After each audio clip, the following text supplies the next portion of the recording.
The sun shines. A new day is born.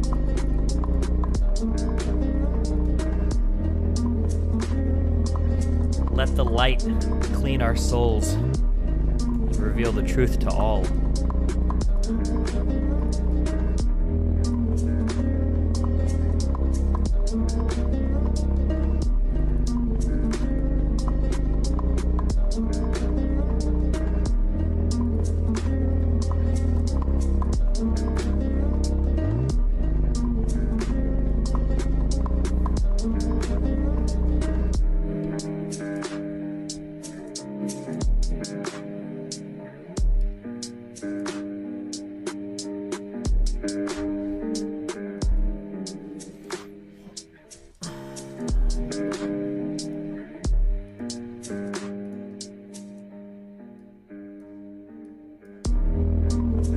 How are we doing?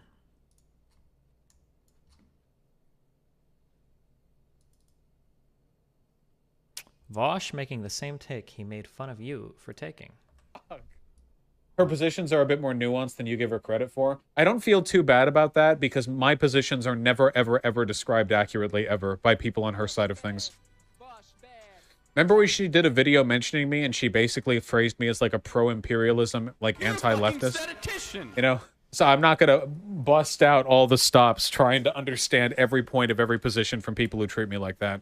Vosh, that's not a good reason. It's the best reason. Also, why quote tweet yourself? Why not just respond? Hello, why I the am the DGG Land Surveyor. Well, well, well. Dank memes. Oh, wait, what? I don't even understand what this means. Am I... Fuck, we're all tankies insane? Doesn't that kind of answer itself? It's like asking why flat earthers are insane. The group pre-selects for that type of behavior. Man, his community is something else, dude. Luna Soy Cotton 4K. The point is that he's acting out of spite. Oh, what is this? Keep fucking hating your life then, working class Andy. Jesus. Shut the fuck up, movement, alright? It's a stupid fucking meme. E will always win.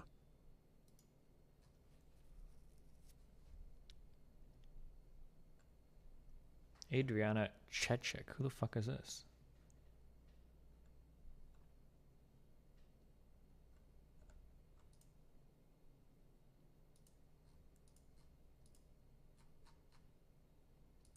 See what happens is like all these big streamers like are like, chat, chill the fuck out, you're fucking blah, and all the big streamers constantly go in about how negative their chat is, to being rude, like yeah, I think some of these people have parasocial relationships, and like I just feel like a lot of these people just like don't understand the real world, and like, you know, like of course it's just a game, but then they play into the mind games and allow you guys to fall deeper into the parasocialness and lie to you. I'm sorry, I don't want to do that. And I'm sorry, I'm also smart with my marketing. Like, I'm never going to tell you guys I hate you guys. See what happened? Wait, what? I'm not sure if I 100% understand. Am I just not understanding anything today?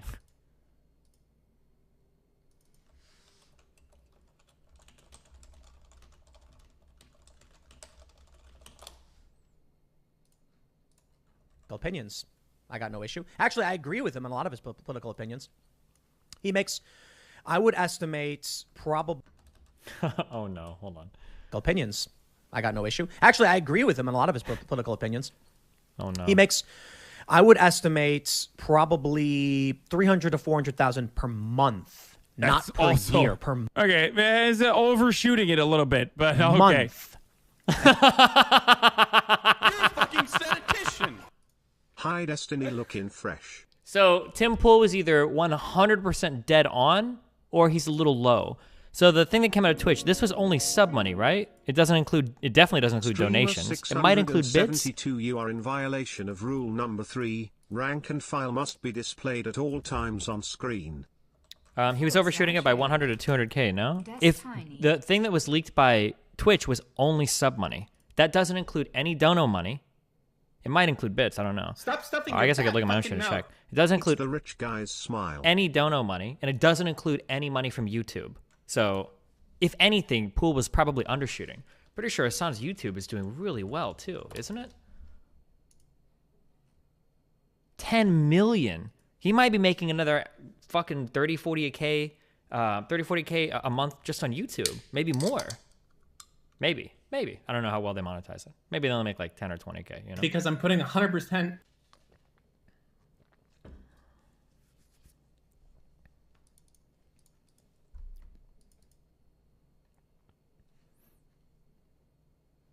Jeez. And that's just based off of his YouTube numbers. That's but also wrong. Both of those are wrong. If he runs ads on his YouTube, I checked his YouTube channel. I didn't see ads. But based on what people have said about his Twitch stream, having, 1.5 million subs, streaming for 10 hours a day, pretty sure the dude's making a cool 3-4 million a year. He probably pays 50 to 60% in taxes. We'll talk about that too. They say, I like how he's laughing, but yeah, it's probably pretty close to that, right? You're making 200K a month just on subs? What is that, 2.4 mil a year? Only on subs? It doesn't include any donos. It doesn't include any YouTube revenue or any other extraneous. Oh, doesn't include the cash advance that he probably had on that Twitch contract that he signed. And I like he was like laughing, like, oh no way, it's not even close. Oh shit. Wait, does it not even include ads? Oh shit, that number might be 2x. I don't know how much money he makes in ads. Holy shit. I didn't even consider that. I need some good toy suggestions for my 11-month-old I feel like son. I don't know if the Teething numbers suggestions. Cool. I don't know if the numbers include that Twitch released or that were leaked includes only your sub money, or if it's sub and donos or not donos. It can't be donos. Sub and bits or sub bits and ads. I'm not sure. Did anybody confirm this? Can somebody link what was like 1 month of my shit, and then I can just go look, I guess. I can figure it out.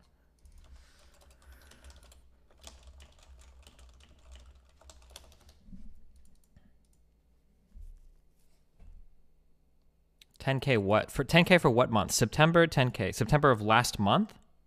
October, November. Wait, have we even gotten paid for last month yet? I don't think we have. Okay, hold on. Let me check my shit.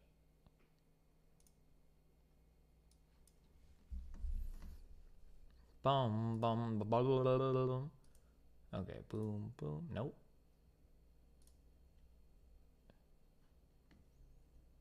Okay, wait, what did it say for September 2021? Are you sure? September 2021 payout. 10,606. Okay, it must be including ad revenue then. Okay, so that does include ad revenue. Fasana's at 210,000. By it's, I don't know how much he gets per sub. I'm not sure. He probably got like 1 million for signing an exclusive contract too. It might have been more. I'm not sure. September 2019. Oh, hold on. Wait, is this September 2019? This says September 2021.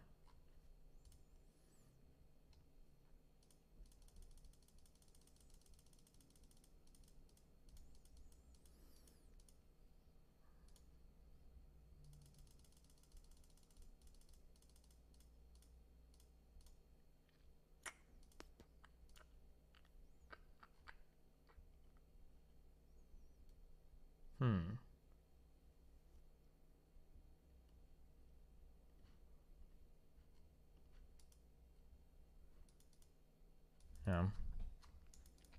My numbers are a little bit off. It's like about $1,000 or like $500 off, but I don't know how they calculate it or whatever. But hold on, we gotta order Red Bull. Important place here.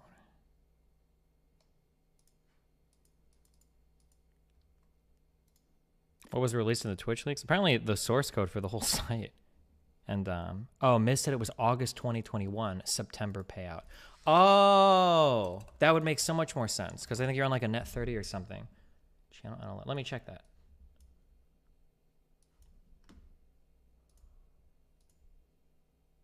Oh no, it's still low for me. Huh.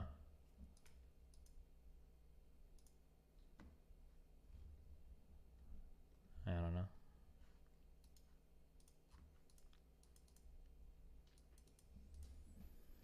Do you think streamers will start complaining the leak made them take a sub hit? I don't know if it's not really, truthfully, nothing really got like massively revealed this leak. Like people should have known it all. It just kind of like brings it all up again, I guess.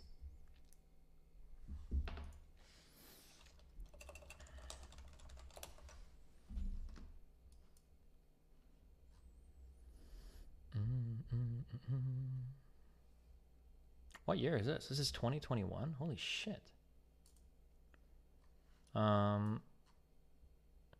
Do you have more Twitch subs or DGG subs? I have more Twitch subs, but I make a lot more money on DGG.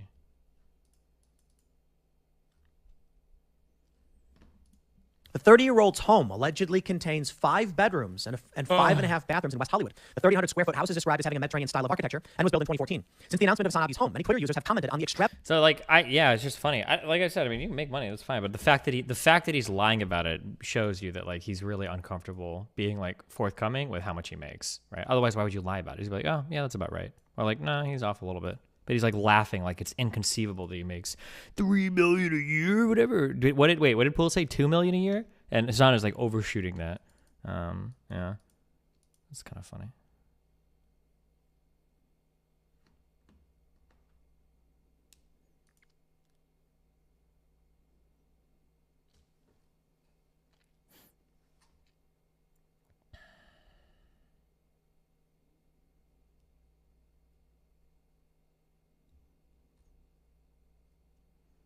He's been seething about this for hours. Yeah.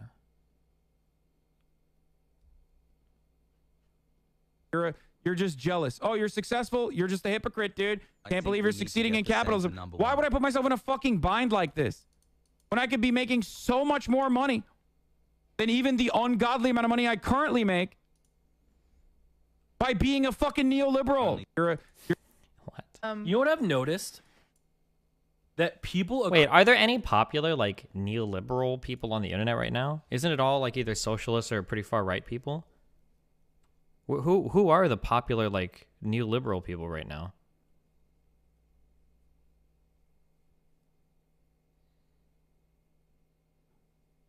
Yeah, I don't know if I don't think anybody. Yeah, I have no idea. You know what I've noticed? That people across the country have had enough of big companies. People are going on strikes. People are hacking stuff. Like there's so like people are just quitting. Dude, like, their jobs. Like people have just had enough. and you know who's helped preach that message and who's getting a shit ton of hate today? Hassan. You know what I've noticed? So brave.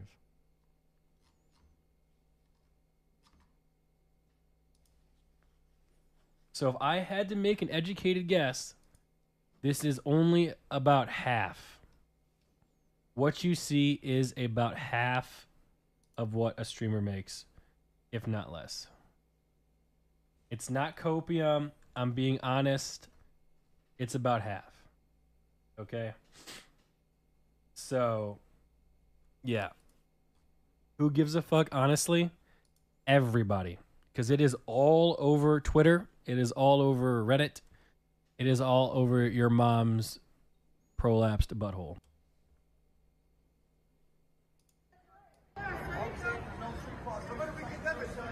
Yeah. Do you see all these homeless people around? Are they dead in the streets with COVID? Fuck, whoops. Dead in the streets with COVID? Hell no. Why? Where are the biohazard bins for these masks? Where are they? Is anyone questioning anything? Wake up. It's okay. You've been asleep. You're scared. I'm scared too. Nice. Where are the bodies? Where are they, guys? Where are the bodies? If 600, 700,000 people really died, where are the bodies at? Show me the bodies. A diverse country in Europe as well. Serbia has the worst gun problem in Europe, with Europe's highest firearm-related death rate. Slovakia has the lowest voter turnout of any country in Europe, with only 23% That's of fucking eligible based. voters in the country actually voting in the last European Parliament election. Not this one. This one. The top one. In 2019. Linguistically diverse country in Europe as well. Serbia has the worst gun problem in Europe, with Europe's highest firearm. All right, guys.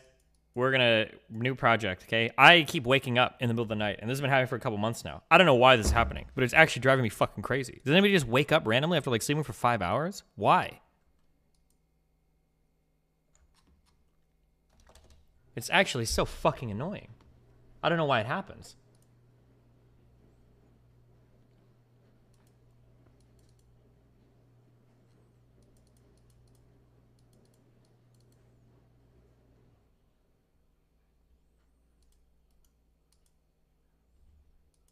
I'm thinking of locking my phone out of my room. Maybe I don't know if that's causing it or not, but Jesus.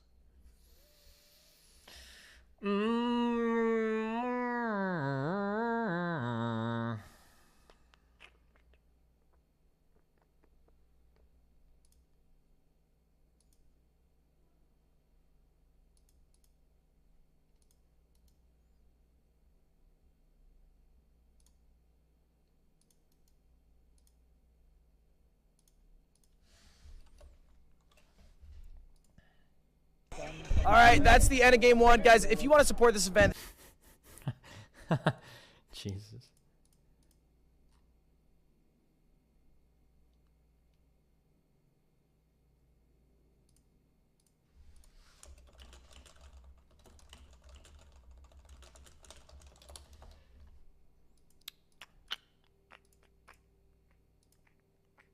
Boom, boom.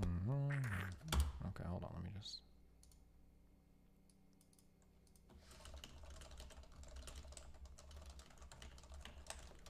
What's your bat chest take? I still don't know what the fuck bat chest means on the Twitch hit. I mean, it's not like anything big was revealed. I think people should generally know that. Or maybe I just don't think so because it's you already generally know that a lot of people are making a fuck ton of money.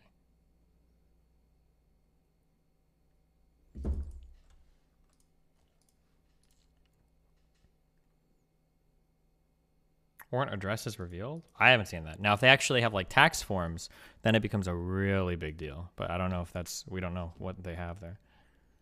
The source code leaking is big. Companies guard that shit so hard. I mean, like maybe for security purposes, but otherwise doesn't matter that much. Like nobody's gonna make like an open source Twitch or something, are they? Like the big thing about Twitch isn't the code, it's the CDN. Right? You're gonna say something to them? Yeah. These are completely new people. It's never seen. Why are you before. linking to this? Oh my god, League. Groups outside of school yelling at parents and kids. He's gonna be traumatized because you put that mask on him and you don't let him breathe freely. You're traumatized. That's my choice. Yeah, well, That's my choice. Yeah, You better respect my choice too. You're propagandized. You're not being told the truth. You're scaring your kid by yelling. You're scaring your kid by yelling. Huh? Where are these people at? I want some content. We can go talk to them.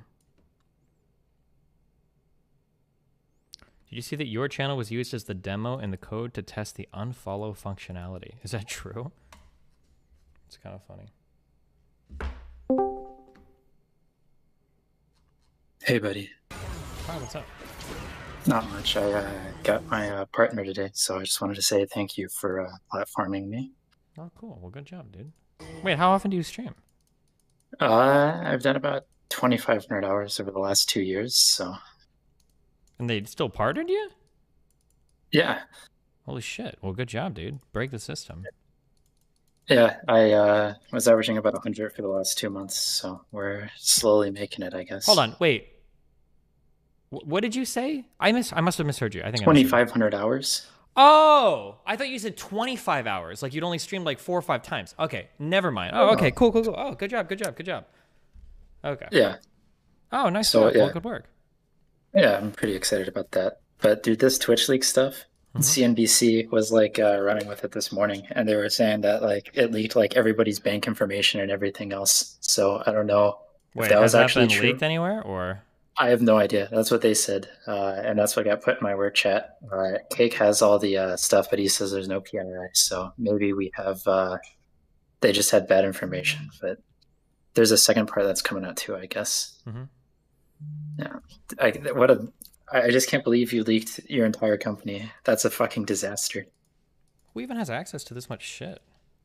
I mean, it seems like they basically imaged everything, kind of like how Epic was taken down. They just like copied everything off of every single hard drive. What's going on, Cake? Hi.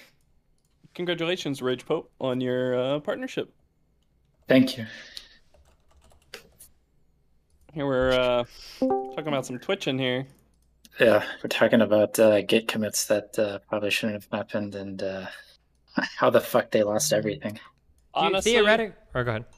No, just this screams to me like someone was pissed, left the company, cloned all the repos, and then just left. I don't think there's gonna be a part 2.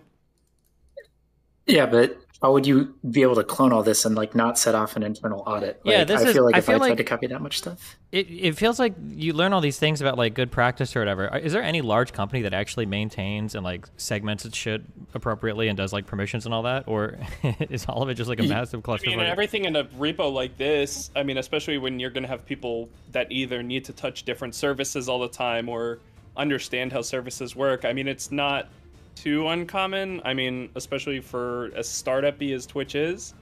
I mean, a lot of this stuff looks pretty old too. A lot of it, like there could have been older like servers that were kicking around, or like older like, hey, this is all code from the Justin days or something. It looks at least like the stuff that I've looked at is like pretty old.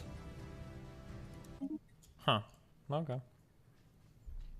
I'm just hoping we get some info on bans. I saw some small screenshots with some nothing really significant, but it was like a do not ban list. But I'm really hoping some juicy stuff comes out there, like with reasons, tags and stuff for why someone was banned, or more. So that I actually went and found that.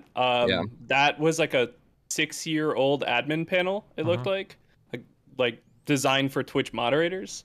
I don't know. There was some pretty funny stuff in there.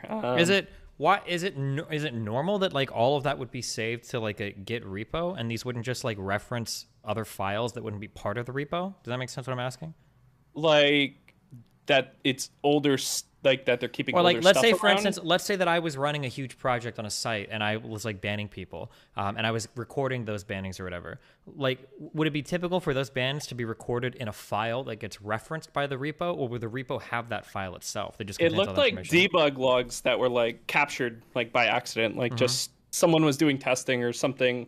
Like everything in that code looked like it was working off of a database, and that log file was just incidentally there. Oh, okay. I mean, there were gotcha. only like 20 or 30 entries in it. It really looked like someone was testing, testing. It didn't look like production data. Yeah, because I guess the thing, I don't understand why, because it seems like, would it make sense in a Git anywhere in your repo that you'd be storing like payout information? Does that seem weird? Or That's the thing That's- I don't understand. That's like because that like, should be a database. and that's usually pretty restricted. Like anything related to like payroll or financial is usually pretty. Yeah. Like It's basically impossible to get access to it. You have to go through so many layers of your organization to see that. well, Like, we and then ideally, it's on- right? But Yeah. Man, it's all supposed to be segmented. You're supposed to have all sorts of access control, and whoever's even like just looking at that stuff has to like go on a list, at least for us. It's yeah, same. It's crazy the amount of like checks and that around like financials and like employer data. I mean, or contractor. I don't know. I really still don't think there's going to be a part 2. Like, if somebody actually walked away with like that serious kind of like PII from Twitch, like they're not just going to go unload it on 4chan. They're going to go take that to some like dark web forum and go sell it or try to sell it. well, the scariest thing is just like if they have all the addresses. If you thought swatting was a problem now, like now everybody has the hit list. Yeah, that's like the biggest concern. Like if I think like Twitch really needs to figure out what was taken. yeah, and like they should be really forthcoming. Like, can you imagine like perverted like swatter harasser dudes? All of a sudden, you've got like addresses to every single like girly streamer on fucking Twitch. And you know how like, much money she makes. Yeah, and holy her bank shit. account. Yeah, that's Addresses, like bank some accounts, insane yeah. levels of leverage there. I'm actually a little bit shocked. Wait, when this went live last night, right? Like early this morning, I think like 3-4 Eastern time, AM. Okay, yeah.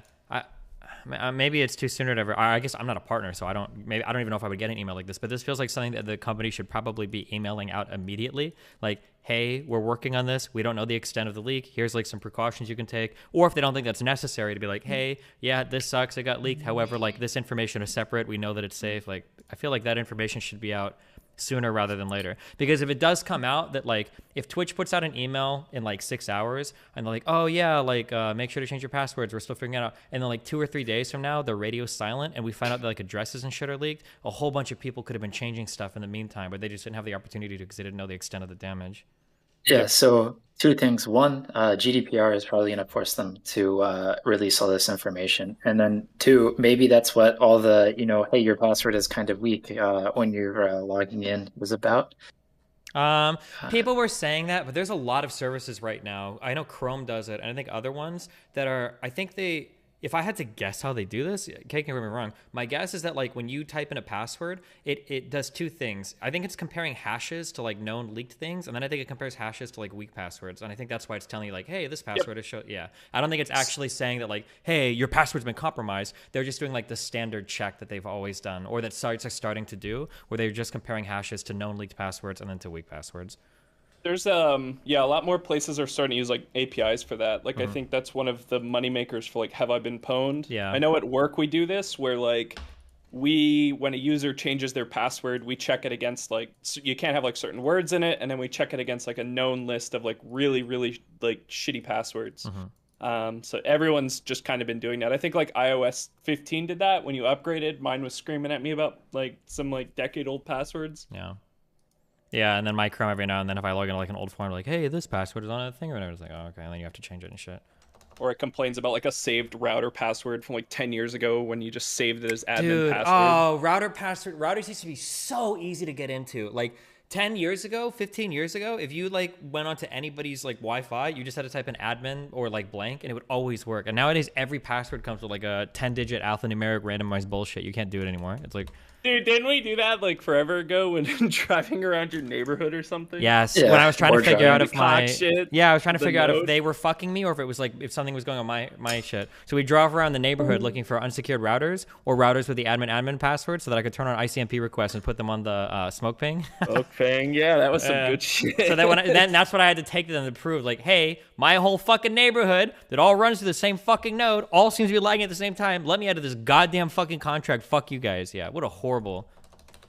Didn't they still do nothing? Like, they didn't do anything. Well, was... they let me out of my contract without charging me because it's technically I had like a business agreement for like 2 years. They let me out without saying anything, but it took me like 2 fucking FCC complaints plus the smoke ping shit to do it. Yeah.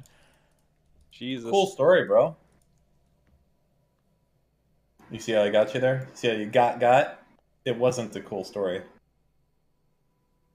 Good job, Dan. Thanks. Cake, did their CI/CD get leaked? Was the pipeline in that repository? So one of the things I guess like Twitch like is what I was expecting was to look at these leaked, code bases, and developers are lazy, especially in private repos. They just hard code everything. They put API keys, tokens, passwords, commenting out passwords as, code comments. Oh God. I've seen this. When you say so I understand when you say this. When you say hard coding things, standard practice or good practice is probably that like you're referencing some external thing, but if you're too lazy and don't want to do that, you just put it right in the code itself, so if someone has access to it, they basically get. Yeah, either putting it in some sort of secret manager or as like an environment variable or something. I was expecting to see some of that, but I mean most of it was pretty well handled, which is like I think will make this a little bit easier on Twitch because it's like, okay, you know how the infrastructure works, but it's not like you have like keys to like go open up a production database. I think that's like one thing. They did like a lot of their playbooks and stuff for like creating cloud infrastructure were leaked like there's definitely a lot of like and I mean there's like 7 or 8 different like infrastructure like ways, so there's a lot. But I was wondering like how plug and play this release is for anyone that wants to fuck with it. Finally I can also talk a little bit of shit on Devin. Sorry, Devin. I'm glad that these things have been leaked too publicly now. Did you see the do not ban shit? Yes, we were talking about earlier. Yeah, so Devin always maintained, it's like, oh no, these are totally distinct divisions that work totally separately. Like moderation and partnerships are totally different. Bullshit. If you have a really good partner manager, they know the people that work in moderation and they will get like first dibs on shit coming through the pipeline. And I see now in some of this do not ban leak shit, like Rice Gum, do not suspend, escalate violations to R. Kennedy at Twitch. That's my guess is that this is either like a special person in moderation or like some sort of account manager that is like working especially with these people. So you can see that there are people that are like absent the moderation and things are escalated instead to either different people within that department or over to account managers or partnerships. Yeah. But yeah, sorry, I just felt vindicated a little. But go ahead. Oh, I mean, there's a lot of interesting hard-coded stuff like that. I think I saw a Twitter screenshot going around of like their chat service. Like certain bots have the ability to just connect to the quote fire hose, which is just any, chat message from anywhere. Not just like how you have to like normally log into a chat and like say like I want this, like just giving like certain bot, non-Twitch bots, like total access to like any message sent on Twitch at any time. At least that's my understanding of the fire hose. Do you see Sarbandia reason CEO staff do not ban for literally any reason? For who? The username was Sarbandia. If I had to guess for stuff like that, my guess is going to be that these were either like test accounts or there was some special. It's not just like, oh, this is my best friend and let him be racing crazy shit. There probably was some special condition about it. That'd be my guess. Mm-hmm. I mean, it is about. Oh, yeah, it doesn't mean anything. Never mind. No, unless that's the guy's username. Like, and he just 8 years ago was like, I'm going to do one stream, but like his chat rules are like, you can ask questions about Twitch, don't ask about moderations decisions, and I think that picture is Sheeran or whatever his name is. Sheer.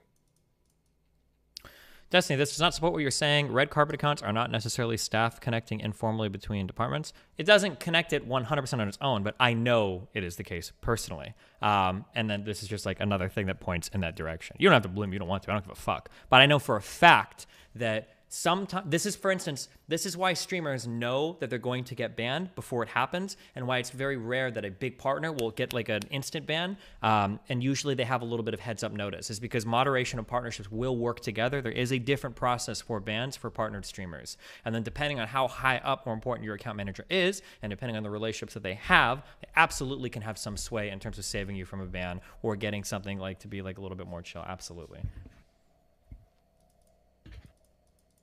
Not that that's always a bad thing too, right? Like there could be circumstances where this is like, oh yeah, this is probably okay, you know.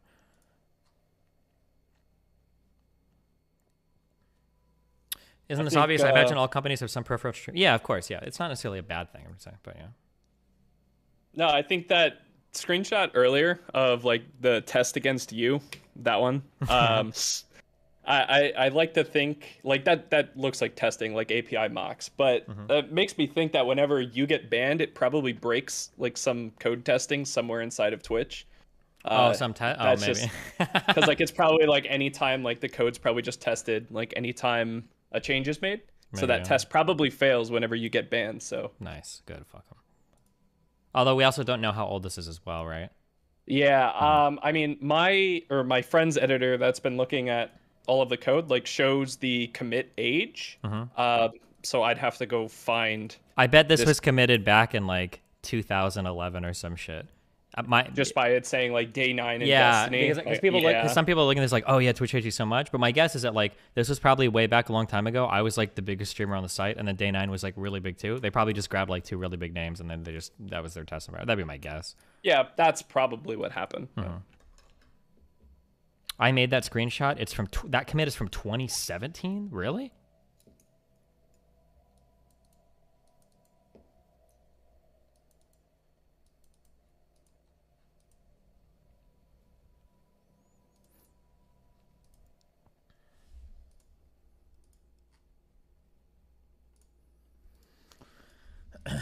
What is this? A leak of Twitch's source code, as well as creator payouts. Was linked in 4chan. Someone went through and pulled the 10,000 highest paid creators. DSP was on that list at 1,392, with a total pre-tax payout of $435,000. Wait, isn't that higher than rank 1,392?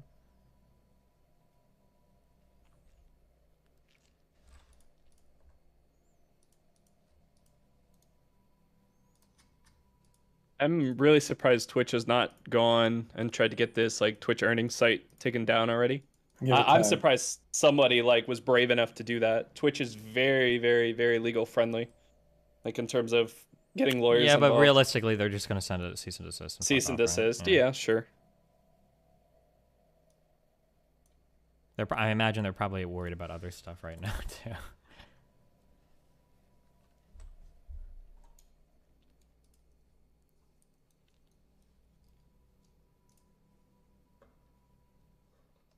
I think the interesting thing that nobody's really looked at yet is I'm pretty sure Dr. Disrespect's like payout data is in like the early months of the leak, but I don't think like this site categorizes it either.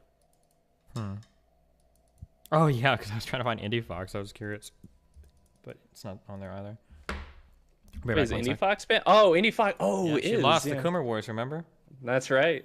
Way back.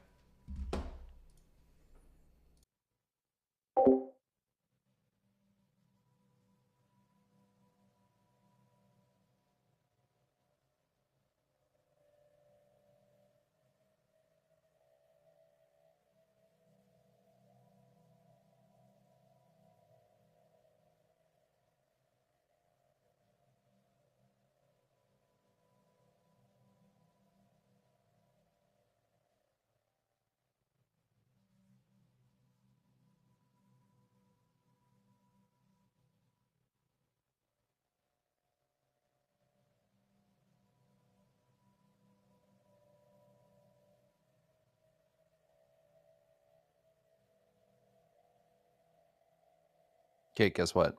What's up? Chicken butt. Nice meme liking. You're welcome.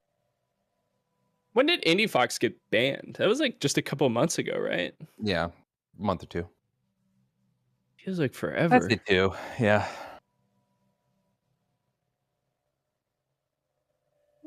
People getting banned talking shit. Enjoy your mute, Radio Math.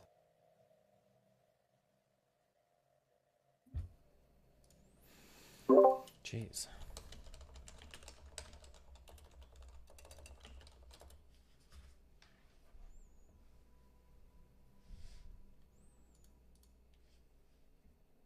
I will be streaming on YouTube Gaming. Andy Fox is going to YouTube Gaming. Oh, this was today. Holy shit. So here's what I worry about. Well, I don't really worry about it. But what if a bunch of streamers are able to sue for this? Like for whatever, I don't know, breach of trust or whatnot. But they get to sue, break their contracts, and then YouTube and Facebook come in and scoop up like the top fucking 50. That would be pretty funny. Although, don't you normally have time to remedy? Isn't there usually like a remedy period? Apple doesn't know this better. For breach of contract. Although I don't know how you could remedy something like this. I didn't have a chance to remedy when they fucking unpardoned me, so who knows? There's probably a mediation clause, but yeah, I think you waive rights. I'd have to go back and read. I don't know if the news, but I think you waive rights to third-party mediation, don't you? In this contract? There might be circumstances that like warrant it, though. I don't think it's something that you can technically mediate 100%. Like if there was such a flagrant, what's the word? Hold on, I looked it up earlier.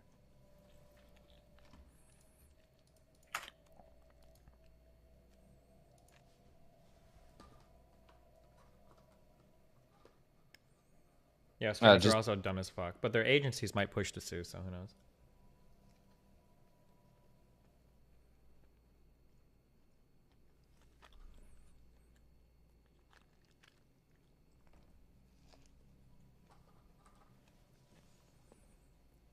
I think fuck, I can't speak for most talent contracts. Don't you normally waive the right to third-party mediation? Isn't that part of signing a contract? Because they don't want you to bring in like third parties to try to like figure out. You do, but there's like a stipulation to it usually. Like any contract I've ever signed when working for a company, there's a mediation clause where like you waive, for certain things. But, every company makes their employees sign that, right? And you still have companies that sue for sexual harassment, racism, whatever. It's like things of a certain nature can't be covered by that clause. Yeah, but I agree, Apple would know better.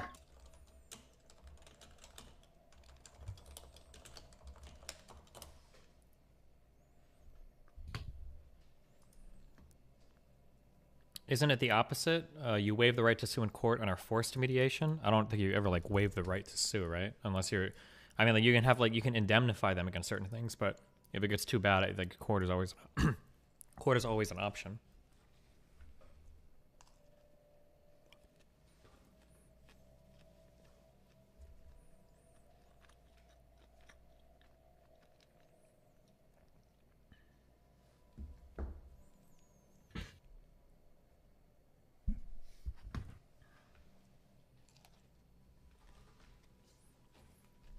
Turn on donos. Weren't they on? Oh, sorry. You're a fucking statistician!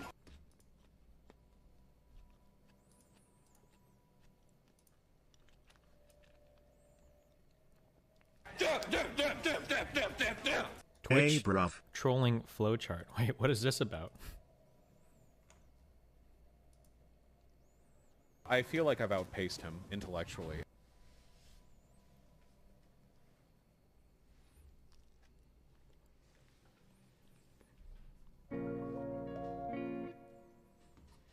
People would tell me just go back to sleep and that would piss me off. But unironically, if you try and go back to sleep you will. Okay. I'm not sure either. I've had the same problem. No matter how early I go to sleep, I always wake up after 5 hours of sleep and I don't have a clue why. Stop stuffing your fat fucking mouth. LLLLL.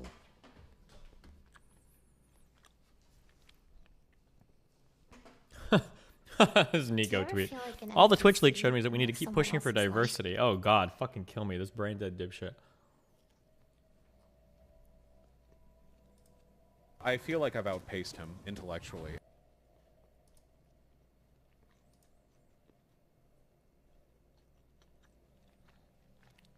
Shut the fuck up, Mutin, alright? It's a stupid fucking meme. Dude, this Hassan clip is just the funniest thing I've ever heard in my life.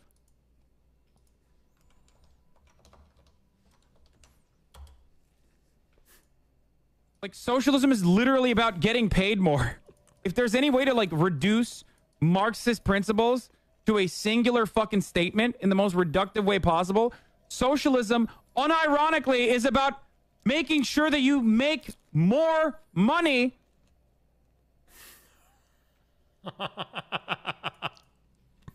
Oh, man.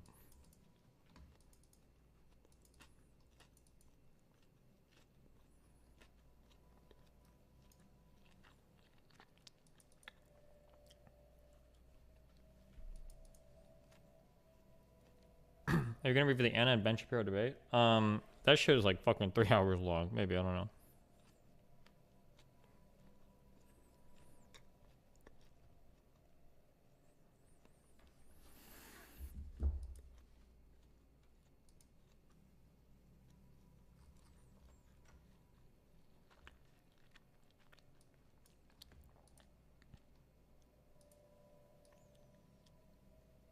Wait, what is this? Cake, do you know what this is? What?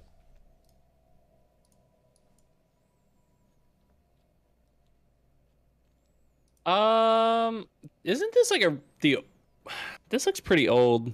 Is this like a legacy page or something? They just haven't. Yeah, I think this is like, you know, when you can stream with like a team.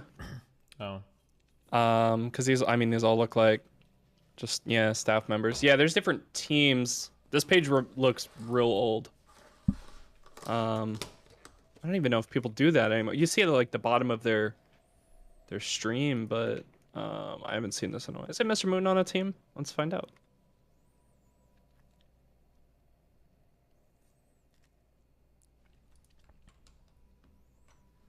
Wait, what is this tweet? Merck sells federally financed COVID pills to U.S. for 40 times what it costs to make. Oh, it's a shit article because it's by Ryan Dipshit. This guy is brain dead. The company that makes ivermectin, by the way. Wait, ivermectin is not a bad drug. What's wrong with them being the company that makes ivermectin? Dude, they're not the ones that push it. I'm pretty sure they themselves didn't. Merck themselves come out and say that ivermectin is not like an approved use drug for the coronavirus. I feel like I actually watched them literally say that. I thought there was like a statement or something.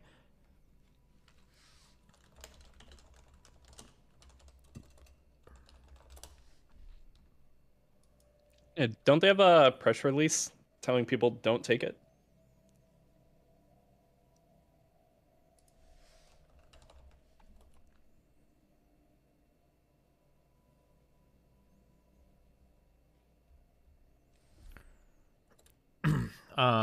Company scientists continue to carefully examine the findings of all available and emerging studies of ivermectin for the treatment of COVID-19. It is important to note. Oh man, fuck, before I even opened this, I would say that I would expect them to be like at least relatively favorable to the possibilities. But wow, this statement is actually way stronger than I would have expected them to make. No scientific basis for a potential therapeutic effect against COVID-19 from preclinical studies, no meaningful evidence for clinical activity or clinical efficacy in patients with COVID-19 disease, and a concerning lack of safety data in the majority of studies. I would never, well, I don't know enough about pharmaceutical regulations. I would never expect them to come out with a statement this strong. I feel like if anything, they'd say like, hey guys, ivermectin, it might work in the future, but we don't know yet, guys. This is about as strong as I could ever expect somebody to come out. So why the fuck would you like try to implicate them or something?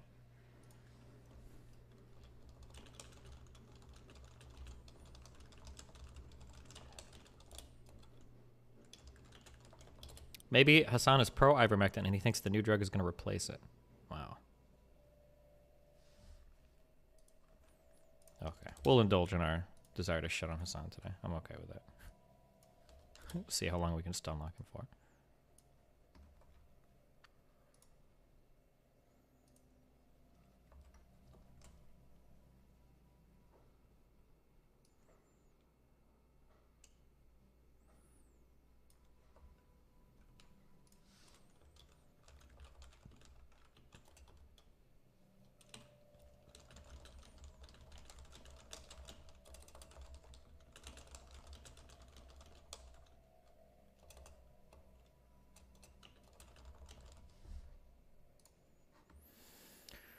Bum, bum, bum, bum. Okay.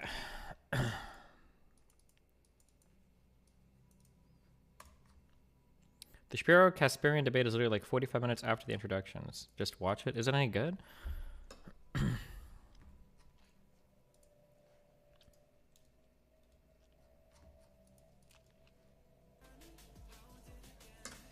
Titling work, Mayfair, Jiggle the subs. What makes you more mad, the fake number itself or the fact that you make 1/10 of what Hassan makes? Thinks that 3. Kobe drinks that 7. I'll say it one more time. Are you gonna listen to a hacker or Big T? The number was edited, photoshopped to make me look bad and to bring our brother down. I won't say it again, okay? I make like $300 a month. Easily.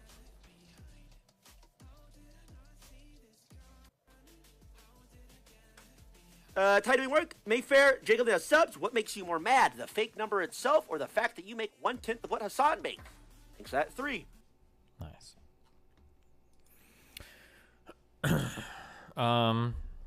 Seems a lot of streamers are coping right now. Yeah, it's pretty funny. Quote tweet this as well for using marginal cost of drug and not accounting for R&D. Merrick sells 25 for one. Oh, Ryan Crimmett, he's actually like a clueless dipshit. But so many people that write for The Intercept are just brain dead. I don't understand. Or I do understand. It's just this is like a propaganda outlet. Like The Intercept is like about on the same level as like the Daily Wire, maybe even lower. I don't know. It's just a shit site. Like nothing that they post here is of value. I think they do some okay work. They've been okay. They've been involved in some cool stuff in the past. The Pentagon Papers, I think, came from The Intercept, right? And there might have been some like Chelsea Manning stuff, but it's like you just, the problem is that whatever you read on The Intercept, you have to go and like source everything secondly. It's just like if you read like any propaganda outlet, like, okay, they say this, I have to go and find other sources to see if it actually is like corroborated, because they can just like make, it's just,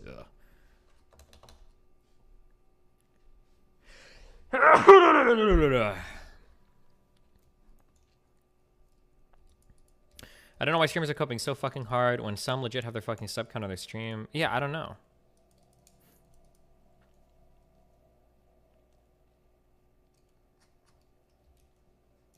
No, not Pentagon Papers. I'm sorry. The Afghanistan Papers? Wasn't that like an Intercept leak or an Intercept exclusive thing?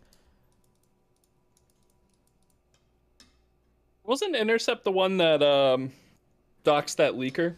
That like the NSA or whatever was able to like really quickly go back and see who leaked that document because they didn't properly redact it? Maybe. People are saying the Panama Papers, but I don't believe the Panama Papers was... Panama Papers was by the ICIJ, the International Consortium of Investigative Journalists. Because the same people that leaked the Panama Papers also had the stuff on the Uyghurs in China. Pentagon Papers was the leaks showing our involvement in Vietnam. Yeah, no. I might be thinking of Afghanistan Papers. I thought they were... Was it the Iran cable? Wait, what has the Intercept done? Was it the drone paper? Wait, has the Intercept done anything huge? Why did I think that, like... I'm pretty sure the Afghanistan stuff was WAPO? Oh. Jeez. Okay, I don't know, actually. No, I'd have to go back and look. Maybe... Greenwald got famous for Snowden, yeah.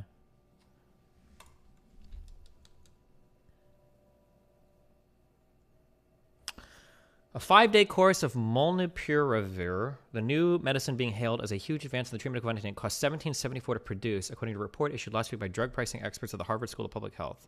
Merck is charging the U.S. government $712 for the same medicine.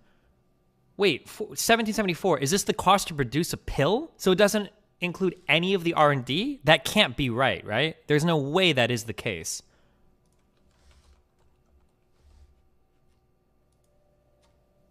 Or where do they even see the cost to produce?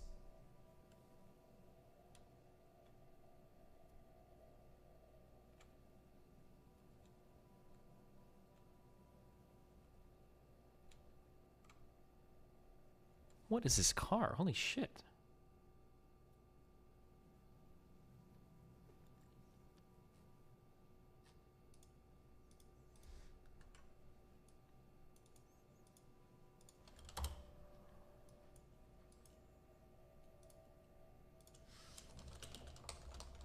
Dude, I hate. Just want to play video games. I don't want to talk about any of this shit.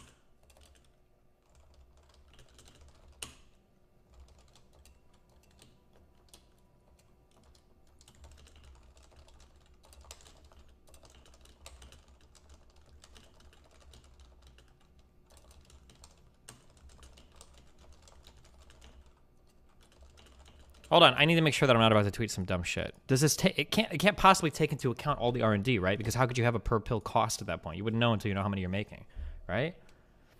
Last part of this announcement is a new medicine.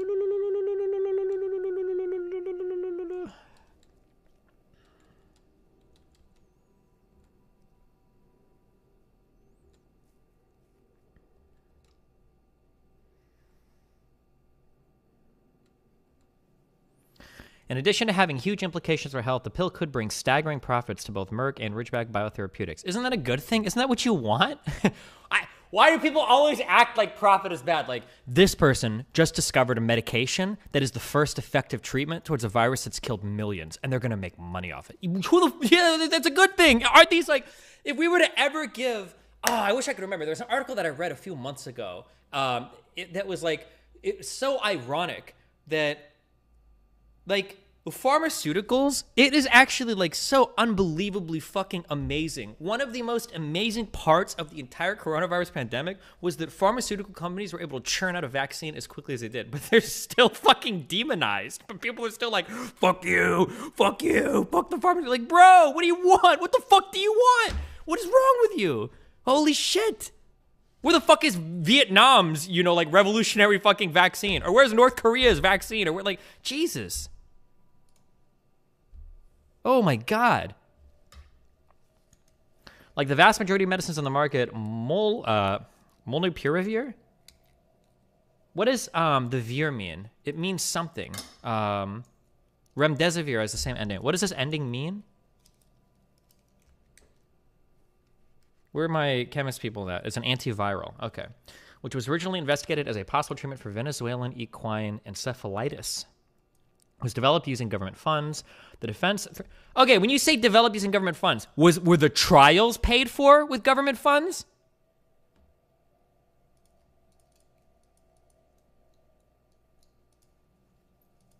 Or... The Defense Threat Reduction Agency Division of the Department of Defense provided more than $10 million of funding in 2013. This is nothing. $10 million? The average cost to bring a drug to market is like $500 to $1,500 million, is my understanding. Average cost to bring drug FDA approval. I'm pretty sure it's like $500 million to $1.5 billion. A study published by the Tufts Center of the Study of Drug Development, published in the Journal of Health Economics in May 2019, gave an estimated cost of $2.6 billion. That's higher than I've heard. That study broke down the number to include approximate average out-of-pocket costs of $1.4 billion and time costs of $1.2 billion. I've never heard the time cost thing before, but and then the article is the median cost of bringing a drug to market is $985 million. Who the fuck? You got $10 million? Congratulations, bro. Like, what are you going to fund? Like a different colored Advil?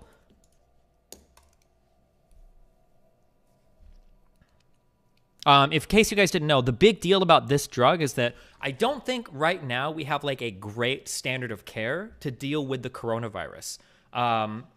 It's actually kind of weird. Or like, we don't really, like, if you get diagnosed with the coronavirus, they just like send you home and like, if you're dying, come back. Like, a lot of people have a bunch of different regimens where they're prescribing different things to try to like manage symptoms or whatever, but I don't think there's a really good, like, here's a medication, here's something if you have it that helps a ton. So I think this is a really big deal. Oh, the monoclonal antibodies taken early can help, I think.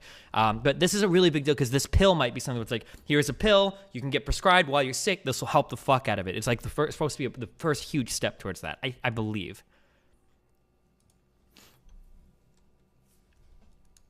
Where were we at? Okay. Provided more than $10 million of funding in 2013 and 2015 to Emory University. A research done by the nonprofit Knowledge Ecology International has revealed the National Institute of Allergy and Infectious Diseases, part of the NIH, also provided Emory with more than $19 million additional grants. Yet only Merck and Ridgeback will reap the profits from the new antiviral, which, according to courts, could bring in as much as $7 billion by the end of the year. After the announcement of the encouraging clinical trial results on Friday, Merck's stock price climbed, while stock prices of some vaccine makers sagged. Despite its initial investment, the U.S. government seems to be facing a steep markup in prices. What do you mean, Mark? Dude, all of this is such a garbage article. It's actually so embarrassing. It's not even high school level. Like, I feel like your teacher's correct. Like, well, hold on. When you sell a pill, it's not. What do I feel like? I feel like almost every debate or conversation or like fact-checking, correcting thing that I have when I read shit like this is like, hey, okay, let's take a step back and let's talk about really, really basic econ. Really basic shit, okay? Really, really, really basic stuff, right? Like when you go and buy a cheeseburger at McDonald's, the actual raw fucking costs of like the beef and the bread on $1 cheeseburger, I'm pulling numbers out of thin air, but my guess is probably like 15 cents, maybe 20, probably less than 20 cents on $1 cheeseburger. You're paying for like transportation, you're paying for labor, you're paying for storage, you're paying for advertising, you're paying for the brick and mortar place, you're paying for the wages of the workers that are certain. Like there's so much more overhead and other stuff that's going into it. Why would you ever look at the raw cost to develop one good or service and say that's what you should sell it for? Like it's such an unbelievably stupid, naive way of looking at things. It's such a dumb reading of like, oh, well, it only costs you $2 to make this thing. Why the fuck are you charging me so much for it? It's the same thing as like when you're at work and your boss, you know, like ask you like, hey, like how do you solve this? You're like, let me Google. And it's like, why the fuck am I paying you so much money if you're just gonna fucking Google something? You're not paying me to fucking Google something. You're paying me because I have the prerequisite education that I've invested my fucking life and time into so that I know what I'm supposed to look up to fucking help you. If you want the fucking answer, you can Google it yourself, motherfucker. Right? But it's so stupid. This is so stupid. Why do you pay an artist to do art? It takes like an hour to make some shit. You pay hundreds of thousands of dollars for it? Why? Who the fuck cares? How long did it take Van Gogh to make a fucking painting? Like the best one? What, like a day or two or three or maybe a week? I don't know how long, right? Why do you pay so much? Like, what is the minimum wage for a painting? Fuck. It's so stupid. Despite its initial investment, the U.S. government seems to be facing a steep markup in prices. In June, the government signed a $1.2 billion contract with Merck to supply 1.7 million courses of medication at a $712 price. The transaction is due to take place as soon as Molnupiravir receives emergency use authorization from the Food and Drug Administration.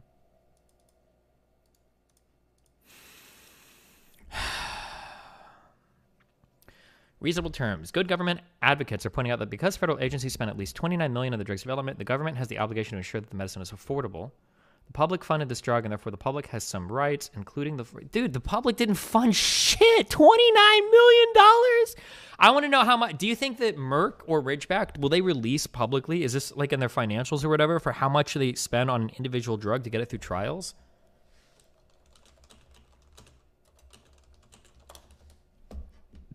I wonder how much like the median expense for a single phase 3 trial is $19 million. I wonder how many of these you do. Or how much phase 1 and 2s cost as well. Trial costs estimated on the basis of cost calculator very dramatically. A 4-patient phase 3 trial. Oh, that's for 4-patient phase 3 trial. But Novartis' 8,442 patient trial was $347 million. Study for statement prospect.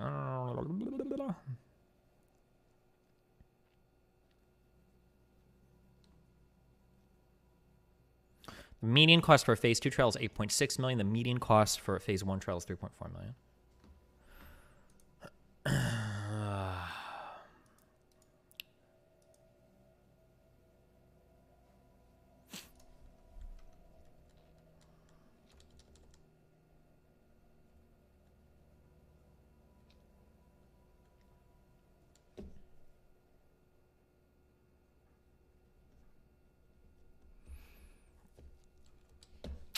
It was critical of Ridgeback's failure to acknowledge the government's initial investment in the drug before the company acquired it. What they want to do, apparently, is to shape the narrative about who paid for the development of this drug in order to avoid demand to the public to make it available at reasonable prices, he said. In an emailed response to questions submitted to Ridgeback Biotherapeutics this article, Davidson Golden wrote, Ridgeback has never received any government funding for Molnupiravir. I don't know how to pronounce this. Molnupiravir, and self-funded the development of this medicine for SARS-CoV-2, and the government did not, Merck did not respond. No strings attached. Merck has promised to make Molnupiravir accessible around the world and has already entered into license agreements with 5 Indian companies that manufacture generic drugs. Merck is committed to providing timely access to Molnupiravir globally if it is authorized or approved and plans to implement a tiered pricing approach. Nice! Price discrimination. Good. based on World Bank country income criteria to reflect countries' relative ability to finance their health. Indian companies are planning to price the drug at less than $12 for a 5-day course, according to recent reports. In the U.S., and likely in many upper middle income and all high income countries, the price will be determined by the market. Noting that treatment may be offered to people who are not yet severely sick with COVID-19, health advocates fear that this will mean that some in these countries will not be able to afford the new drug. Offering someone a $700 treatment when they don't feel ill.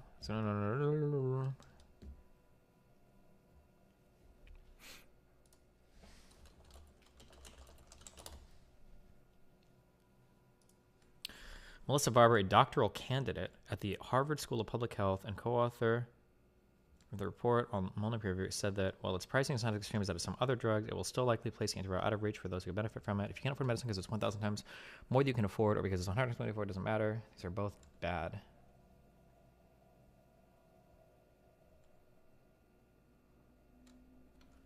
It's a master's, a doctoral, a PhD student. Interesting. Maybe I guess she co-authored the report. This is so funny.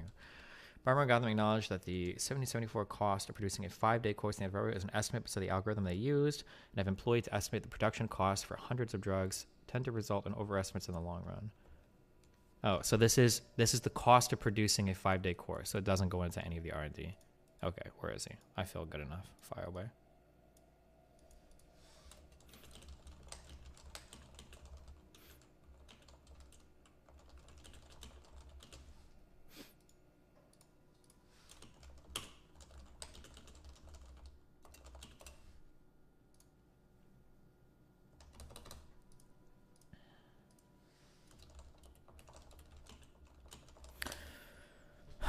Destiny lawsuit, question mark. What? Can we get a vaccine for wealth gains, or is it just time for big...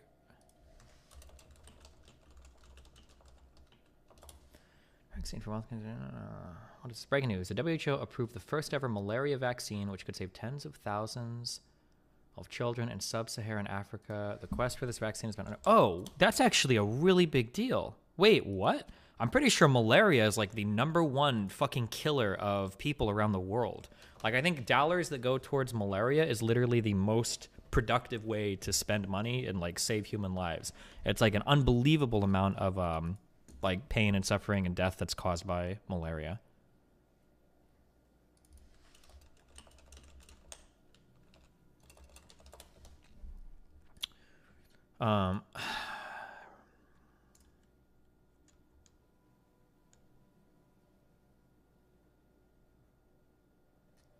Jesus. Okay. I'm done. We're done with all of this. I don't want to read anymore. Okay. Voice and clip. We watch this. Malaria vaccine. Welcome, Sacred Light.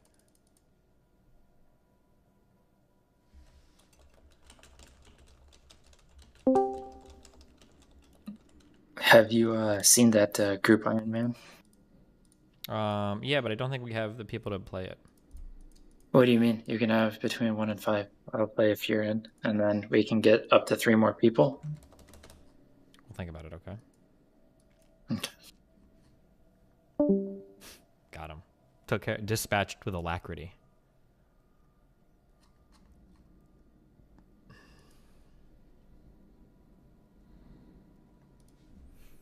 Jesus. Am I going to be able to read this?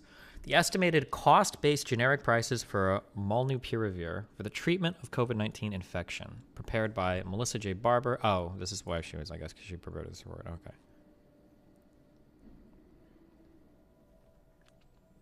The method for calculating the cost of production follows the algorithm developed in an earlier analysis. A figure outlining the estimation formula for a solid oral dosage form medicine is copied below. Cost of API. What is this average price of? Well, I don't know what this. I don't know what any of these things stand for.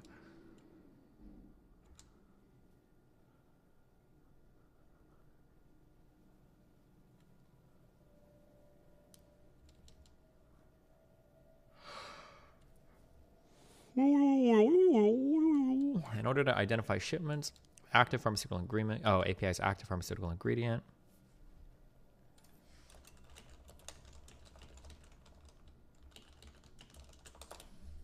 Proprietary export import database will search for the word shipment. After data cleaning, 12 viable lines of data were identified, listed below.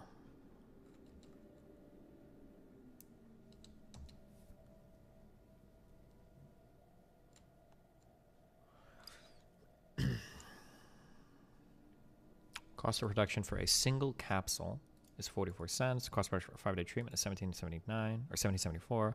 Estimated sustainable generic price per treatment course, cost of production plus 10% profit margin allowance for 27% tax on profits is $19.99.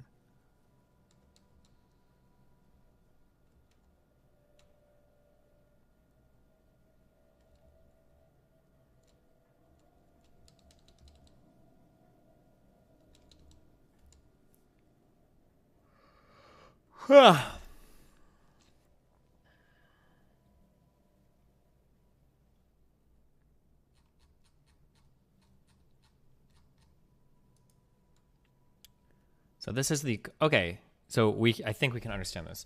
So this is the cost of the active pharmaceutical ingredient in dollars per kilogram multiplied by how many kilograms you need per pill. And this is the molecular weight for a salt. I think if you make it a salt, it changes the weight or some shit, I guess. So 250 milligram dose of erythromycin, as the isolate salt contains 359.8 milligrams of bullshit. Tablet, excipient cost per tablet, cost of materials per tablet, cost of production per tablet. So this doesn't take into account any of the R&D, okay?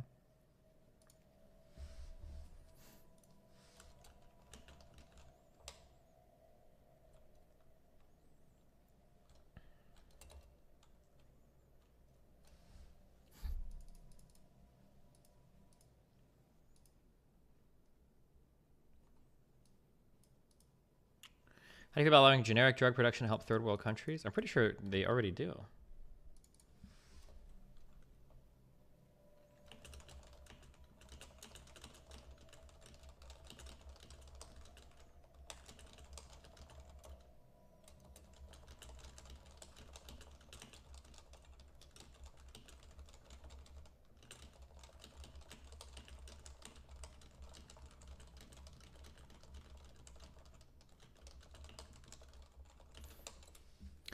Just want to mention a thing regarding the Twitch leak. We spoke to one of the affected streamers and a former Twitch security engineer. He said source code and security tools leaked are not that sensitive. Nice. Oh, Vice emailed me for comment. Fuck them. I don't give comments to Vice. Dog shit. LSF comment about you, Destiny. About what? That's false or just not correct anymore. The do not ban list dates back to 2016. The partnership managers don't grab reports since before 2017. This has been 2019. The moderation team don't even need to escalate it to account managers. RiceGum and T1 being in the do not ban list was because while they were spam reported and had special cases, it was decided that for potential suspensions concerning those, the moderation team should consult their partnership managers first to get an opinion. Being on the do not ban list doesn't mean you couldn't get banned, just that they wanted to double, triple check before bans. But that's not true anymore, and Devin told Destiny is accurate how Twitch currently works. Wait, this guy's playing word games. Being on the do not ban list doesn't mean that they couldn't get banned. I never said that. I'm not saying it's impossible to get banned. I'm just saying that you have a little bit more wiggle room if you're a partner and you have a really good account manager. You can't like go onto stream and scream the N-word and then like your account manager is gonna fucking save you, right? Obviously.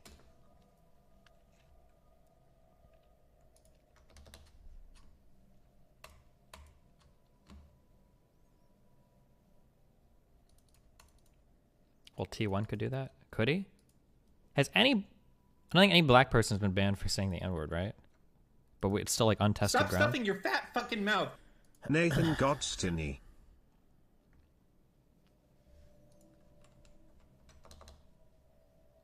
You're a fucking statistician. Ooh. Says that for the kids to go back to school, they have to be 100% fucking vaccinated. I am not a fan Are you of this. fucking kidding me? Where the fuck do you have the right? Thank you, Steven. To tell us what to do with our kids, Gavin Newsom? Wait, how? I didn't think that Shut the fuck up, movement, all right? It's a stupid fucking I didn't think that meme. any of the vaccines have been approved for use for people under 13 or whatever yet, right? Or under 14? Can he mandate that? Is that true? I feel like I've outpaced him intellectually. K through 12, you can be in school over 12. Oh yeah, I guess just saying K through 12. Oh, maybe it's just done for all students, but it doesn't necessarily mean. Found out about your fiscal struggles today. Here is some money. Hope it helps, buddy. Thank you so much for understanding.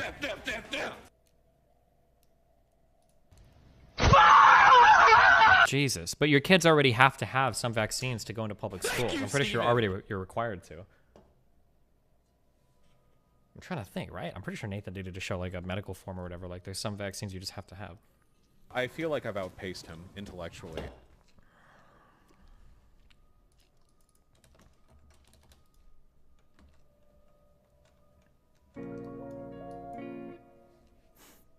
Destiny, Merck is a capitalist pharmaceutical company that makes money off selling people drugs that should be for free, therefore bad. This is your uniformed socialist take for the day. Thanks, Thank bud. you. Fucking dubstep. May. Does this game end when you take over the whole universe? I don't know. This game ends when I say it ends. Okay. Fucking dubstep.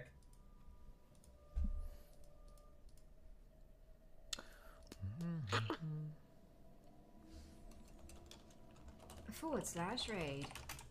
That's tiny. Pepe.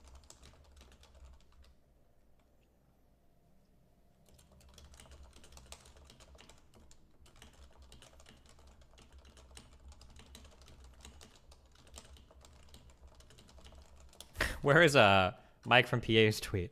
I just want to be able to pay my school loans. That's a good tweet. His income next to that. I just want to be able to pay my school loans. Only $16K a month. I can't do it. Oh no. Oh no. Holy shit. What is this? Activation costs 10,000 minerals. Permits building CyberX Warform armies at your capital. Produces 5,000 alloy. Is this a one-time activation?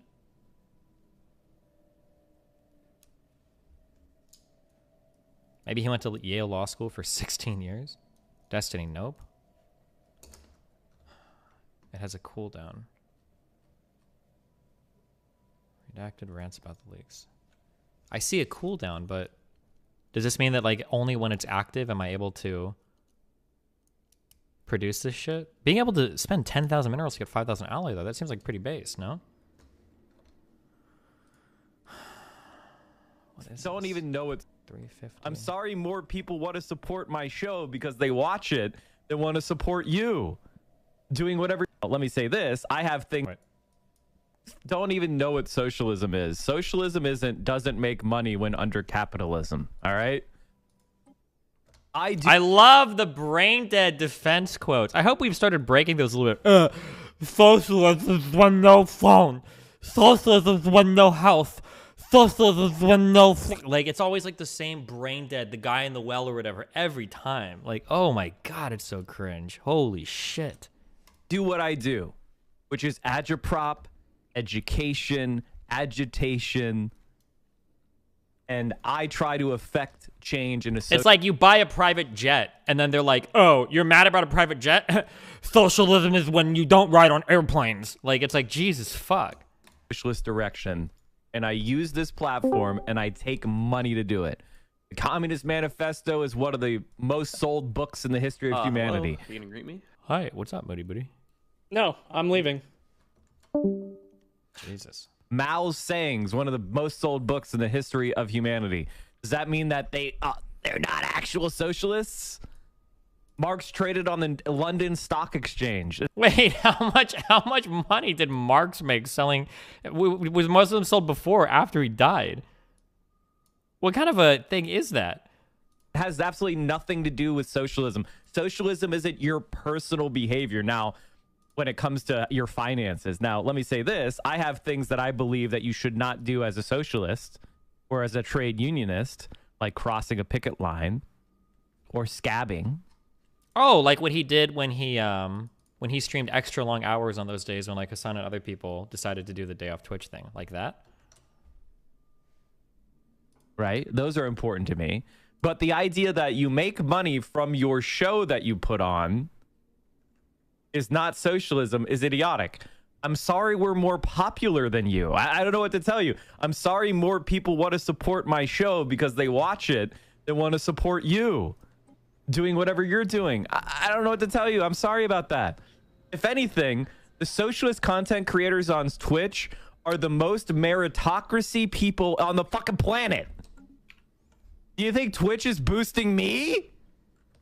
You must, if you believe that, then you must extend that to everybody in entertainment. You gotta stop making fun of celebrities that have hundreds of millions or tens of millions of dollars, because they're also just getting paid because they're really entertaining. People find them entertaining. So you can no longer criticize any celeb anymore. Do you think there's anybody out there buying ads for me? You think there's anyone helping me? Are you fucking nuts? We are the most bootstrapped people on the planet. Bootstrapped, he says, as he streams from the largest AWS server cluster in the fucking world of all of mankind, as he's hoisted on the back of the largest mega corporation to have ever existed. Is Amazon's market cap larger than Apple's? Actually, I don't know. Hold on. Fuck. Just kidding. But one of the largest corporations that has ever existed in the history of the entire fucking universe.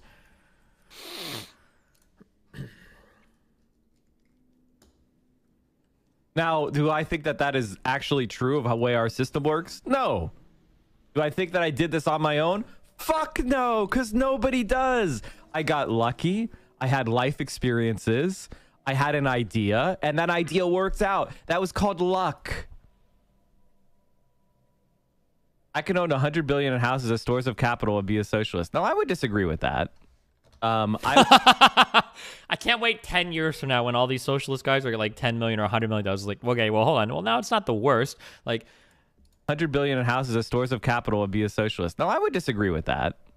I would say that if you are producing a lot of money from exploitation, meaning like you have people that you are paying a lot less than they produce and they don't have any equity in the company, and you are a huge capitalist and you do stuff to make capitalism worse and more exploitative, then you're not a socialist. I would agree with that.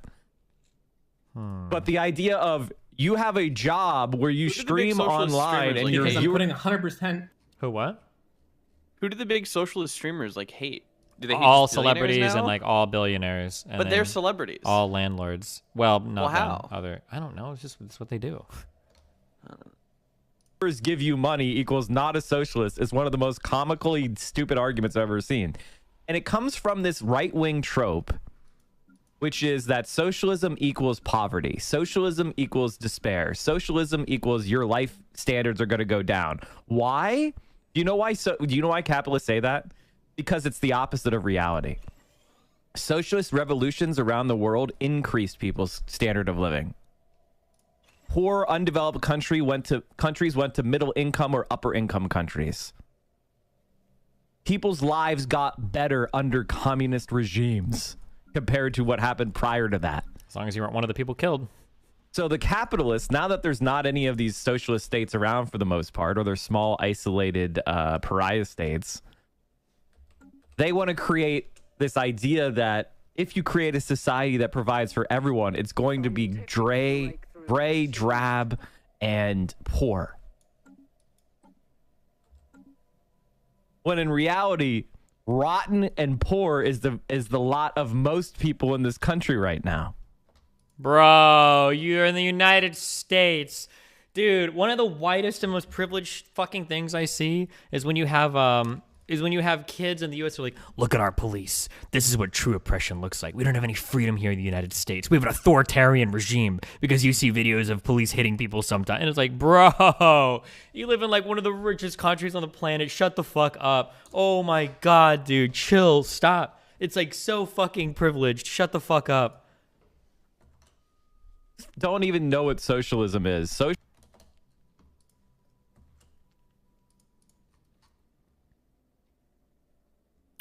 Destiny, in September, you had 9% gifted subs. Redacted had 50% gifted subs. Bad Bunny had 90% gifted subs. Holy shit. 90% gifted subs.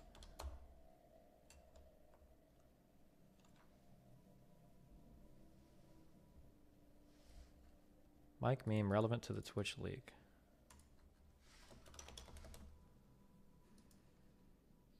I saw that.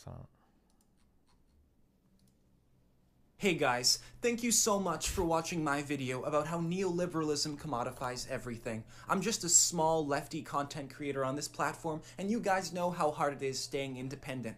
That's why I'm gonna ask that if you have anything to spare at all, please donate to my Patreon, and let's defeat neoliberal capitalism together. 1 year later. Guys, I have been blown away by your generosity. Thanks to your help, I'm able to improve my video quality and make even better video essays against capitalism. At this rate, we are closer than ever to a more inclusive, fairer Fucking society. dubstep. So keep funding the revolution. FCK, this buy my girl from her merchandise that last just released YouTube 1 year vid. That's was some crazy shit. Hope her good. True. Less than 3. later. Guys, I am so proud of how much traction this channel is getting. We are already at $10,000 a month. The bourgeoisie Because I'm is putting trembling. 100%. Remember, guys, install Raid Remember Shadow when the Legends and Soviet level up the Union had to build a wall to stop East Berliners from finding out how hard they were getting fucked? Omega lol. Nice. I am so proud of how much traction this channel is getting. We are already at $10,000 a month. The bourgeoisie is trembling. Remember, guys, install Raid Shadow Legends and level up those characters so they too can get strong enough to defeat capitalism. And go to nordvpn.com/JREG to hide from spooky authoritarian capitalist threats. 1 year later. I am now a libertarian.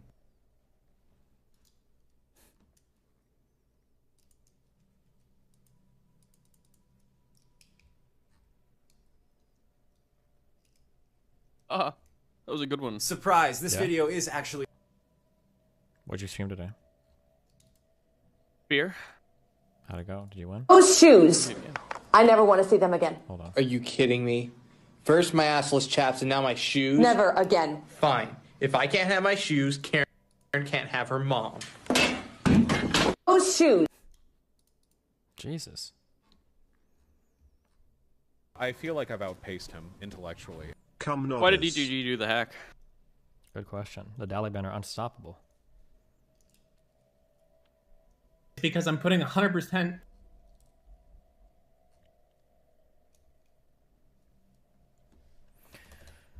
I feel like I've outpaced him intellectually. Dude, someone is at the pool fucking playing music as loud as they can. I can hear in my apartment. Damn. You On a got time to fucking boom Wednesday. out. Lean over. Scream at them. Say it? It's... What? That they should turn it down?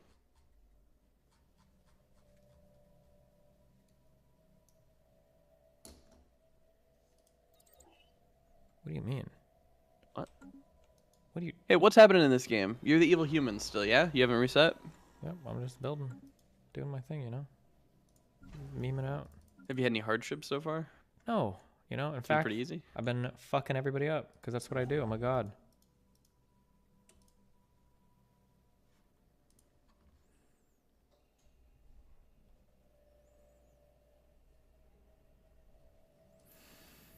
You wouldn't get charged with attempted murder if you shot someone with like a not a BB gun, but like a paintball gun, right? If... What? If you shot someone with a paintball gun, you wouldn't get like attempted murder. What would you get? Like assault? Oh, probably... Is it a battery or is it assault? Probably battery. Can you get... Is there like long range battery? Does that work?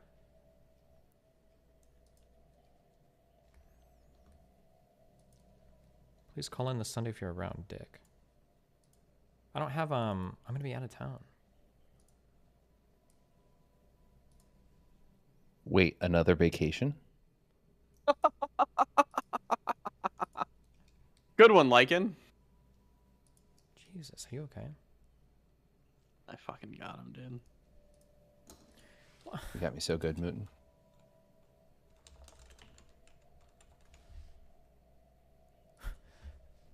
What is this tweet? Humans have been in existence for 300,000 years. Money only 5,000. We did it before for 250,000 years. I promise you we don't have to keep fucking with money. Is this a troll account? I don't even know. Is he saying get rid of money? Yeah. Or that, like, if we made it before with no... I just... Does he want to barter chickens? I don't know. Or get, like... Just get off back Twitter. when rape was legal? Like, I don't understand. Like, Jesus. I don't... Okay, I don't... No Twitter links for the day, chat. He's gonna lose it.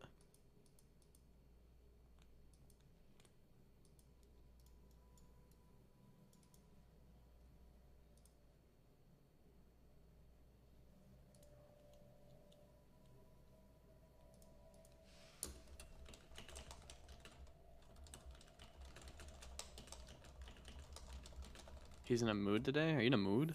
No. Oh, someone needs a Snickers. A what? Needs a what? You heard what I said. Yeah, wait, can you just say it again? Someone needs a what? A Snickers.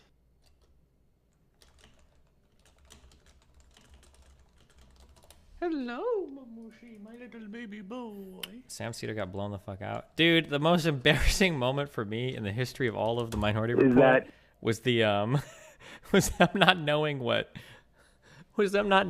Citizens United was about. Oh no. Oh god.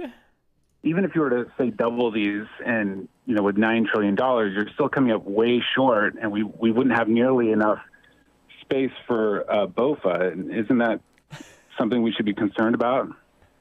Wait, what? BOFA. BOFA. BOFA D's nuts. Hey, did you hang up? I said BOFA D's nuts. Okay. Wait, does anybody have the streamable of the or the YouTube link to the Citizens United guy? Oh man. That was a brutal one. Was it like a meme? Or did they just not know what it was? They had really strong opinions about Citizens United, but they didn't know at all what it was about or what Citizens United even was. The average person. What? Was what I said weird? What? What is this? Spend like away from your stream setup for the night, you feel like you're losing money? No, I don't feel like that. But some people do, sure. right? Hassan feels like that. And so there's this idea that it's like if it wasn't fun and it's kind of like a bunk trip, it's like a huge waste of time. It's also a waste of money. Hassan calculates days in streams per day and what will impact that. But okay.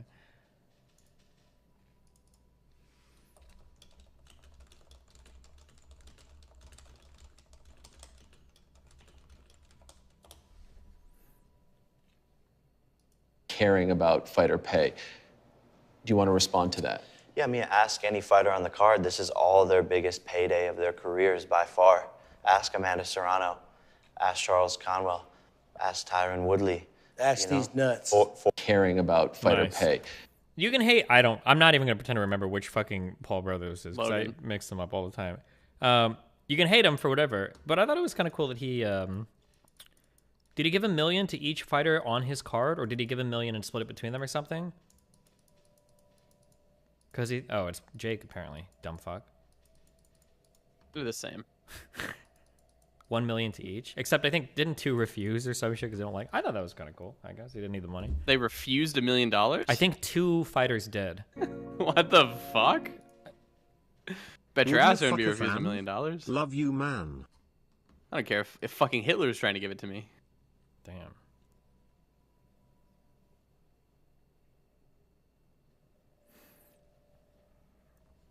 Did you just see this? Yike. I'm working with Hollywood on a Gamergate series for TV. Oh no. Let me share with you the pitch why this is a series that won't be a train wreck like the Law & Order episode. So I'm getting a lot of emails about this. No, I've got nothing to do with that TV show. I learned about its existence at the same time as the rest of you. No, I was not asked, consulted, etc. And if I had been asked, I wouldn't have been okay with it. That's all. Who is Zoe Quinn again? Was she The one that the started first? it all? Yeah. Well, not started it, but it was about her. Yeah. This, oh god, Brianna Wu's whole existence is tied back to the gamer. It's like that one guy that I talked to who's like, so anyway, back when I was with Occupy. I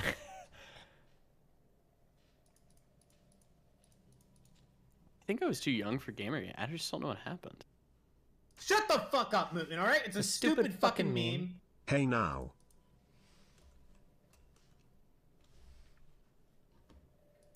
Bet tomorrow your favorite brothel prostitute. Oh no, hold on, wait. We gotta listen to this 1 second.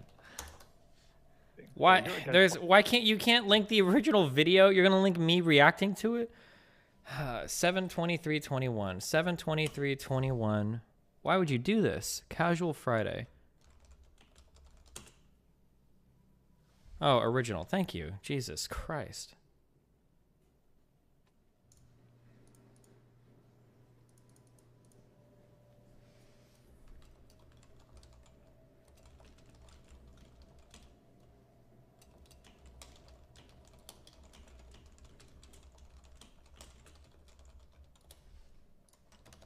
So you're against lobbying, am I correct? Okay, let me just, because nobody knows what the, this is what Citizens United is about, okay? Citizens United was a court case where George Soros of the Koch brothers went before the Supreme Court and they said we should be able to throw infinite money at anything we want in the darkest of dark pools, venom black money to anybody we want and destroy politics. This is what people think Citizens United is about, okay? This is why everybody has a visceral reaction to it. What is Citizens United? That's when the Supreme Court said super PACs can fuck us all in the ass. This is horrible, okay? And then I always tell people, it's like, yeah, Citizens United is actually really complicated. I probably agree with the Supreme Court. And then it was like, what? You hate democracy? Oh, you hate democracy?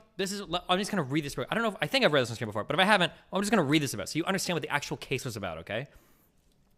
Citizens United versus Federal Election Commission was a landmark decision of the Supreme Court of the United States concerning the relationship between campaign finance and free speech. It was argued in 2009 and decided in 2010. The court held that the free speech clause of the First Amendment prohibits the government from restricting independent expenditures for political campaigns by corporations, including nonprofit corporations, labor unions, and other associations. The case began after Citizens United, a conservative nonprofit organization, sought to air and advertise a film critical of then Democratic presidential candidate Hillary Clinton shortly before the 2008 Democratic primary elections. Advertising the film would have been a violation of the 2002 Bipartisan Campaign Reform Act, which prohibited any corporation, nonprofit organization, or labor union from making an electioneering communication within 30 days of a primary or 60 days of an election, or making any expenditure advocating the election or defeat of a candidate at any time. Citizens United challenged the constitutionality of this law, and its case reached the Supreme Court. So it had to do with, like, are you allowed to run an advertisement 30 days before a primary or 60 days before an election advertising a documentary, right? That's a really hard line to be like, no, we should ban that. That, like, if I make, like, certain types of documentaries, you are unironically gonna infringe on my First Amendment right because there is an upcoming election and tell me I can't advertise that. That's a really big step into, now, maybe you can argue you should be able to, but, like, I'm just saying that that's a hard one. It's a really difficult case to argue. On either side, there are very good arguments for it. I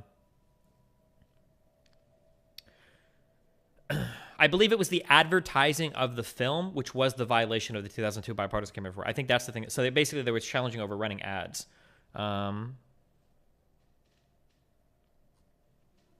Okay, but anyway, so that now we know what it's about. Or I'll read the background real quick. So, Citizens United filed a complaint.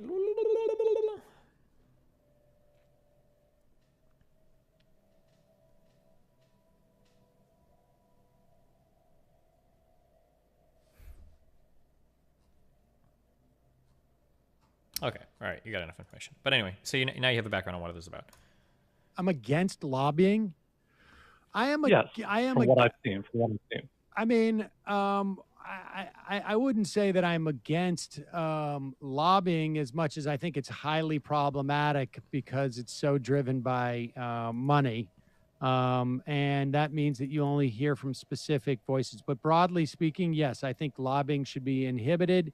And we should do as much as we can to make sure that there's a broader a contingency of voices that are available to lawmakers. But I would also roll back, if I could, I would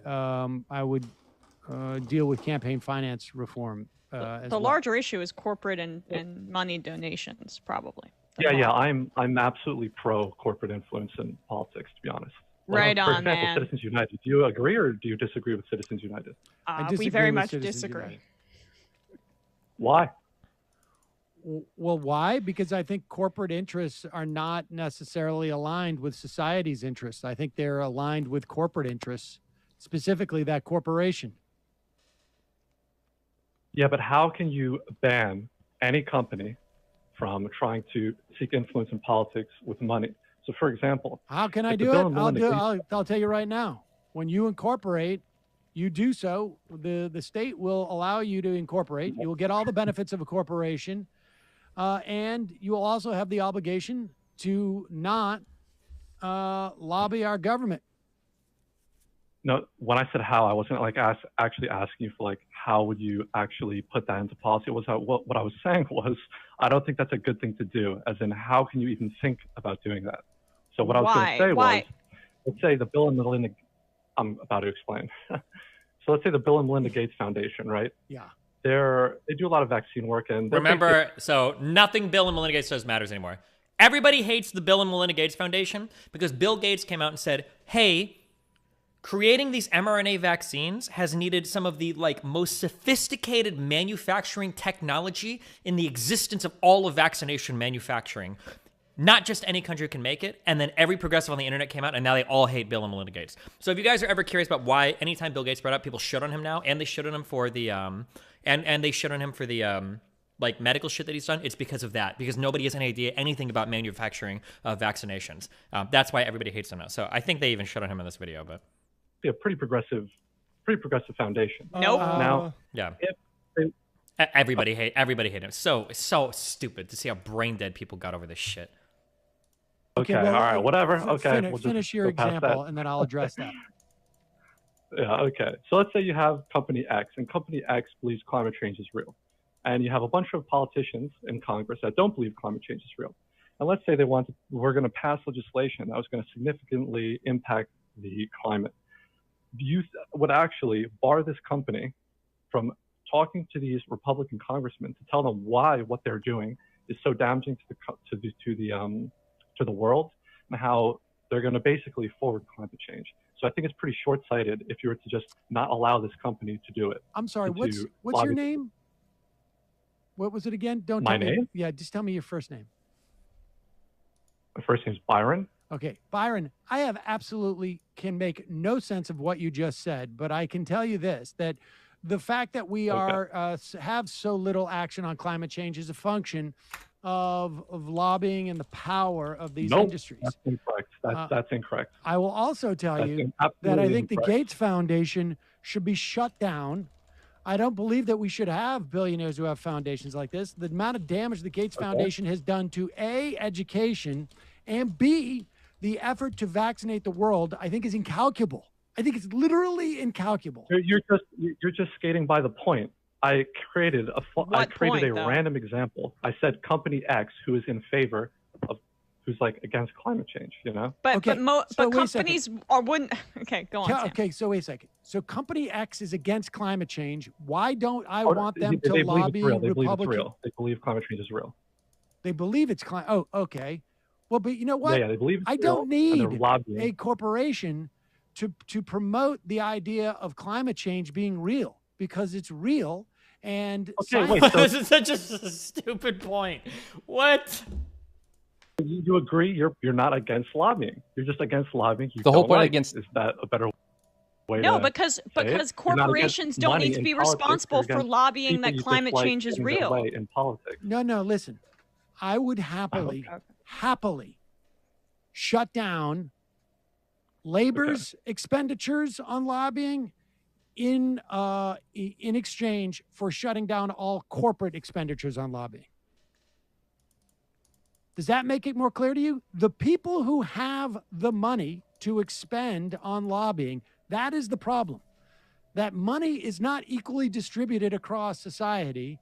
Therefore, if lobbying is another way of saying political power, and it's an extremely efficient method of political power, and money enhances that. Let me finish. Because you keep asking me to explain it to you, and I'm going to explain it to you right now. And money is concentrated in certain people's hands. So yes, if we remove money out of politics and don't give people who have a lot of money to donate the advantage in terms of that lobbying, then yes, the idea of trying to convince people of something I'm okay with. But when it comes down to lobbying in this the way that lobbying works in this country is that people who have the highest concentration of money go and expend that, and it gives them more political power. And I find that to be very problematic. Well, yeah, if you own a company, you probably have a lot of money. So if you're lobbying the government for something about your company, you're already selecting for people that have a lot of money. So saying just because most of the people who lobby are the people with money, I mean, that's not really saying much. That's just saying people with companies lobby the government. And it just so happens that people with companies also have money. Well, so I'm not against kinda, the idea of people arguing to politicians that the politicians should do something. When we say lobbying, it actually is not a theoretical thing in this country. It is actually a real thing. And we know there is no circumstance where the playing field is even as two people show up at the door.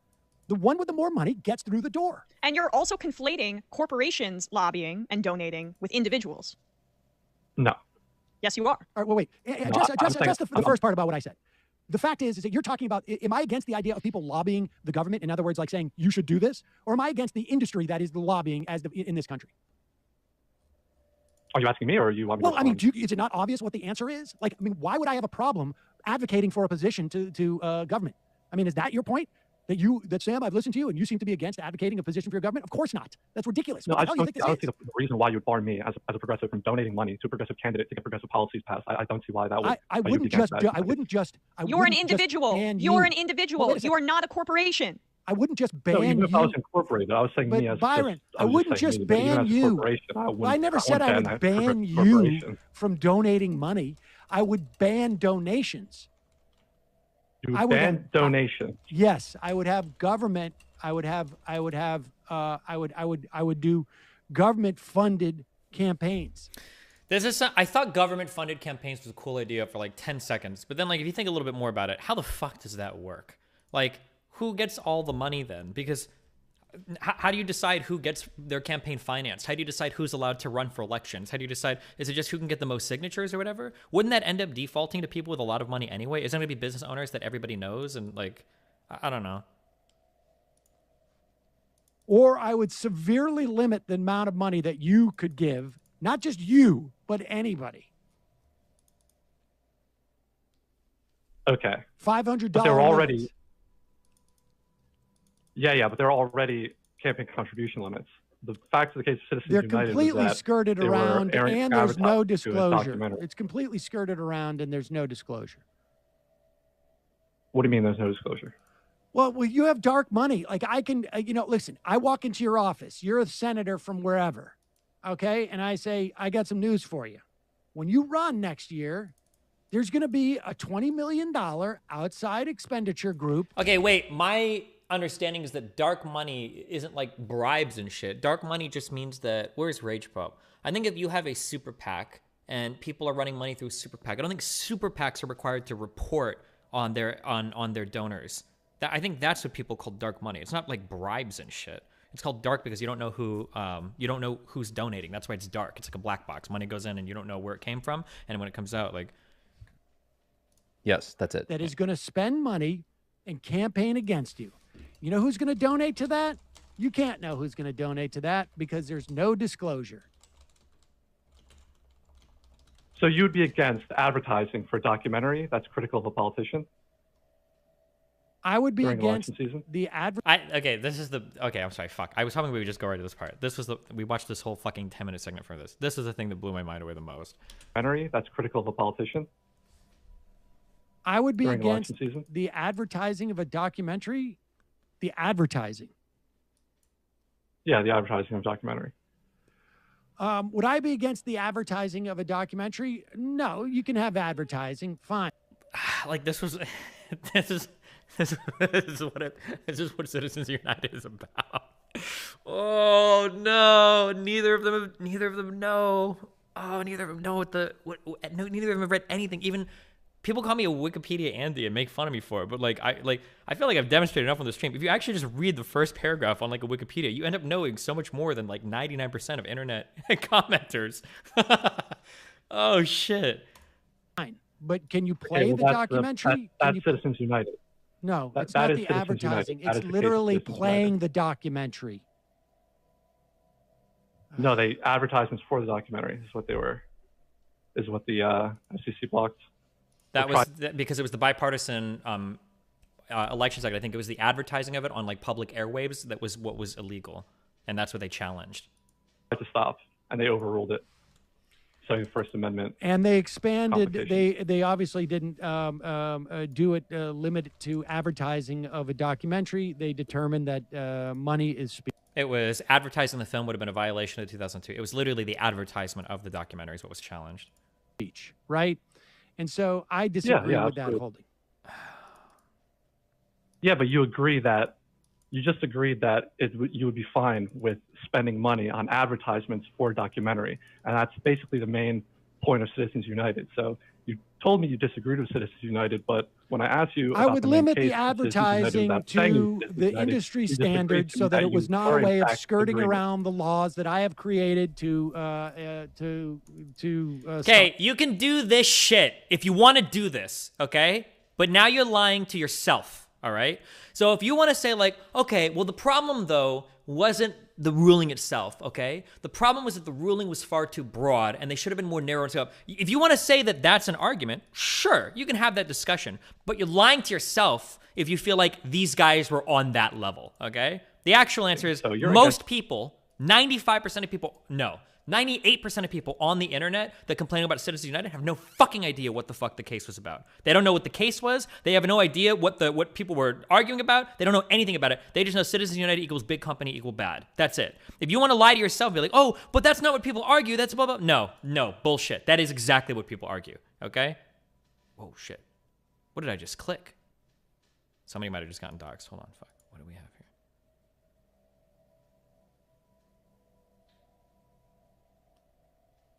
Oh, no, it's just my logins, my OAuth. 98% of like the shit that people argue about on the internet is like, it's like tax loopholes bad without knowing, okay, well, what would you change in the tax code? It's Citizens United bad? Okay, what part of the ruling do you disagree with? It's like, it's just like saying like this thing is bad because it's like rich people or whatever. Like none of it is. Okay. Don't you think it's a little misleading to pretend that advertising for documentaries was the extent of the ruling? No, but like what I'm saying is that a good conversation, if you want to have a good, and let me be clear, okay? I'm not going to say that Citizens United is like, oh yeah, obviously it should go this way, or oh yeah, obviously you should allow like super PACs, or oh yeah, obviously you should have this thing, right? I'm not making that claim. But what I'm saying is that if you want to take issue with something related to Citizens United, there is a lot of complicated conversations that we need to have about like, well, what should you be allowed to fund, or how should you be allowed to donate? Like, let's say, for instance, that I have a Democrat Party that is in favor of ecological conversation, right? When you're conserving something? Conservation, not conversation. Jesus. Like people that are in favor of conserving environments, people that think that climate change is real, blah, blah, blah. And then let's say you have the Republican Party that is more ecologically destructive, that doesn't care about conservation, that doesn't care about like climate change, doesn't care about this shit, right? Well, let's say that an election is coming up, okay? And let's say that there's a nonprofit and they're working on documentaries about climate change and how harmful Republican views are related to climate change, you know? Do you think that you should be banned from donating to those nonprofits during election season? Or do you think those nonprofits should be banned from advertising the documentaries they make near election season? It's pretty obvious that they're going to slide one way politically, right? I think that's a difficult conversation to have. I think it's difficult to come down hard. Government funding of certain elections in Ireland. Each candidate has to get over a certain percentage of the vote to get money back for their campaign. If they do not get enough votes, they get no money back. Cool. Mateo Trujillo, $5. Hey, what should I do if your employer says they are no longer going to provide drinking water, and we must bring our own or buy from the store? I have no idea. I don't know what country you're from. I don't know. I have no idea. And taking this one clip of Sam as indicative of his entire understanding of the ramifications of Citizens United is also a little silly. Maybe he knows some of the ramifications, but he had no idea what the original case was about, which I just thought is like, I think that's a little bit scary. If you're going to have like really strong opinions on like a court case, I think you should at least know what the case is about. Otherwise, it's a little bit, I don't know. That's all I'm saying, okay? I just thought it was funny. Well, okay.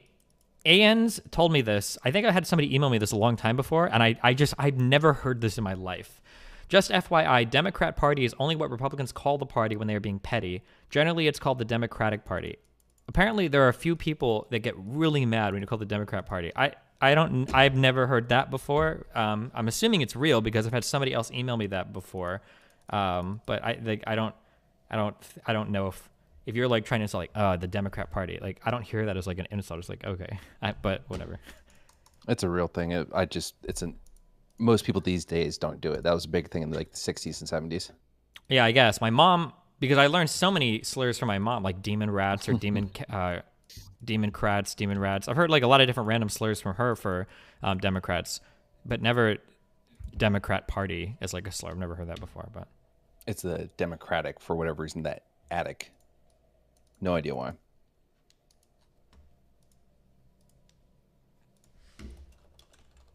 What's the best Kanye album? That's obvious. Okay. If you want a good argument, it'd be like the second best, because obviously the first best is My Beautiful Dark Twisted Fantasy. Obviously. Okay, what's the second best? I don't know. 808s? Maybe. I like Yeezus.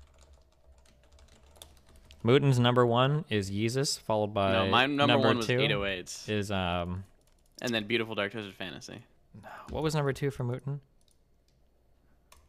Some other shit. Don't say Donda. I haven't even listened to that album. Do you guys not like Graduation? I'm not gonna lie. I don't actually know any of the three initial Kanye West albums. Like, I don't know them like discreetly from one another. I have to look up like what are the tracks on. I have to look up what's on it. Yeah. Yeah. Graduation has some decent songs. I did. Good songs, actually. Because way back when I listened to this, I just had like a big playlist with a whole bunch of songs from all three of these albums, and then I listened to it, but I don't remember like what came from what. Track list, Graduation. Holy shit, that was a banger album. Stronger was on this one. Stronger, I Wonder, Good Life is good. Can't tell me nothing sucks. I don't like that one. Barry Bonds, Lil Wayne is just a trash rapper. Anybody that disagrees is a loser, okay? Flashing Lights, I think was really good. The Glory is pretty good. Homecoming, awesome. Big Brother, sick track. Damn. Yeah, Graduation is okay. Album. This is a good one.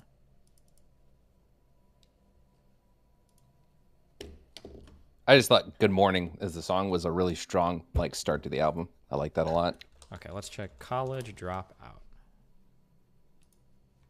Whoops, this is not. And no one ever talks about it. It's always Yeezy, 808s, Life of Pablo. Okay, what one did I just look up? Graduation. Okay. Yeah.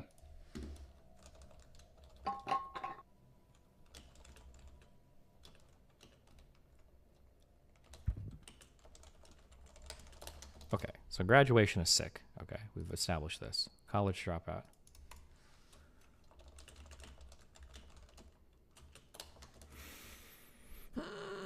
Track listing. Okay. For College Dropout, We Don't Care. Graduation Day. All Falls Down is okay. All Fly Away. Oh, that little gospel thing is cute. Spaceship. Good song. Banger. Jesus Walks. Fucking banger song. Never Let Me Down. Okay. Get 'Em High. Workout Plan. The new workout plan is interesting. Slow Jams. I thought that was a banger song. Am I the only one that thinks that? I don't remember that song. Slow Jams is a banger song. I think the feature by Twista is really good. I like that song. That's a good ass song. Breathe In, Breathe Out is 2 words. Through the Wire. I actually didn't like Through the Wire that much. I don't know, people are like, oh, he's Joe's. Wait, really? It was okay, I guess. Family Business I thought was nice. Last Call, I really like that. Which one is Roses on? It must be the other one. So College Dropout is okay. Graduation definitely better. Good. College Dropout is solid. What was the first one? Late Registration. Late Reg. Can you show screen? I just have a Wikipedia. That's all I'm doing. Sorry, here.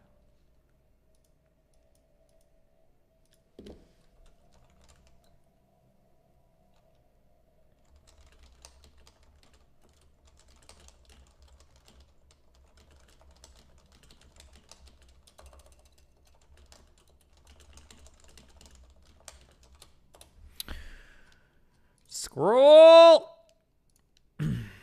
Let's see. We've got Heard 'Em Say. I probably Touch the Sky. It's okay. Gold Digger. That's an amazing song. Drive Slow is okay. My Way Home, Craig Music. Roses is a really good song, I think. Bring Me Down is okay. Addiction. We Major. Hey Mama. Celebration. Gone. Diamonds from Sierra Leone is a bonus track. Jay-Z is a good feature in that. Okay. Okay. Okay. So Graduation is definitely the best. Out of the... Well, did you look at 808s? Well, that's like a different... I'm just saying from these first three. Oh, okay. So it's Graduation, College Dropout, then Late Registration. I agree with that. They need skitless fucking albums on Spotify. Yeah? Please, God. What about MBDTF? Dude, okay, let me look at this. Track listing. There isn't a bad song, well, I don't think, on My Beautiful Dark Twisted Fantasy. I think that you can argue there might be. I spent a long time since I've listened through this. Dark Fantasy, I think, is good. Gorgeous? Fuck, I don't remember. Some people don't like Lost in the World, I guess. Let me check real quick. Hold on.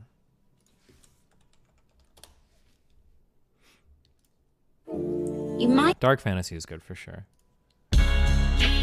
Oh, I don't like Gorgeous that much, actually. Tell me that really? It's like it's certified. Okay. Power is a absolute fucking smasher. Okay, Power is this type of song where that can be the only song in the album, and the album is good. Okay, this is a banger song. I don't know if it's that good. It is absolutely that good. Why? Because it's just a god tier. Why the fuck would Kanye West sample King Crimson? I don't know. It's just a good ass fucking. This is a hype song. This song is just hype as fuck. It's actually such a good hype song. Holy shit. Can you name your favorite song of all time for Kanye? Oh man, that's Spaceship or Roses for me. I listened to Spaceship so much when I worked at the casino, so it has like a sentimental value to me. What is my favorite Kanye? I think that Kanye's best song is Runaway. I feel like it's such a good balance of him being arrogant but being self-aware of like how fucked he is and like the bad shit that he does to people around him, and like he just can't help. Like I think I really like Runaway. That being said, I don't like this like the 2-minute. Is that with Chris Rock? Whatever bullshit at the end. Runaway, I don't think it is. What's the one with Chris Rock where it's like the skit like in the song? Anybody know what I'm talking about? The ending is great. Oh, Blame Game. Okay. Oh, maybe I would like this song more if I knew what the fuck the. I don't know. How can you not say Jesus Walks? Because I'm not religious. Jesus Walks is a really good song though. That is an absolute, unbelievably good song. Holy shit, that's such a good song. Production on that is sick as fuck. Okay, so Gorgeous, whatever. Power is good. All of the Lights is pretty good, I think. Monster. This is a really, really good track too. This is an amazing track. A weak feature by Jay-Z, but goddamn. It was the one that made me start actually liking Nicki Minaj rap. Yeah, she probably didn't write anything that she rapped, but hey, listen, it's still a good verse. Okay. So Appalled. I think this is a good song. I like it. Devil in a New Dress is amazing. Okay. This is a sick as fuck. Fuck, this is a good song. Runaway is really good. Hell of a Life is okay. Blame Game is okay, I think. Lost in the World. Lost in the World is pretty good, yeah. Okay. All right. Yeah. Okay.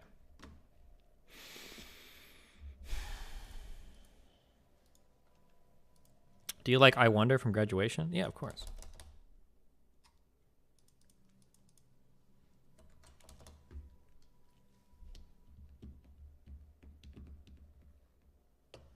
Skit number 4 from Late Registration is pretty sus. What do you mean?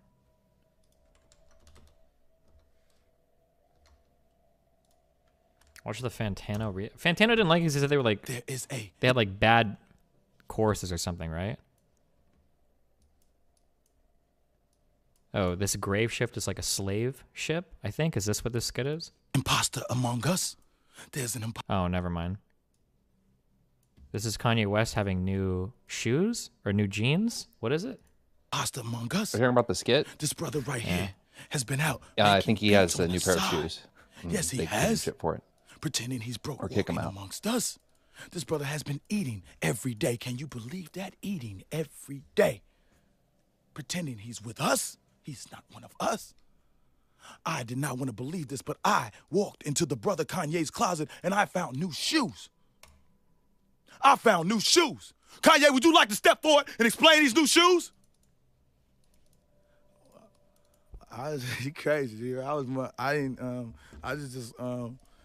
in. No, you speak up, brother. I just want to stick. I'm trying to stick to my roots and What? I want to stick to my What? You march your new shoes out of here, Kanye. Don't you ever come back in them. Don't you ever come back smelling all good, taking showers and shit like that, all right? We don't appreciate that down here, broke fat bro. What's next?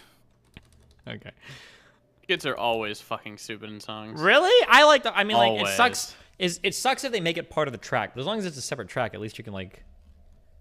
If it was like separate off of the albums on Spotify, I guess I wouldn't care, but it's not. So. Well, I'm still booming hard. I've never used. You are booming on that shit. I never yeah. use Spotify. Fuck that shit. Yeah, you are booming. You'll swap eventually. Yeah.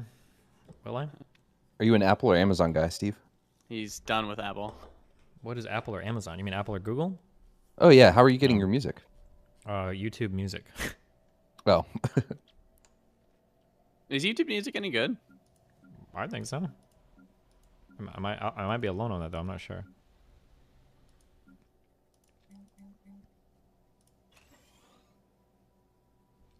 It's so expensive. How much is so expensive? I think I have it for free because isn't it part of my YouTube Red, which is like $9.99 a month? Oh. I don't know if that's together.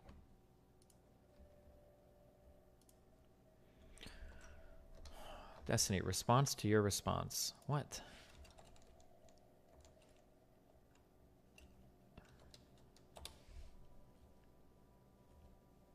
Premium is like 13. Oh, maybe it's $13 a month. I think Spotify's like 15.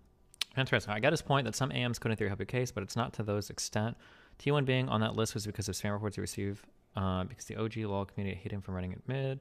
Rice was on because still reporting him for in 2016, even though he had already said not ban something Destiny for everything. Oh, that could be true. That it might be that the do not ban list, whatever was listed on that file, is literally just like this person got spam reported. So before you pull the trigger, check with somebody like higher moderation. That could be true.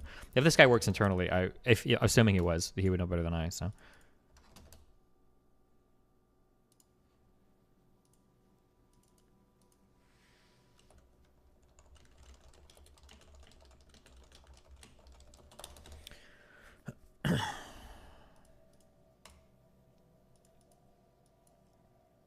I am proud to be working with Dollar Shave Club, who sponsored this video.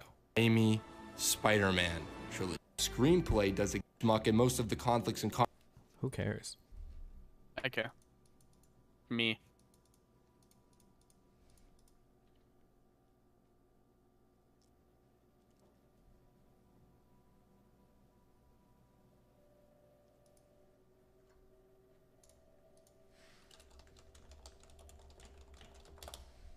I don't care. I don't care about Ben Shapiro and Anna Casper. That sounds like the most boring fucking debate in the world. Please. Yeah, let him play Stellaris. Okay, link me this link. Okay, fine. Link the debate. Link the Ben Shapiro Anna debate, and we'll watch it for 3 hours or however fucking long it is. Okay. Really? Yeah. Sure. Oh god.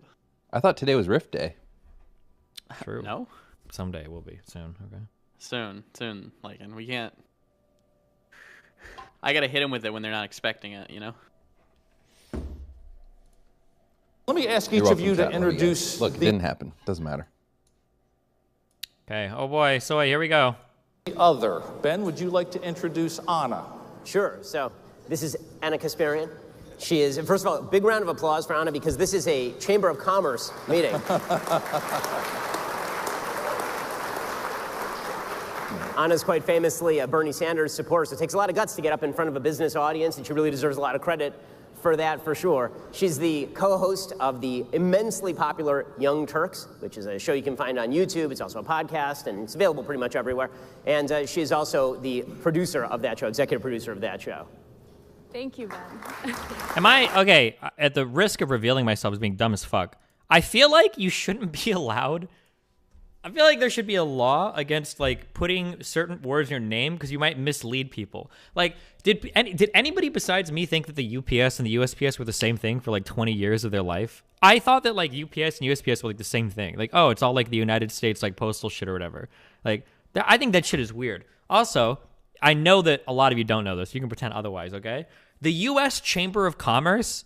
Hold on, wait. I'm curious. I'm gonna pull. I'm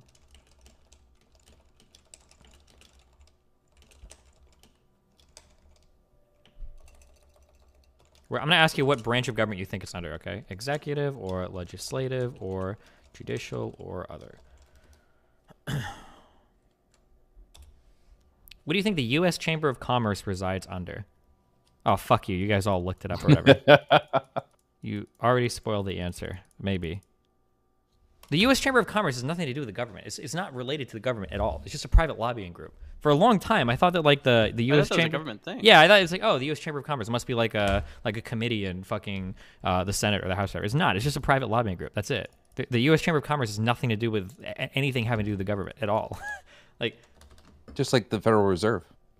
Yeah. Wait, I totally primed that question by doing the USPS thing first. That was stupid as fuck of me. Wait, what? Federal Reserve has a government board, but it's the banks are private corporations. The banks that are members of it are private corporations, but the head of the Federal Reserve is appointed directly by the U.S. president. The head is, yeah, but the institution isn't. So the head is, but it's not like, you know, the IRS or something like that, right? Yeah, but the Federal Reserve is also different too, because it doesn't the Federal Reserve like directly integrate into like monetary policy, which is which is helped by the Treasury of the United States, which is also like part of the federal government. Yeah. So I think it's a lot different than like, yeah, sure. Yeah, it's a lot different than like the U.S. Chamber of Commerce, which has absolutely nothing at all to do with the. Yeah, no, I get what you're saying.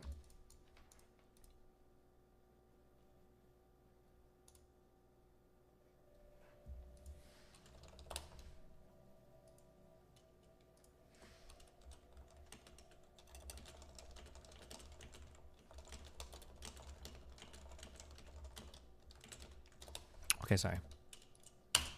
Anna, your turn. All right. First of all, thank you for having me. It's a pleasure to be here, and everyone's been so hospitable and incredibly polite and nice, and I really appreciate that. Ben, I just found out, based on what Jean told me, suggested me to be part of this conversation, and I really appreciate that. You know, Ben is the co-founder of the Daily Wire, incredibly well known, especially in the media space, the new media space specifically, but he's certainly made his rounds in traditional media as well. And he has really popularized a lot of conservative ideals, conservative beliefs that I think were getting a little played out by some of the old guard of conservatism. So, you know, Ben is known for being sharp, being able to defend his viewpoints without engaging in personal attacks. So I'm looking forward to having this conversation with Ben and, you know, sharing our ideas with one another and, you know, with everyone here. So thank you for having me. Well, we love civility, so thank you. Boring. So for those of you who looked at it, you know our topic is leading political voices of the next generation of leaders. So you're thought leaders within your individual, within your generation, a generation that's much younger than mine. What would you like the people of your generation to know moving forward? Anna, let's start with you. Well, I think that my generation is certainly pretty passionate about changing things, certainly changing the way that they work and live.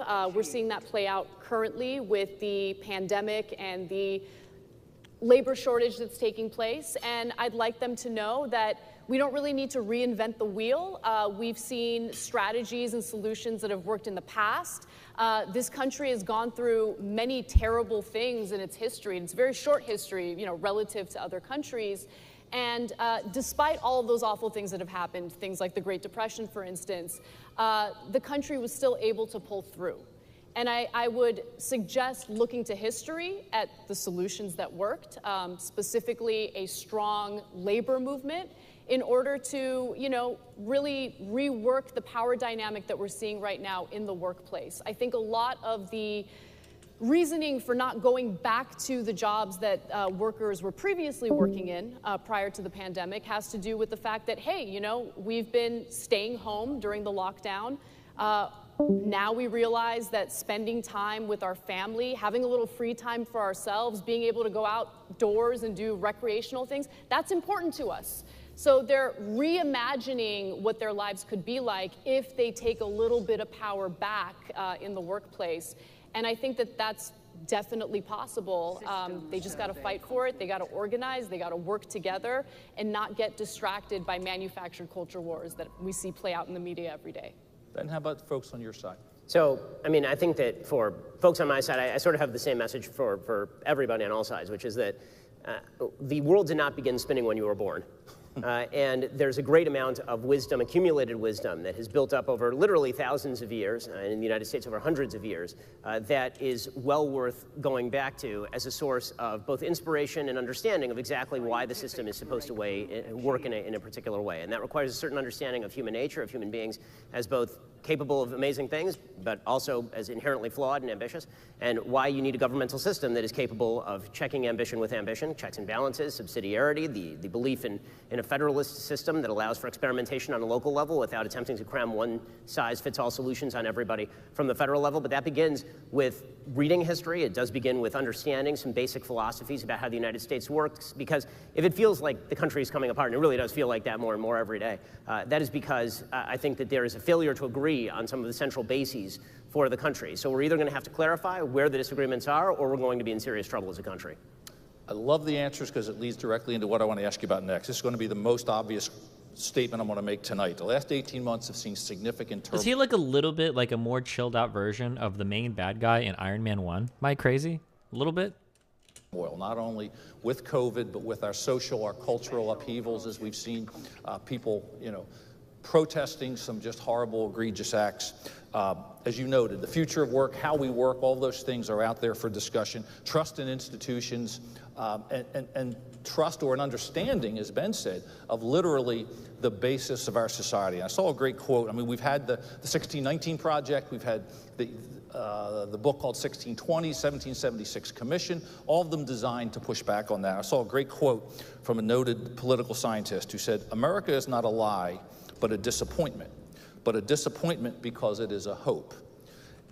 Would you agree that that's a good description? And would you also agree that the U.S. is an exceptional country? Ben, I'll start with you. I obviously believe that the United States is an exceptional country. I think that our history is filled with moments of glory. It's also filled with some terrible tragedy and some terrible evil. There's no question about any of that. To suggest that America is a disappointment is to suggest that utopia is a real place, or that whenever you say somebody's a disappointment, you have to say compared to what? What exactly are you shooting for? Compared to the ideal? Of course, everybody's a disappointment. Saints are disappointments compared to the ideal. But if what you're talking about is America as a whole is somehow disappointing compared to, for example, what other countries around the world stand for, or what they have provided to their citizens, or what they have provided to the globe, then by no means is America a disappointment. America is a tremendous success story. In fact, it's the greatest success story in world history.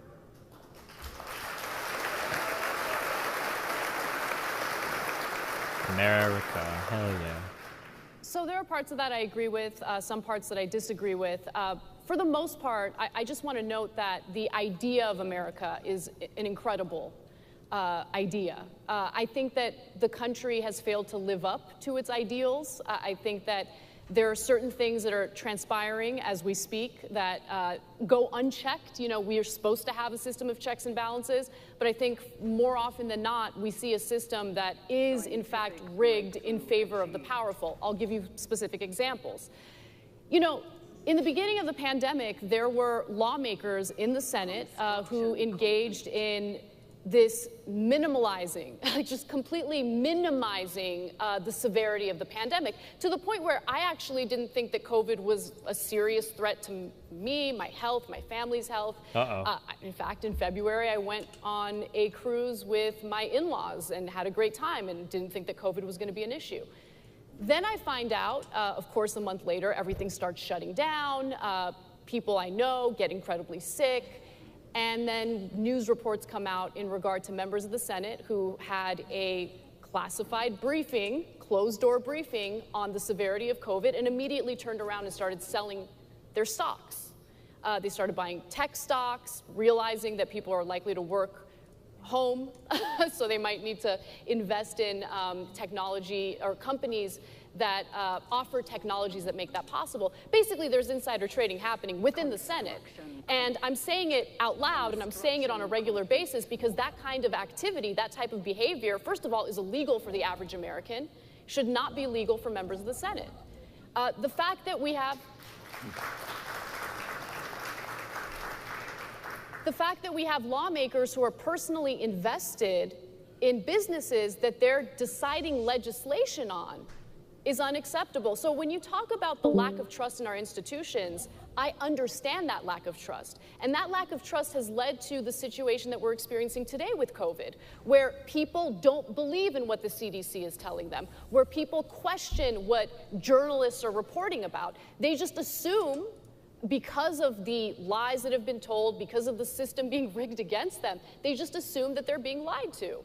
And now we find ourselves in this difficult position where we're trying to find solutions. We're trying to come together so we combat COVID effectively, get people back to work so people can thrive, families can thrive. But that's incredibly difficult to do when people don't trust in our institutions.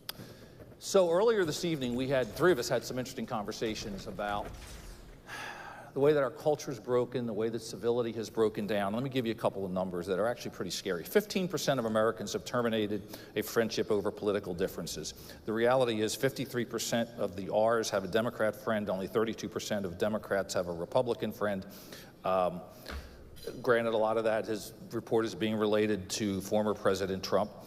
Kevin Drum, who I don't know, but is a liberal journalist with Mother Jones, said, quote, "If you hate culture wars, blame liberals." He wrote that in Washington Monthly.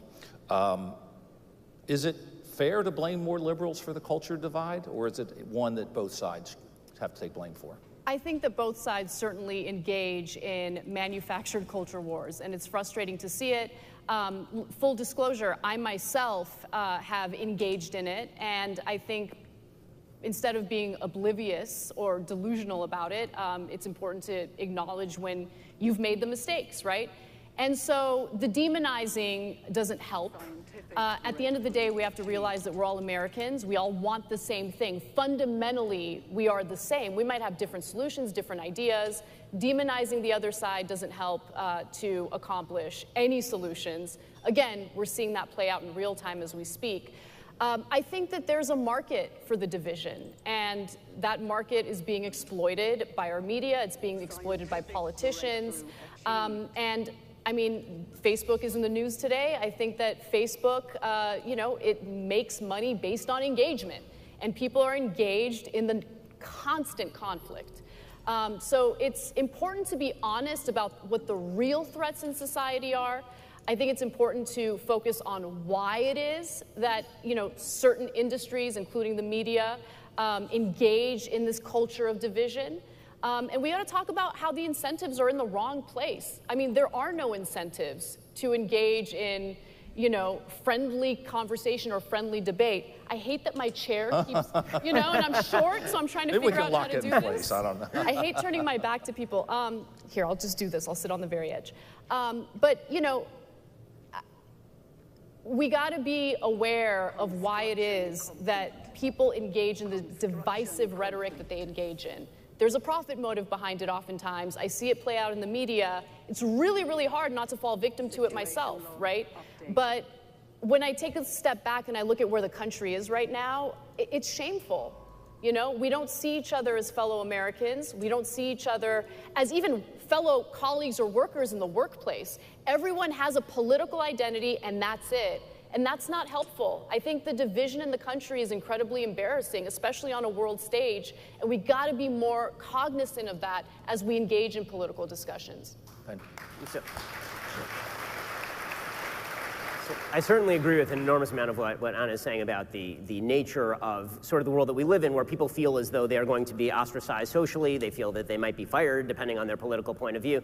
They feel as though if they make comments openly, and this is true for pretty much everybody across the political aisle, actually, with the exception of people who consider themselves on the far left. According to Cato's study, basically every political subgroup in the United States feels uncomfortable speaking openly about what they believe, except if you're on the far left, because then you get to find people's old tweets and do that sort of stuff. True. But I'm not going to pretend that I think that the culture wars are irrelevant. I don't. I think that many of the culture wars are highly relevant, and not just relevant, I think that they may be indicative of sort of where the country is going. Because the way that most people experience interactions with the government, particularly the federal government or with politics generally, is not always based on tax rates or the very minute internecine debates that we have over $3.5 trillion bills that nobody knows what's in, and then everybody just votes before they read the thing. A lot of the way that people engage in politics...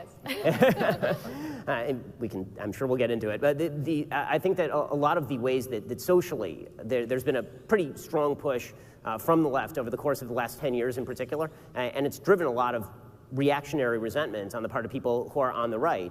And I would suggest that a lot of the support for President Trump, for example, was driven by precisely that. It wasn't just about his economic program, which differed from sort of the traditional laissez-faire Republican economic program. A lot of it was about the idea that he was a culture warrior who was going to punish enemies and all of this. And so to pretend that the culture war either doesn't exist, or that people are making it up in their imagination, or that they are overestimating the impact of it on their life, is to ignore how people are being treated in the spaces that they treat with every day, on Facebook, on Twitter, in the workplace. I mean, one of the reasons that my family and I left California is not just because of the living standard, although Florida is way better. It is also because, we left a place where we felt as though our children were going to be socially ostracized. Wait, Florida is better in what way? What can you expand on that a little bit? Your resource deficit is having some huge problems. Wait, where? I'm just short on rare crystal. I just can't upgrade some things. I don't know where. I can't make these yet, which is annoying. But for a place where we feel our children are not going to be socially ostracized, and that's a big thing. Yeah. No, I mean, you actually brought up a few issues that I agree with. Number one issue is the constant policing of people's pasts, what they've said in the past. I think holding people to the current really standards based on the current culture. If you're looking at tweets, for instance, from 2009, and you're judging that tweet based on what the current culture or the current standards are, it's a little ridiculous, right? So going around demonizing people based on their past statements, it shuts down a conversation that could be had, rare crystals yet. That's right? a problem. A conversation about, oh, hey, look, society has actually progressed on this, and look at what was okay. I mean, you have late night hosts who were in blackface not too long ago, right? But the culture has changed. I think that, society as a whole, not everyone, but society as a whole has realized, oh, well, blackface has a pretty terrible history, and maybe it's not a good idea to dress like that as like a cute little Halloween costume. But beside the point, I don't think that the culture wars are fake. I think the culture wars are taking place.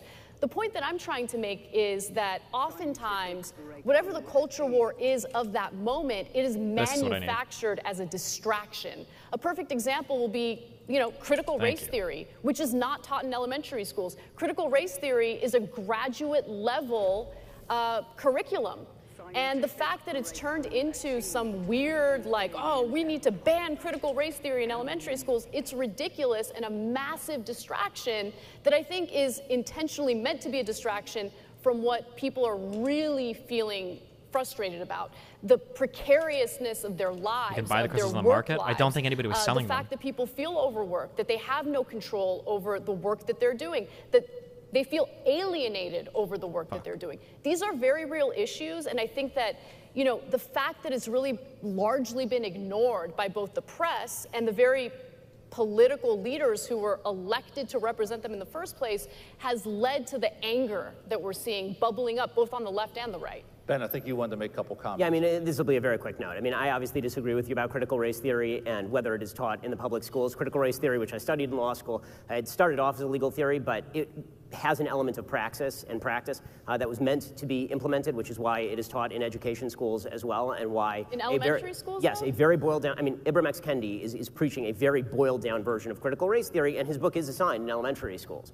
I mean, the fact is that when you are having elementary school students who are having to check off boxes with regard to their race and then explain to each other whether they are historically privileged or not in 4th or 5th grade, that's a very dumbed down version of critical race theory. There's sort of a game that gets played with regard to legal theories that end up being boiled down. Intersectionality is another great example of this. Kimberly Crenshaw writes a very intelligent law review article about intersectionality and how you can be a member of more than one minority group and be discriminated against in a variety of ways. And then that is used as the basis for a much broader move in American political life. And then as soon as you point that out, they say, well, that's not intersectionality, it's the original law review article. That's a bit of no true Scotsman games playing. And so I object to that. And look, it is a relevant issue when you have Terry McAuliffe, who's running for governor of Virginia, literally saying in open debate that it should not be parents who are making the educational decisions for their children. It should be the people in education. I mean, that is a culture war issue that I think is of key importance to people who have kids, right? Well, see, I mean, I think that that's part of what leads to the lack of trust in our institutions. I mean, yes, as a parent, you get to make decisions about which school you want your kid to go to. If you're uncomfortable with the public school curriculum, you can take a look at private school options. If you don't want that, you can homeschool. But who gets to be I mean, if we're talking about parents making those decisions, who gets to be the arbiter of, you know, which parent gets to be the arbiter of what gets taught in any particular public school? I'm not really buying that they're learning about critical race theory or even a boiled down. I'm positive that, you know, elementary schools are not learning about systemic racism. And even if they are, even if it's a boiled down version of that, learning about systemic racism is important. I think that that's something that's an issue in this country that gets ignored or completely denied, and I think that's wrong. I think that's what also leads to the division that we're experiencing. Well, that's going to be the major culture war issue, right? Because the fact is that I, as a parent, believe that if you're going to teach... You think there's no systemic racism? I believe that it depends on how you define systemic racism. So if you're talking about legal regimens of racism, no. If you're talking about history has after effects, of course. So I think there's a real problem with semantic overload in a lot of our political conversations. And when people say systemic racism, sometimes what they mean by systemic racism is history has consequences. You can't have... This is true. That's a good phrase, actually. Semantic overload. I agree with that. 150 years of, 300 years of slavery followed by Jim Crow, and that not have after effects, which of course is true. And sometimes what they mean is that every inequality in American public life is due to some systemic inequity that is currently taking place in the United States, which I think is absolutely 100% false. I mean, we certainly see that playing out in our criminal justice system. Are you going to deny that, or are you going to say that, let's say, African Americans or Latinos are just inherently more criminal or I'm not going to say either of those things. I'm going to say that so why are they overrepresented in our prisons? I mean, especially when you consider... Oh, no. Oh, God. She's about to make the worst arguments ever. No, is she? The scope of our conversation, but the answer is because not all groups commit crimes at the same level. That has nothing to do with genetics. That has everything to do with circumstances. Can you guys hold those thoughts on education? Because I do want to get back to some of that, too. But let me move on to Oh, man, and she moved on immediately from it, too. Yikes. Something else we talked about. We talked about the trust issue, and there's some very interesting surveys out there on trust. Gallup did a survey. There's a drop across the board in trust in all institutions, except law enforcement, which is very interesting. Congress, sorry for my friends there, is the lowest. Media is down there almost as low as Congress. Those that rank the highest were small business and the military. So this low media rank, is that fair, or is that being manufactured as part of a culture war? It's fair. I mean, it's entirely fair. I mean, I think that one of the things that we've seen for both good and bad, the fragmentation of media is a result of systemic distrust in the media, and that's existed for a very long time. I mean, that's nothing new. And I think that it's completely fair for people to look at the media. I know there are people on the left who think that the media is too right-wing, right? Obviously, we on the right think that the media is far too left-wing. But I think that sort of distrust in media sources is very often justified. I think that we're requiring more of people than we used to in the past, because once people have realized that there's an inherently political angle to how people cover the news, now we're asking them if you want a full rounded diet, you actually have to choose it yourself, right? You have to cultivate yourself to watch the Young Turks and then watch my show and decide who you agree with, and where there's sort of a common locus of fact, that's the fact, and everything else is the opinion. That's asking a lot of viewers, where we didn't used to ask very much of viewers at all, right? You just turn on the evening news and buy whatever Walter Cronkite is saying, whether it's true or not. I might get this. I think most Americans waking up to that is a good thing. The systemic lack of trust in media has some bad downstream effects sometimes, because when there are no gatekeepers, there are no gatekeepers. So I like the fact that there are no gatekeepers, because I think the gatekeepers were very often biased, but without gatekeepers, sometimes bad stuff gets through. Yeah, I mean, wait, this I is think dog that shit? right I can just now get 2 more districts on every planet? How's that people bad? existing in various filter bubbles. So if you are, for instance, consuming most of your news online, if you like a particular brand of programming, if you, let's say, lean more conservative and you're watching mostly conservative news, algorithms offer up more and more conservative news. And so when you get if you have preconceived notions and all of a sudden you're hearing or reading something that challenges those preconceived notions, you're gonna have a negative reaction to it. And you see that playing out across the board. I'll give you an example. I mean, I have family members who are constantly consuming news online. My mom's a good example, right? She's, you'd be surprised she's my mom, because she's on Facebook. She clicked on a link to, let's say, the Daily Wire, perfect example. Well, Facebook is gonna be offering up more Daily Wire type content. And then all of a sudden, when she's watching the Young Turks, she'll be like, well, you know, I read on Facebook, or I read on the Daily Wire, or whatever, that X, Y, and Z happened, and you're wrong, right? That conversation doesn't actually happen that often. But I'm giving you an example. I was hopeful there for a second. Right? And so look, there are all sorts of issues with the media, right? I mean, the media for the longest time completely ignored the very real frustrations that workers have been feeling in this country. I mean, the Federal Reserve released data indicating that nearly half of Americans can't even afford a $400 emergency.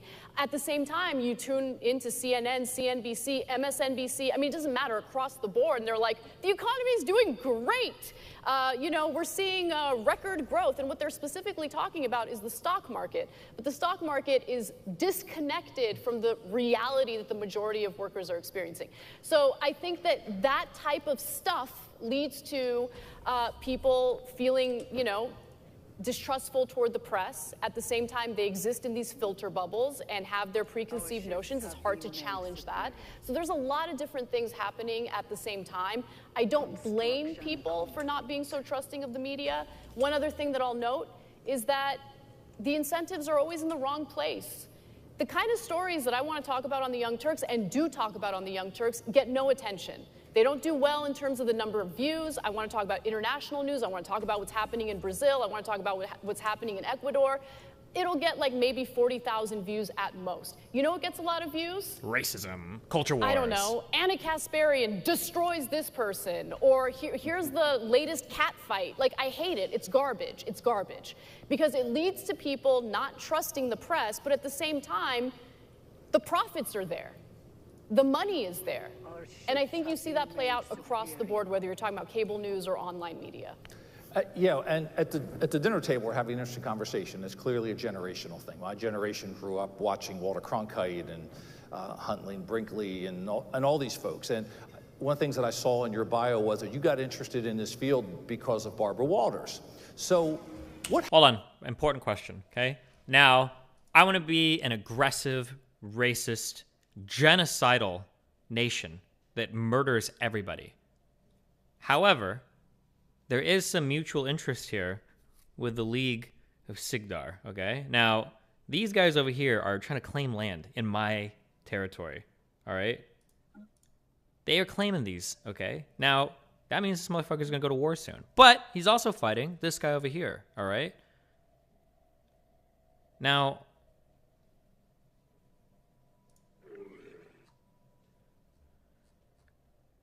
is there a way that I can, like, guarantee his independence or something? Or demand vassalization. I can't do this. Oh, he's so much stronger than me. Oh my god.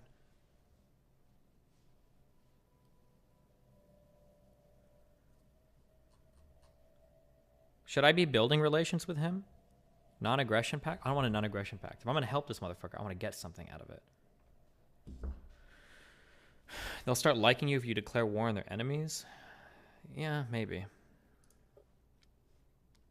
Oh, also, so how does this shit work? You build up infiltration shit. Do I need to get this to 90, or do I just build it up and then spend it on these types of things? I think that's what you do, right? I haven't been building an envoy. I've just been building a huge spy network. You're just supposed to spend it, yeah. Okay. I have an extra envoy right now. I guess I could start building relations with these guys. But I don't really want... I really just want to take them over, though. Let's see. Relative power is greater than or equal to superior relative. If refused, it grants the subjugation.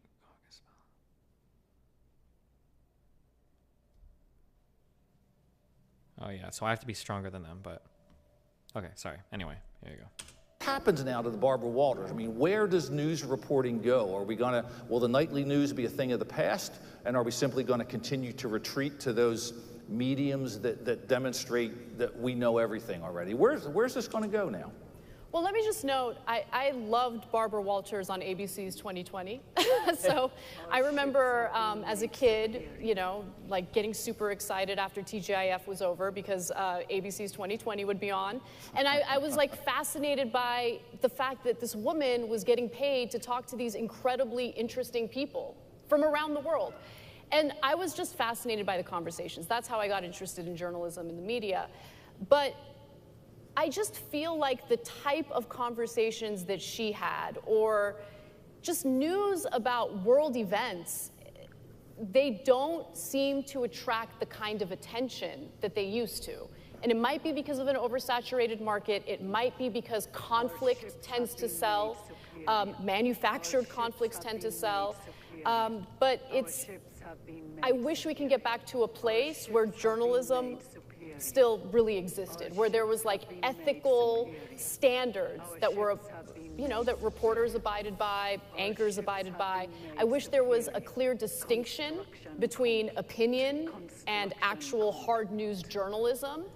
You know, this is what I talk about with my journalism students whenever I have the time to teach. I always tell them, I'm like, look, there's a difference between what I do, which is analysis, opinion, and what you should be doing as an investigative journalist, for instance. You know, going out there and actually gathering the news, talking to both sides, not equating both sides and acting as if, you know, you're completely neutral, but making sure that you gather the facts on the ground and report them as they are. It's really hard to find that these days. There's still great journalism taking place. I wouldn't be able to do my analysis or my job without that great journalism taking place.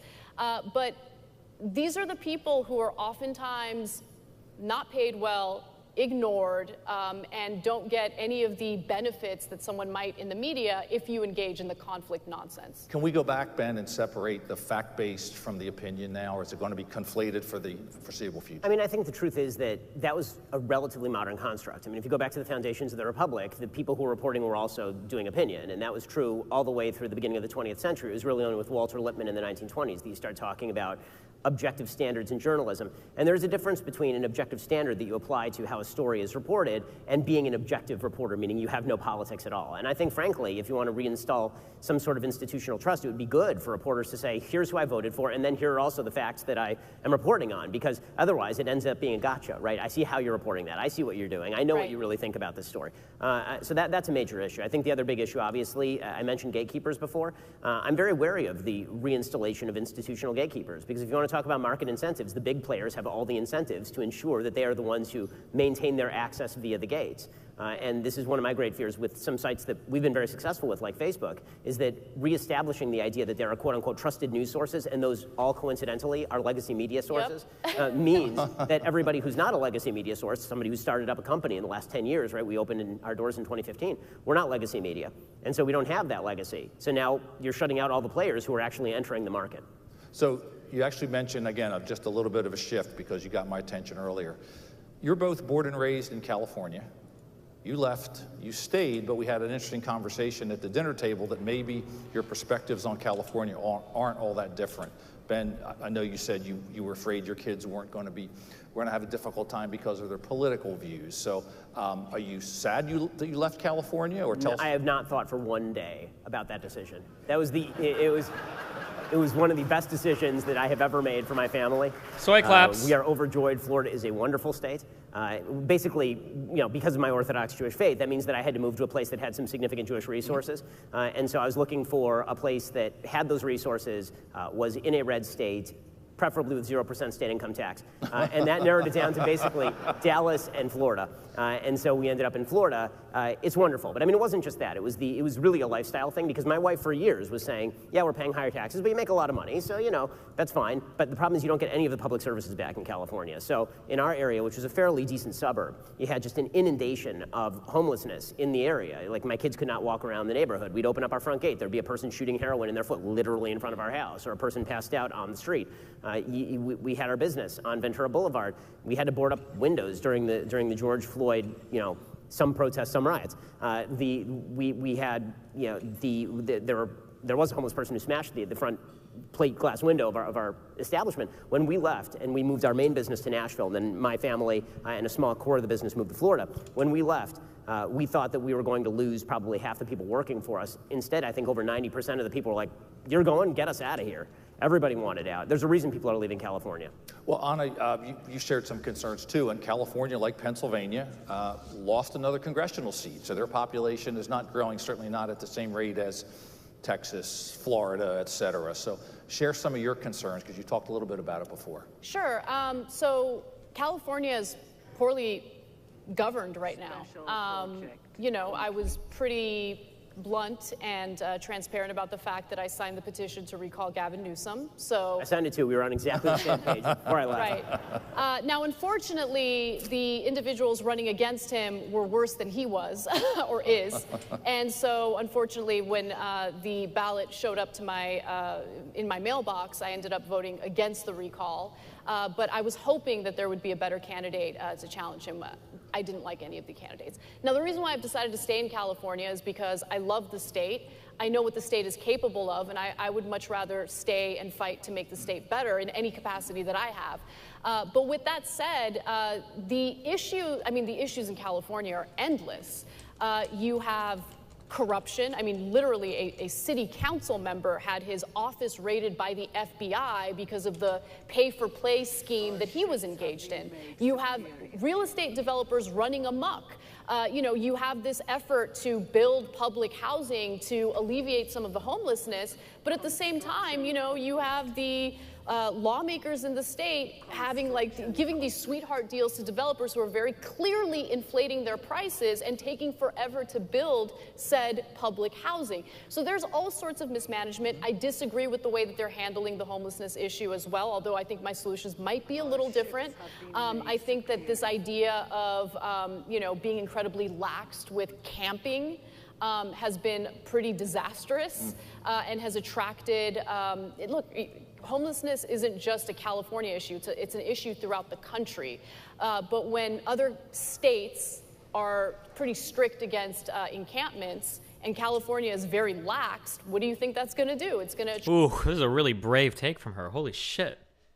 But it sounds like she's lived in areas where she's seen this stuff before, yeah?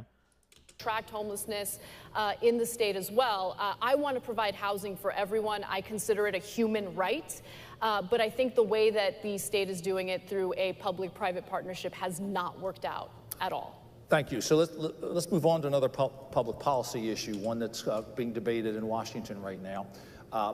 Tax the rich is a very popular sentiment. It's also now a fashion statement, I guess, which we've all seen. So when President Biden looks into the microphone and says, "Pay your fair share," what does that mean? It means that if you're one of the 55 corporations that literally paid absolutely nothing in federal income... Oh, now we're back in the dumb zone. ...taxes in 2020, and in fact received $3.5 billion in tax refunds or rebates, or tax refunds, I should say. Maybe you should pay your fair share. But here's the thing, if the tax code is written in a way where corporations can legally take advantage of loopholes and incredibly low effective corporate tax rates, they're gonna do it. Oh, okay, never mind. That wasn't the worst. Okay, that wasn't the worst. Nice job. Right? So it's one thing to say pay your fair share. It's another thing to actually write a tax code that is a little more equitable and ensures... Actually, this is a way better take. Nice job. Good job. She brought it home. ...that everyone is, in fact, paying their fair share. Ben, what's pay your fair share mean? I mean, the obvious answer would be a flat tax, but the longer answer is that the United States has one of the most progressive income tax systems on planet Earth. Most of the systems in, for example, Northern Europe are far less progressive. The top tax rate kicks in a lot lower on the income scale because you have to pay for the large-scale social services. The people who are at the top of the income bracket in the United States, the top quintile essentially pays all net taxes in the United States. Not some, not most, all. And the reason for that is because there are tax transfers, and the transfer of payments that are inherent in public services do not accrue to the people at the top of the tax bracket. They accrue to everybody else who's receiving that sort of funding. When we talk about higher taxes on corporations, is that true? Yes, the wealthiest people in America pay an ungodly amount of taxes compared to everyone. Is it something like I think this is true. Rage Pope would know this. I believe is it the bottom 50% of Americans pay net zero for federal taxes, or it can't be bottom 50%. It must be like bottom 20 or 30%. Is it bottom 50%? Our tax system is very, very, very, very, very progressive. That is true. It's incredibly progressive on federal. It might be bottom 50%. The 47% Romney figure is corrected and reported by the IRS, or is correct and reported by the IRS. But yeah. We do not have one of the world's lowest corporate tax rates. We are somewhere in the middle. Look at the OECD countries. We are certainly not the lowest on the totem pole in terms of our corporate tax rate. In fact, the U.S., the posted rate is actually one of the highest in the world, and the effective tax paid on corporations is actually pretty high compared to the rest of the world. Posted is very high, maybe the highest, or maybe second highest, or it was before Trump. I don't know what Trump lowered it to, maybe not anymore, but. Right-wing sources like the Heritage Foundation will say that it is much friendlier to do business in places like Denmark or Sweden in many cases than it is to do business in the United States. Tax rate's pretty high in Denmark and Sweden. It is. The personal income tax rate is very high in Denmark and Sweden. The corporate tax rate is basically near or on par with that of the United States. If we were to raise our corporate tax rate the way that President Biden is talking about, we'd actually have a higher corporate tax rate than China currently does. The notion that corporations ought to be paying tax at all, in my view, is mistaken, given the fact that the income is immediately either reinvested in the company or passed on to people who immediately pay all of that tax. By the time you actually receive your income in this country, the income's been taxed about 7 different ways. Right? I don't know why. I don't know if anyone's giving me a good answer. I don't know why corporate taxes exist. I feel like there's just no reason to have a corporate income tax. I don't know. I've never understood it. I just don't. Taxed through the corporation, then is passed on to you as salary, which is taxed. If you invest it in the stock market and then you sell your stock, that is taxed as capital gains tax. When you die, the government taxes that as well. So how many times can you tax the same dollar before people begin to disinvest?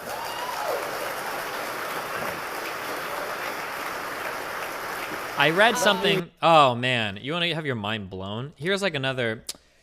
Am I going to be able to remember this example on the fly? Apparently, regressive and progressive taxes don't actually matter at all.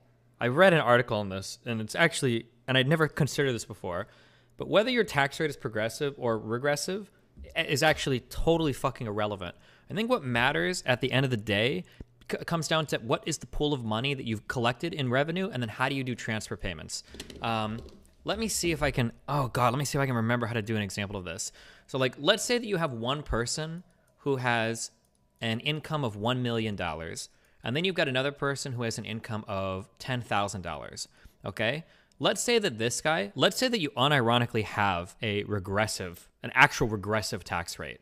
So this guy at the top is paying a 20% tax, and this guy at the bottom is paying 40% of taxes, okay? You're like, fuck you, okay? So the guy at the top is paying this much. So he's paying $200K in taxes, okay? The guy at the bottom is paying 4K in taxes, okay? Now, let's say that we take this big pool of money at the end, this $204,000. And now, so we've regressively taxed them, okay? Now, let's give that money back to them regressively as well. We're going to give back, we're going to do, actually, we can make this, I think we can make this incredibly regressive. We can give 90% of this money back to the $1 million guy, okay? And we can give 10% of the money back to the $10,000 guy. So 10% of 204K is $20,400, right? And 90% is whatever the remainder is, like about $600 or something. 183, 600, something like that, right? So But then if we look at our cash transfers here, right? So at the end of the day, how much money are people going to have? The $10,000 guy loses $4,000 to taxes and gets $20,400 back, right? So at the end of the day, he's sitting on $26,400. He almost tripled his income here. He tripled his income. And when he tripled it, he did it with absolutely regressive taxation every step of the way. He paid twice, and I'm not playing a trick like effective taxes versus marginal rate, blah, blah. I'm just saying a flat, the millionth guy, he paid 20% of his taxes, flat 20%. The $10,000 guy, he paid 40%. Twice the posted rate. It was regressive. And then when we went to award the money back to people, we were even more regressive. We gave 90% of our money went back to the millionaire, and we only gave 10% back to the guy that has $10,000. But even though at the end of the day, every step was regressive, the transfers end up being incredibly progressive because you had a huge pool of money here at the end of the day where you've collected payments relative to the amount of income of this lowest person or whatever. There's a lot of like weird like numbers games that you can do in terms of there's a lot of weird numbers games in terms of how you can like do taxes and how you can like give money back to people in terms of cash transfers and what makes it effective. But yeah, it's like, yeah. You have to put into account that there are way more poor people than rich people. Sure, we can add these numbers to do that again. I'm just saying it's like an interesting concept that like just because a system is progressive doesn't necessarily mean that your cash transfers are doing what you want them to do. And just because a system is regressive or even a flat tax isn't necessarily bad. I think what matters more at the end of the day is how much revenue are you raising total, respective of the incomes of the people that you're trying to help the most with the cash transfers. Kind of, yeah. Corporate taxes exist so that corporations have to repatriate their profits from overseas by buying government debt to minimize their tax liability while at the same time pushing down the interest rate we pay on government debt. Yeah, but like, wouldn't you, hold on. Corporate taxes exist so that corporations have to repatriate their profits from overseas by buying government debt to minimize their tax liability. Isn't tax liability only one part of like basically like an NPV equation though, right? Like, because like, let's say for instance, there's some good investment that you could use in your business. I don't think you necessarily need, unless you're saying specifically buying government debt is important to minimize the tax liability, right? Because like, there's still other things that if you have a good project to invest in, you'll do it without there being a tax rate, right? You don't need taxes to push you towards good investments, unless it's something that's like on the edge maybe. Destiny, progressive taxes in Destiny's example can only make the situation more progressive. It just isn't obvious if a policy is regressive or progressive only based on, no, but that's what I'm trying to argue. So like if we were to run these numbers, so here I've shown you an example of, this is an incredibly regressive system. It's regressive in the taxation and it's regressive in how it awards the money. But at the end of the day, it ends up being like pretty progressive, right? I think that it's possible to design a system where your tax rates are very progressive, but at the end of the day, I don't think it really helps as much, or like it barely helps.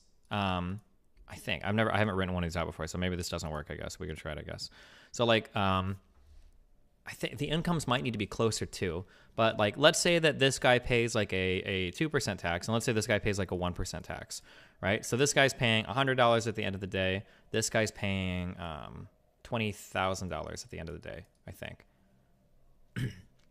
So if we have a highly progressive system here, and then we'll say that we give 60% back to the poorest guy and 40% back to the richest guy. Oh, fuck, I swapped these. I shouldn't have done this. If we collect $20,100, we'd be giving back, it would be like $6,060 to one, and no, wait, it'd be $12,120, right? And then it would be, oh god, 7,080. I don't remember. I'm fucking this number up probably. 8,080. Too lazy to do this. So I think this is right. I'm too late. It's about this, right? If you were to, I think it would be 7,980. Wait, fuck. Hold on, let me.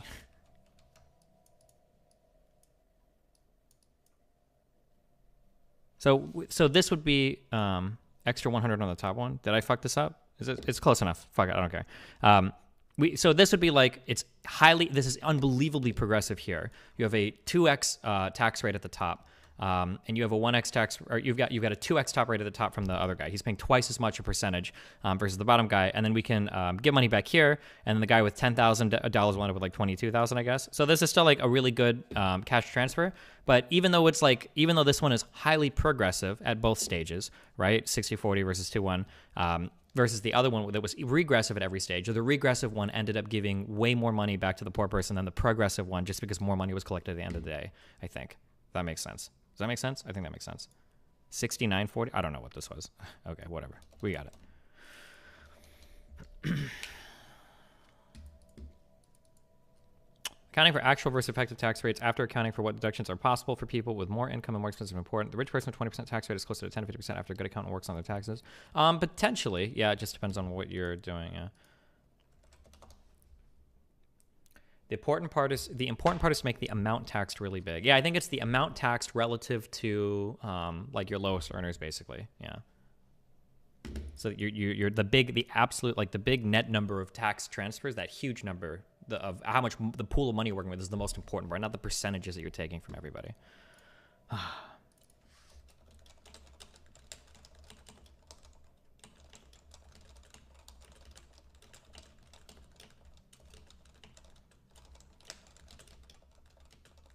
Why do so many lefties viscerally hate rich people? Just because it's a fad. Jesus Christ. Okay, where were we at for this? I'd like to respond to that, though. Okay, go ahead. Yeah, go ahead. To argue that the corporate tax rates in the United States are too high, or that, I mean, first off, let me just touch on the comparison you gave regarding progressive taxes in European countries versus the United States. I mean, yes, the taxes might be higher in those European countries, but what do people living in those countries get in return? They get incredible childcare. I mean, listen, the average American family, 2-income household, spends a whopping 22% of their household income on childcare alone, right? So when you're talking about European countries that offer quality childcare, that, by the way, that opens up the opportunity for people to go to work, something that we should maybe think about. One of the biggest ways that conservatives shoot themselves in the foot when they talk about like economic policy and shit is that there's so much stuff that if you're willing to make a small investment early on, ends up being so much economically better, right? Healthcare and preventative care is very important. We lose a lot of money to sick days and people that have surgeries and people that get super duper sick. If you invest some money up front in preventative care, you make that money back. Like it's such a good multiplier effect. Why would you not do that? Childcare, anybody that knows, okay? Anybody here that's had kids or has had family with kids knows that childcare is one of the biggest fuck yous to earning money in any 2-parent household where the mom can't work because any money that she would earn at a minimum wage job is going to get fucked in the ass by how much she has to spend on daycare. It is one of the biggest fuck yous to like 2-earner families that childcare is so goddamn expensive, you're locked in your house and you're done. That it's so irritating, right? Invest in childcare, invest in school, invest in pre-K, invest in these things. Because not only do you make it easier for the families to like have their kids in school and you get better education on that, you also unlock their economic potential so they can go out and work and contribute to the economy. Like it's a good thing, sometimes conservatives are so eager to be like, oh, fuck you, no handouts, no handouts. Like, why not hand somebody out something a little bit, right? Like no handouts, like why not hand somebody a shovel, let them dig a ditch. Dig a ditch sounds bad here. Hand somebody big pair of scissors so they can be a bush shearer, okay? Right? You, like a little bit of handouts can go a long way. There are multiplier effects to money that we inject into the economy in different programs. Birth control is a really good example of this. I don't have them offhand, but there are studies that analyze like the different birth control programs in different states, and they can show like a big, like for every $1 spent on this, you save like $19 or $24 on like potential welfare costs in the future. It's a huge, some people might sound a little racist, might sound a little eugenics, I don't know where you want to go, but some people argue that one of the biggest reasons why crime was reduced so massively, there's a book written on this, I shouldn't say some people, there's a book written on this, that one of the big reasons why there was a reduction in crime in the United States is because when Roe v. Wade happened and people started to get abortions, that you can trace back to when all of those people came of age. Like if Roe v. Wade was like in like 73, okay? I know because I just looked it up. But we'll pretend I knew that off the top of my head. Roe v. Wade was in 73. When you follow that like 16 to 25 years after when people would be having children, and then you go another like 16 to 25 years to see when those children would have grown up, that generation of people missing that would have been born in single parent, highly impoverished households didn't exist. And there are people that argue that that is like one of the big reasons why crime reduced so much. So like there are these big multiplier effects you can get for spending. People have really one-dimensional views of money in all of their lives, actually. Because in corporations, like, you would never be like, oh no, we're not going to invest in that. Like, we don't want to lose our money. No, of course not. Debt is something you leverage. Poor people don't know this because poor people waste their money and they acquire debt just to get like dumb assets that depreciate in value and don't make money. But everybody else, like people in the business world and people in the government world, should know that debt is good, because debt means that you're willing to spend a little bit now, knowing that there's like a, oh God, what do you call it? I don't remember the terms of this, like discounted present cash value, whatever. Like basically the idea is that like if I take a loan out and I spend this money now, even if I pay back that loan, I know that in the future, the growth of this asset, that like if there's a goblin outside my house and I give him $1,000 and he says that in 1 year he'll give me $2,000 and I can go and borrow that from the bank and only pay $1,100 back, right? That's a good debt. I'll take the debt out, I'll give it to the little gnome guy, he'll double my money. Like that's good. Yeah, you just... Debt is something you leverage to earn more money in the future. It's not something to be avoided at all costs, especially when you're the government, the federal government. Because the federal government, at least, can theoretically acquire an infinite amount of debt to finance future projects. Like, fuck. Okay. Anyway, yeah. About as we're dealing with this labor shortage, 64,000 women left the job force in April alone. Not because they want to, but because they can't afford childcare. Everything in this country is privatized. Everything has a for-profit model. And there's consequences that come along with that, including for the business community that might want, you know, a more robust social safety net program, or social safety net to ensure that people feel comfortable enough to go to work. But we don't have that here. So yes, people might pay more in taxes, including those lower on the income scale, but what they get in return is far greater than what people in this country have been getting. The United States has spent, since the beginning of the war on poverty, some $22 trillion in the war on poverty. We spend an awful lot on social services in this country. Anytime people drop absolute numbers like this, doesn't mean anything. I don't know what the fuck $22 billion means. Over how many years? For how many people? And what programs? Like that?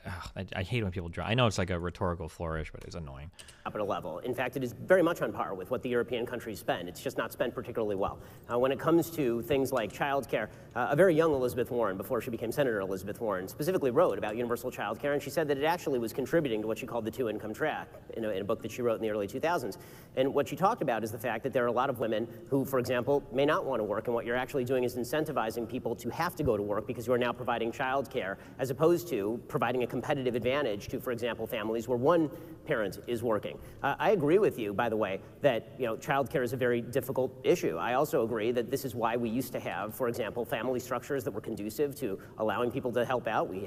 There are many businesses that do provide for some form of childcare. We certainly have many businesses that provide for some form of maternity or paternity leave. The European countries, which obviously have been used as a model by a lot of folks on the left, between 1970 and 1993, they experienced exorbitantly low rates of growth. And the reason for that was because they radically overburdened their social safety net systems. It created enormous social problems. It created enormous immigration problems. They had to scale a lot of those back. And from when to when, I always get really hesitant. Anytime somebody says that like this one thing caused all of these problems, it's usually every single time I have ever done more research on a topic, it has never been the case that one thing caused all of these macro things. It's usually there's like way more shit that happens. It's never ever been just, but maybe for this one it is. I'm saying I don't know 100%, but yeah. Why would it create immigration problems? It created immigration problems because a lot of people were coming specifically for the benefits. Yeah. Okay. Well, yes, that would be to my point. Well, no, but that's not good, Anna. You don't want people selecting for welfare benefits. People starting themselves out for economic opportunity is good because you want people working. That's a valuable resource, laborers. People moving places just to collect welfare benefits is not good. You don't ever want that. Don't ever defend that. Don't ever think that's a good thing. That's not a good thing. You don't want people doing that. It creates more problems very often than it's sure, I guess that's a... Yes, if I put a free donut sign in my shop, people will come for the donut. No, but if you have a robust... If you have a society that actually takes care of its workers, right? If you have a society that makes your life a lot easier, people are going to want to immigrate. It's part of the reason why at people wanted to. Oh, fuck. You don't want, you want people to move to areas for economic reasons. You don't want people to move to areas just to collect welfare. That's bad. You don't want that. Destiny, why not? Because ideally you don't, because it's bad for your country. you don't want people to just come. Now, this is for immigration generally. I would make exceptions for different groups. So if we're talking, for instance, for refugees, now refugees don't have an obligation to benefit your country. Ideally, you would take refugees because you're engaged in like some form of humanitarianism, right? But for immigration, immigrants should strengthen your country. Again, labor is an incredibly valuable resource for the economy. You need more workers. More workers makes everything better. They become spenders, they become workers, they become tax people. It's good. But you don't want a bunch of people moving in your country just to collect welfare, because that's not a good thing. To come here, people are going to want to live in countries that have both economic opportunity, the vastest immigration, also the vastest social immigration, safety net programs that, again, just make your. I mean, we talk about freedom. If you look at the World Freedom Index, okay, we like to think of the United States as the freest country. We're not the freest country. You look at that list, we're like pretty low down compared to a lot of these Nordic countries. Okay, when you say a lot of these Nordic countries, there's like 6 of them, okay? let's be chill for a second, all right? Okay, wait, real quick, I'm sorry. What was the name of that one game that I played that was like Final Fantasy Tactics? 4? I think there's Scandinavia is Sweden, Norway, and Denmark. I believe it's just those 3. Nordic countries are Sweden, Norway, Denmark, I think Iceland, and maybe Finland. So it's like 4 or 5. Finland is like its own weird thing. I don't know if it counts as like anything. That's like a weird... I don't know if anybody claims Finland. I don't even know if Finland, it counts as Europe. It's just kind of like its own body that their language is weird. The people are weird. Nobody's ever been there. Nobody comes from there. Have you ever met anybody in your life from Finland? Oh, Fell Seal. That was what it was called. Thank you.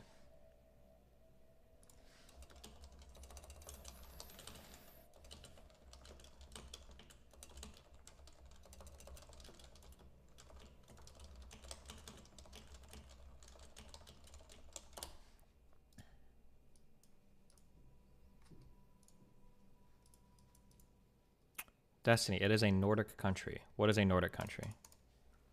Oh, Finland? Maybe. But really, it and Iceland are fine to just be called Scandinavia. I could be wrong, but I'm almost positive that Scandinavia explicitly does not include Finland or Iceland. I think Scandinavia is only Sweden, Norway, Denmark. But people like throw the term around like Middle East, right? Like technically, I don't think Afghanistan and Pakistan are part of the Middle East, but technically that's like the Greater Middle East region or Greater Middle East area, I think. So it's like a... Finland is Nordic? Yes, Finland I think might be Nordic, but I don't think it's Scandinavian. Scandinavia. The term Scandinavia in local usage covers the 3 kingdoms of Denmark, Norway, and Sweden. Nordic, I think, includes Iceland and Finland. Yes. Fuck you.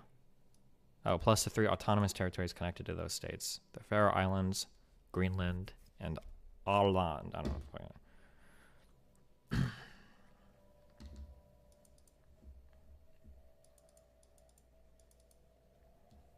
Middle East equals Egypt to Afghanistan. Greater Middle East equals North Africa too. I don't know if the Middle East includes Afghanistan. It's really weird. It's way fewer countries than I thought.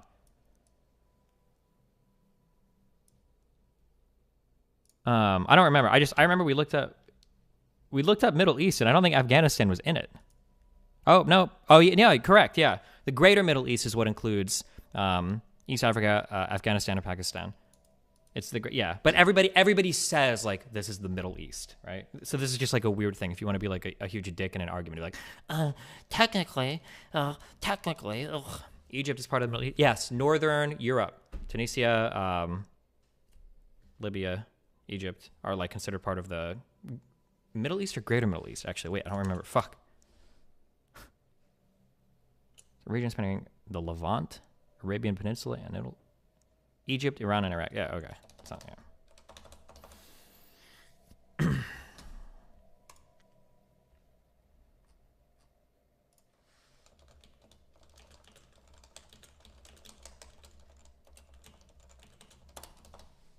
Is it? I've heard Tunisia and I've heard Tunisia.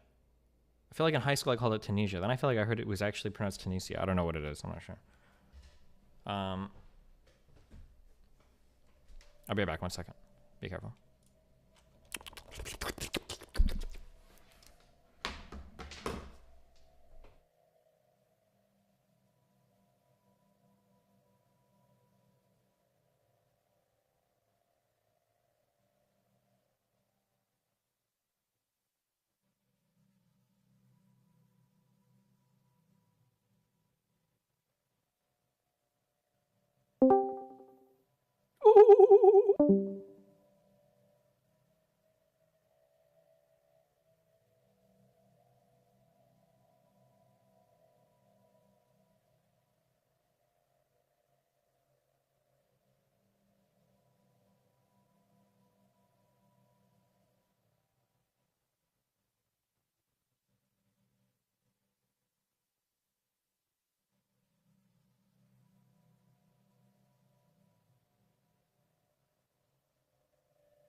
Is it?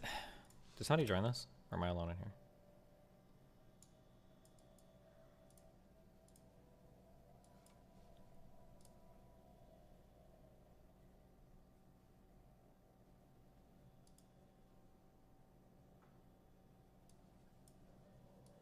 Okay, does this make me an asshole? So, I don't want to sound like, I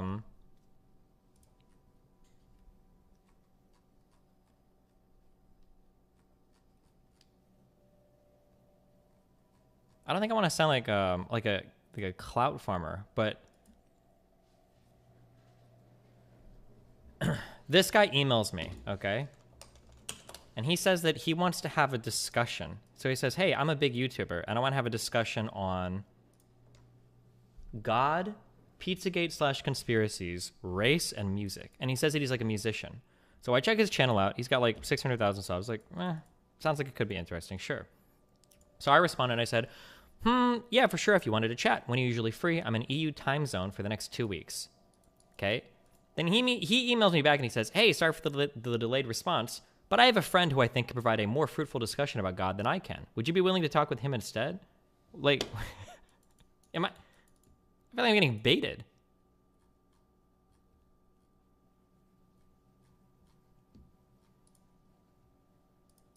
Like, why would I want to talk to, like, your random fuck friend? Like, yeah, I don't know. But then I feel like an asshole. I'm just not going to respond, okay?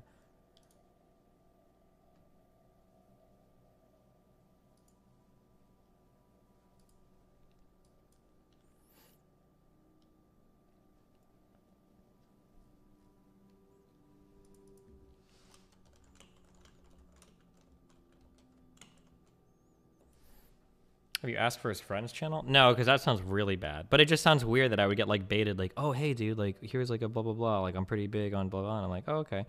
But then they're like, actually, wait, can you just debate my friend now that you've said yes? And I was like, wait, no, what?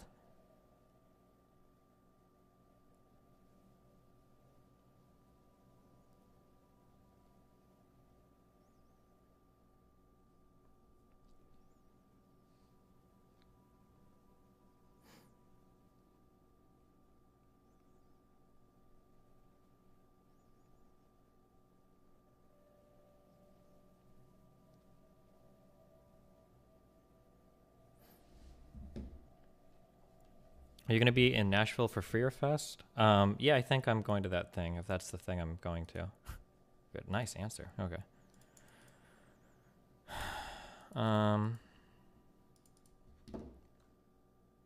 Okay, anyway. What are we doing?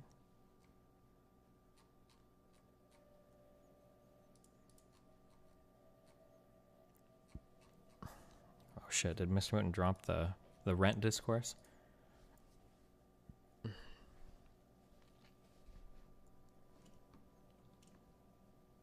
The guy emailing you wasn't the YouTuber, no? Oh, maybe actually.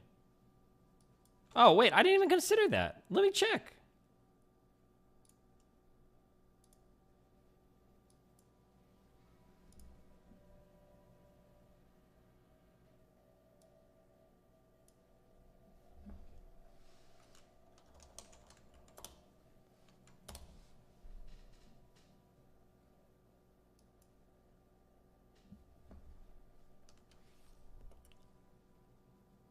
I guess actually there's no reason to believe that this could just be a guy made an account.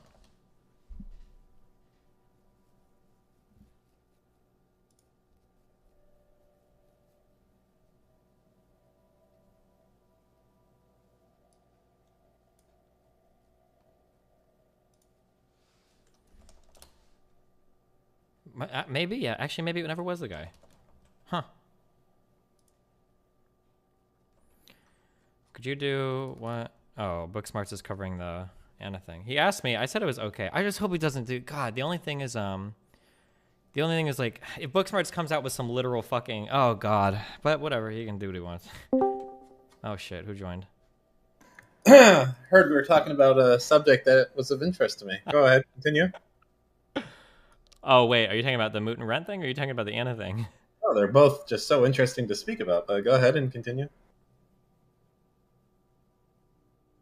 I wasn't speaking about anything. Unless Mooten is.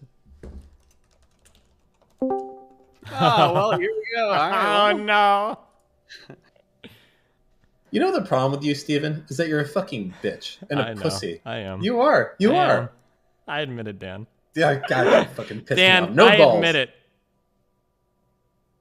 You know, Mr. Mooten, I'm going to tell you what Steve won't say. You ready for this? Yeah. I can't believe that little fucking weasel. I know, I understand I took a long time to move there, but this motherfucker is going to up and move fucking right before I move to fucking Miami, and he's going to Cleveland where he's never been before. If he cares so much about fucking I've never money, been to Cleveland before. if he cares so much about fucking money, why isn't he going to fucking Montana or Houston? Huh? Why? Wait, why do you think I've never been to Cleveland before? It's not where you lived. Don't start. I'm not saying I live there, but I've been there a few times. Okay, sure. So what's going on? We can get you an apartment here of Dan, quality I'm and not worth. gonna live in a shithole.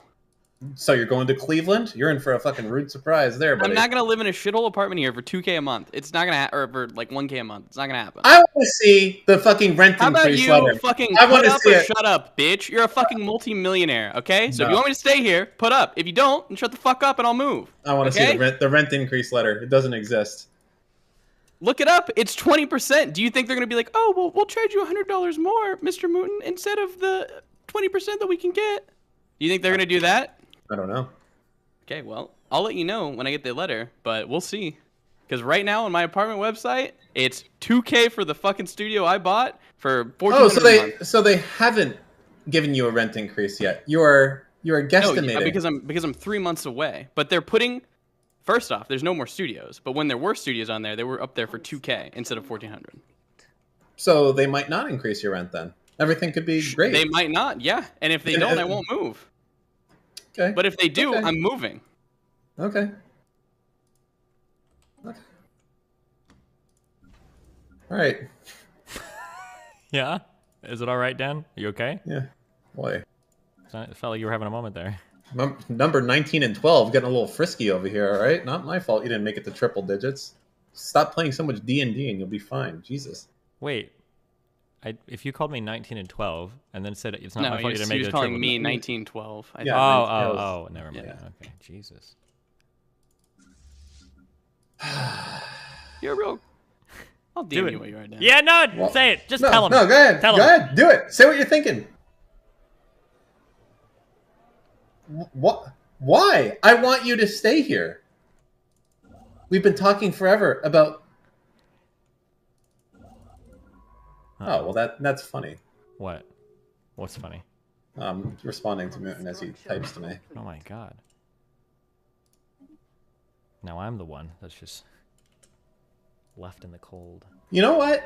You are a coward, though, Steven. For sure. I mean, at least you saying, like, I know it. Like, the thing is, I'm thinking now, like, you always put yourself out there as, like, fuck it, I'll come out there, I'll defend fucking Prime Case when no one else will do it. It's me. I'm laying down in front of the bus. But when the fucking rubber meets the Wait, road, what? where it actually There's nobody matters, what are you talking about? it doesn't matter. You know, and I know. The problem is no one else is understanding the level that we're on right now. So you know that I know, but no one else knows. And that's the fucking problem. But I want you to know that I do know what you're doing. Wait, hold on. Check your DMs. What is it? Doesn't matter. You're dumb as fuck. You're lost, Dan.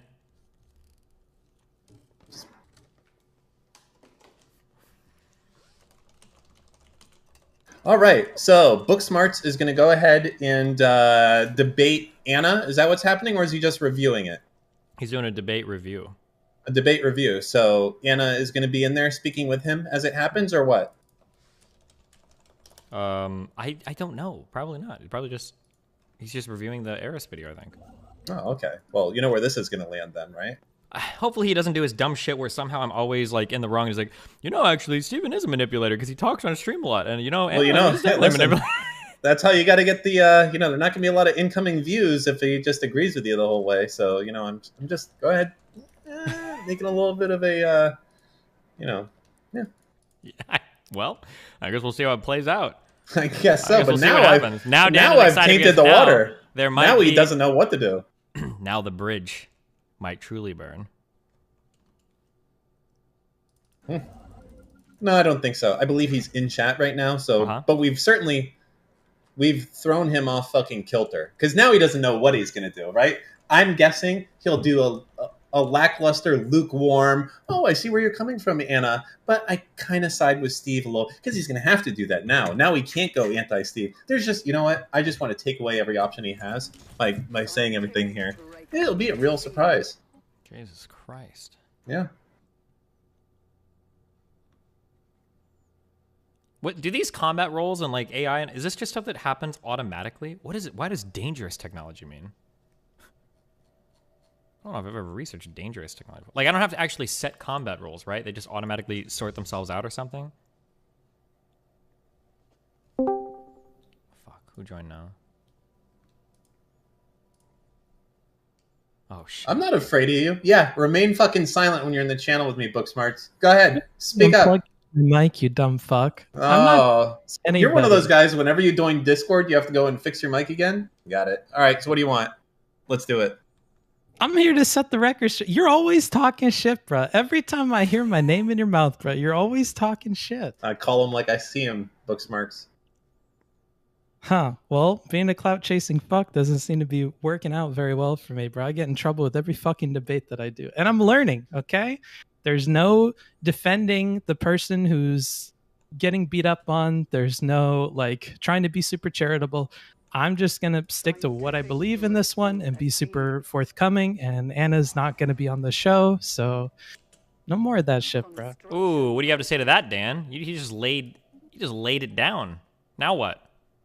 I think that if you had any self-respect at all, you wouldn't be covering this. You're just a fucking another drama Andy. Coming from you, masquerading as an intellectual. Yeah. You take every opportunity to be an intellectual. Shit. I don't claim to be an intellectual. Okay. Neither do I, dumb fuck. Fuck off. Yeah. You got anything else, bro? Anything else you're cooking in that kitchen? You do. Of course you must, because otherwise, what insight could you possibly have to go and do a review on anything unless you were doing an intellectual review? What are you on about? Oh, so you're just do any of the reviews seem very intellectual to you? Right now, Mr. Mitten, do you want to go be brought into this as well? We have our whole second thing. We can go and just do it. Is that what you want, Lucas? Don't be. I was on your side there. Don't be taking it. No, you were not. I said you were destroying him. Oh, no. never mind what I was just saying. Losing it? Yeah. All right. Good. Never mind. We'll finish. We'll do ours afterward. After this. We'll go with that after this. Well, Dan, you seem a little shook, bro. Is it a bad day for you? Should I come back later? No, it's a fine day. It is a bad day. It's about to be. I'm going to destroy him in another debate today. Well, good luck with that. I'm out. I just wanted to clear that up because this motherfucker's always spreading lies about me, bro. I don't like it. I don't talk about you at all. I dare you to find an instance of me doing it past 6 months ago. It's just when I said it that one time, it was so burned into your psyche that you keep thinking it's happening more often, but it hasn't happened since then. Prove it that it has otherwise. It's constantly reinforced every time I get a clip of me being mentioned on here. It's you saying some stupid shit, bro. I am Thanos. I don't even know who you are, Booksmarts. Wait, does Thanos say that? No. Well, Cliff Notes. When? When did I ask? All right, fuck off, Booksmarts. You're pissing me off. Okay. Yeah. Sorry, I shook you so bad. Yeah, for sure. Jesus, it's a day in here today, guys. Hey, Mindwaves is in chat. The original drama, Andy. What happened? Why did he just leave everything? Because he wanted to. I think he actually unironically went to clown college. Like he said, he's like juggling and shit and touring around now. I couldn't fucking believe this shit. Wait, who just joined? I don't know. Oh, Tabor. Oh, god damn it. Who would have ever thought Mindwaves would do that too? And he had such. You know, the thing is, if he came back, even though he got blown the fuck out by Pixie, he could still destroy Prime K's and Dylan. No doubt. He can't recover from that. Nah, he could. People have forgotten. I just re-listened to it actually last week. He'll never recover from that. He doesn't need to. He's just going to grow and adapt and move forward as a result of it. Wait, does Pixie do any political stuff anymore? Yeah, see, you know why we don't hear about Pixie anymore? They both retired after that. They were just Mindwave's retired. Pixie doesn't exist anymore. She she $1 million babied him. Wait, did she win that fight or lose that fight in that movie? I forget. She blew him the fuck out. And then Mindwaves took his revenge. See, he's still in chat. Pixie, not so much.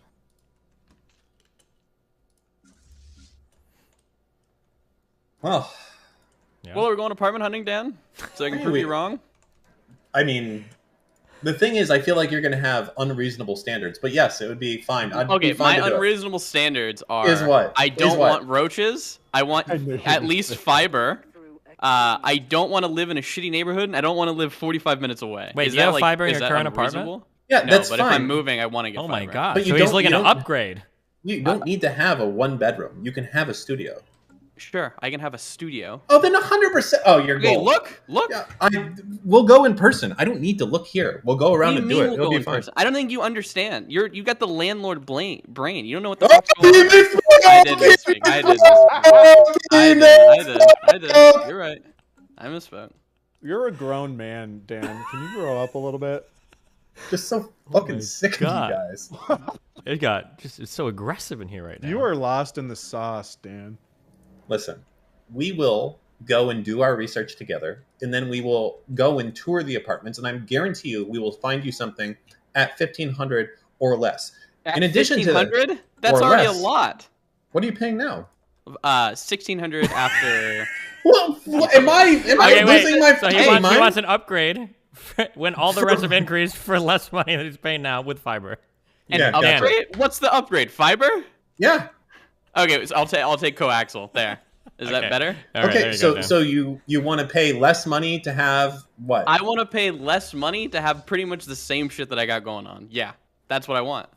Is that unreasonable? Well, if everything went up 20%, then I might say yes, it is unreasonable. Okay, the best then Steve's advice would be what? To fucking move. No, his advice would be to make a slight going from a 1-bedroom to a studio, but you get fiber in a nice neighborhood. Everything else the same. That's a win-win. There you go, just like that. Get you back. Okay, get you back in the beach. Absolutely. How often do you guys actually think we're gonna hang out? Do you think it's going to be a literal weekly thing? Here's the thing. I'm going to give you some real knowledge here. This is a real thing. Okay? There it goes. Okay, I'm ready. Go ahead. There's a dynamic that happens between 3 people that doesn't work with 2.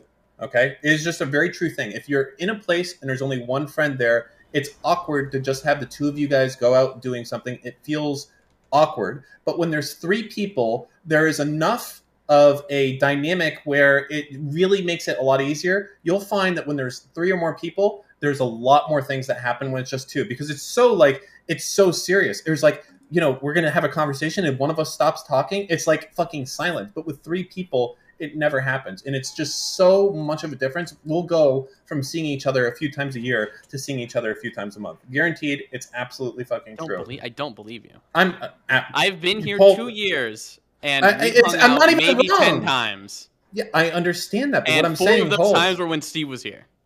What does that tell you then? That tells me you don't go out, and that's fine because I don't either. I don't think that what I'm saying here is wrong. This is true. What I just said is that if we have, so you think everything's going to magically change? And yes, you're I gonna have do. This, okay. I don't think it's going to magically change. I just think by having more than me and you here, it's a different dynamic and it's much easier to do things together. Moon, you need to make him put his money where his mouth is. That's what I'm. If you're going to be spending the money to stay in Miami, there needs to be a quota, and Dan needs to pay. He wants an SLA. He wants a friendship SLA, basically, Dan. What's an SLA? Service line agreement or service level agreement. Oh, like you have to meet, internet shit? Yeah. And if you don't meet the SLA obligation, then you have to pay up. If you stay, I will agree to doing at least bi-weekly podcast with you, Mr. Mitten. Oh, joy. Oh, what? You know what? Fuck you then. All right. Oh, man. If you got so much better shit going on, I'll leave you to it.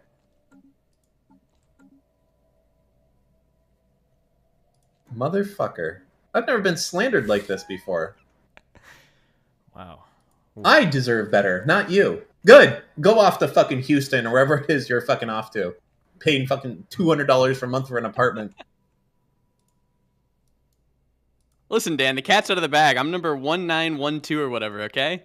Papa, everybody knows. I'm in the gutter, okay? Then put it on this fucking idiot on Steven. Like, he doesn't know. Why is this on Steve? Because this dumb fucking bastard has zero control over his life, whatever. It's like, hey, Steve, when are you going to go and do this big thing like moving? Well, I don't know. I don't know. Gee whiz. Oh, well, I guess is Steve still moving down here? I guess if the citizens people come back to me in the next few months, well, who knows when that will happen. Wish I had a lawyer. Fuck you, Steven. I'm sorry, Dan. Do we even know what Dan's talking about at this point? Yeah, we do. We're all following this conversation right now. Why aren't you, Tabor? I don't. It sounds like the rambling of a senile old man. What? No, it's just this dumb bastard is so fucking ball and chain to Melina. He can't make any... God forbid he fucking moves somewhere without his spouse there to fucking drag your fucking balls behind him and do it. Like, you can do things on your own. I believe in you. You can handle it, okay? Yeah. Yeah. Yeah.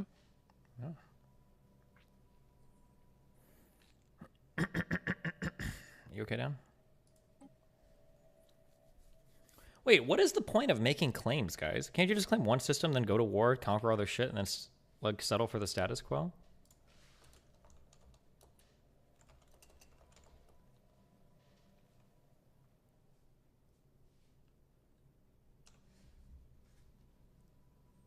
Yeah, just move. Forehead. True. When you settle status, you only get claimed land. Oh, I thought you I thought it was just what you occupied, but okay.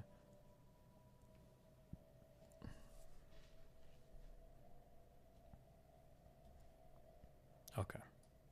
You know, there was like that article about a bunch of kids that were supposedly getting like Tourette's from watching a YouTuber. Did anyone see this article or whatever it was? I know this sounds ridiculous, but it was someone like a bunch of kids were watching a specific YouTuber and getting the symptoms of this YouTuber from watching it. If anyone has that article, post it, please. It was very interesting.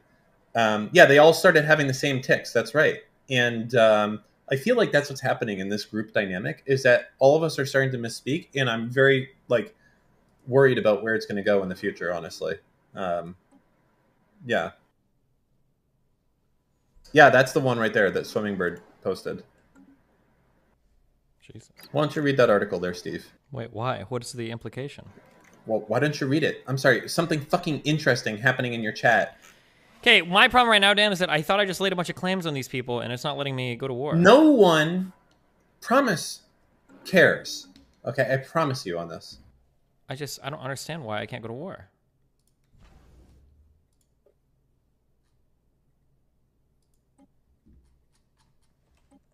When are you moving down here, Steve? Make sure you apply the claims. Did you already do that? Hopefully within, like, the goal is when Melina gets here, I put in my 30 days, and then we go. When did she get here? I don't know. Whenever she gets a visa, which should be in the next week. Or a few days, hopefully. What were we saying? Sorry, I just completely left the room, so I'm sure it was bullshit. That's exactly what your mom said. I was just asking when he was planning on moving down here. Okay. What did he say? Whenever Melina gets down here, we'll put in his 30 days. Okay. Read this article. No. Dan, we don't care. Fuck you. Read it. I'll read it to you. How long is it? I'm going to read it to you. You can't stop me. Well, I mean, you could. Are you going to? No. Okay. Okay. They watched a YouTuber with Tourette's, then adopted his tics. Hundreds of people are displaying... This is from Wired. Mm-hmm. Hundreds of people are displaying similar behaviors to that of YouTuber star Jan Zimmerman. Do they have a disorder or something more mysterious? Kirsten Mueller-Val had a major mystery on her hands. It was June 2019. And Kristen, a psychiatrist at Hanover Medical School in Germany and head of its Tourette's outpatient department, was being inundated by patients with tics unlike anything she's seen before. Not only were the tics complex in nature, involving several muscle groups, even more bizarrely, the symptoms of the patients were remarkably similar. Quote, The symptoms were identical. Not only similar, but identical, she says.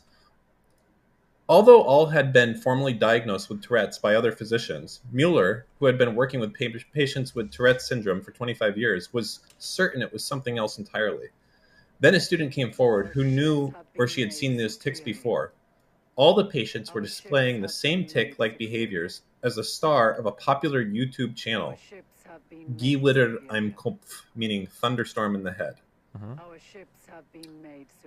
This YouTube channel documents the life of Jan Zimmerman, a 23-year-old from Germany with Tourette's.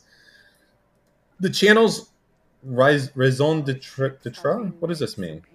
I'm going to assume it means the channel's modus operandi is to speak openly and humorously about Zimmerman's disorder, and it has been proven to be a hit, amassing more than 2 million subscribers in 2 years. Is there something like similar on Twitch to this? Just real quick that you can think of, or? I don't know. Okay, I was Maybe. just asking. But go ahead. All right. Oh, you're mocking me. You know what? Fuck you. I'm done. No, No! I'm done. That's it. No, no. Fuck you, you stupid fucking bastard. You know what? Not reading shit. Fuck your stream. We can go back to fucking silence and look at this shit at your stupid fucking gameplay. Dan, I'm check sorry your that DMs. I'm You're actually so dumb. trying You're to create so content. Dumb. Dan, you're so dumb. You fucking moron. Oh, okay. Never mind. I'll continue.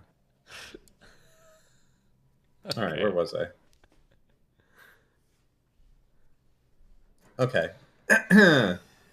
And has been proven to be a hit. Some of Zimmerman's tics are specific. He can often be seen saying the phrases flying sharks, another one I'm not going to say, you are ugly, and chips. Other tics include smashing eggs and throwing pens at school. Okay. The patients that visited Mueller's clinic were pretty much mimicking Zimmerman's tics. Many also were referring to their condition as Gisela, the YouTuber's nickname for his condition. In total, about 50 patients at her clinic presented symptoms similar to those of Zimmerman. Many patients readily admitted to having watched his videos. Zimmerman did not respond to a request for comment. Although the spectrum of symptoms of Tourette's is wide, similar symptoms tend to crop up over and over, Mueller says. Classic tics are usually simple, short, and abrupt. They are mainly located in the eyes, the face, or the head, such as blinking, jerking, and shrugging. The syndrome typically manifests at around 6, and much more often in boys, an average of 3 to 4 boys for 1 girl. What springs to mind when you picture Tourette's, an uncontrollable urge to utter obscenities in public, is actually rare, she says. But if it wasn't Tourette's, what was it? According to Mueller, these patients were actually suffering from something called functional movement disorder, or FMD. This might present like Tourette's, but when the latter has a neurological basis, although the root cause is not yet known, it is thought to be related to abnormalities in brain regions such as the basal ganglia. The cause of FMD is psychological. In FMD, the hardware is intact, but the software isn't working properly. Whereas with Tourette's, the software is working just fine, but it's the hardware that isn't. People with FMD physically have the ability to control their bodies, but they've lost hold of the reins, resulting in involuntarily abnormal behaviors. For some patients, all their symptoms disappeared when Mueller explained that what they had wasn't Tourette's. For others, a course of psychotherapy improved their symptoms significantly. Still, the sheer number of patients with the exact same symptoms puzzled Mueller and her colleagues. Mass sociogenic illness, also known as mass psychogenic illness, or historically called mass hysteria, spreads like a social virus. Oh, you don't want to read it anymore? Oh no, the psychogenic is like hysteria, where it's just like it's not like real, basically, right? Yeah. Okay. I mean, if it's not interesting, I can stop reading. I don't give a shit. I'm literally commenting on your. Sorry, I'll stop saying anything. No. I was just saying. Good. I'm so sorry for talking. Now I feel even worse. No, I'm so sorry for chat. I'm so sorry for talking. My bad. Go ahead. Maybe you shouldn't read it, Dan. No, it's okay. Dan. Okay. Do you want to finish it? No, because I haven't been listening at all. Well, now I really don't want to finish it. What, am I just speaking into the air to keep fucking dead silence here? I feel so stupid. Is it worth it to make these Cybrex War forum guys? The upkeep is 8 times as much. I don't know if they're 8 times as good. Actually, it might be.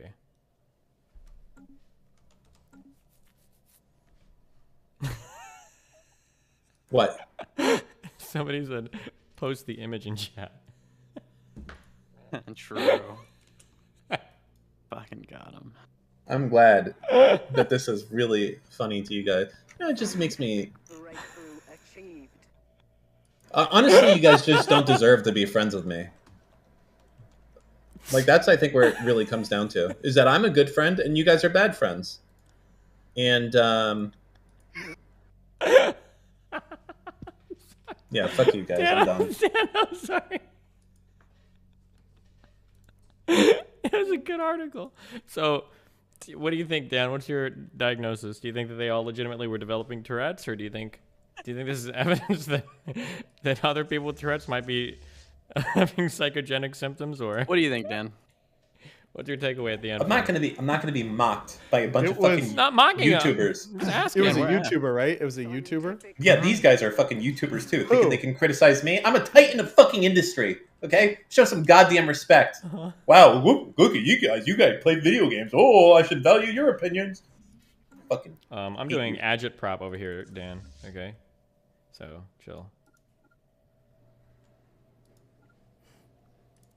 How can you tell when you look at something if there's a planet in the system, guys?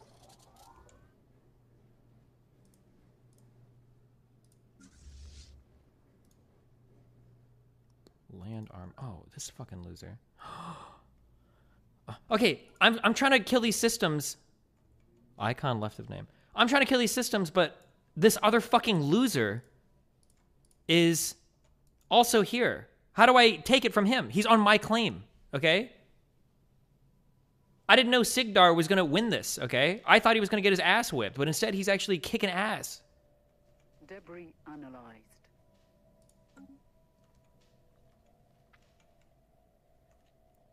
If he's your ally, he's not my ally. Should I just declare war on him too?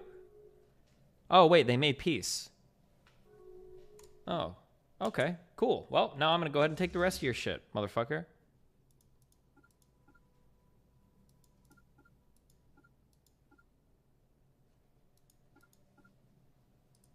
Anyway, guys, wow.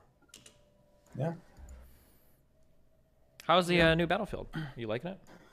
I played it a few hours today. Was it good? I don't like it that much. God, it kills me to say it. What's bad about it? It's okay. It's fine.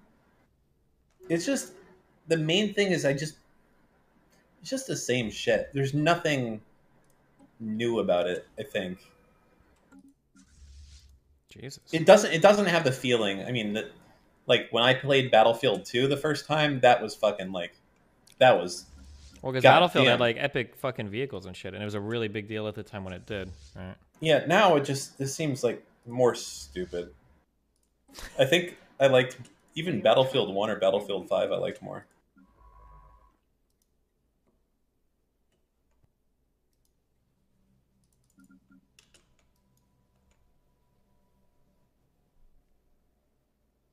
Wow, Battlefield 1 or Battlefield 5.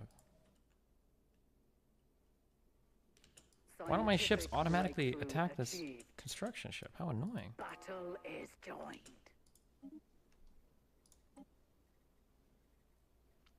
Congratulate me on being completely off of nicotine now for 3 days. 3 days, Dan. We're proud of you. Good job. I'm not talking about quitting vaping because I've been done with vaping for months. Okay, I'm talking about I'm even off the like nicotine lozenges now for 3 days.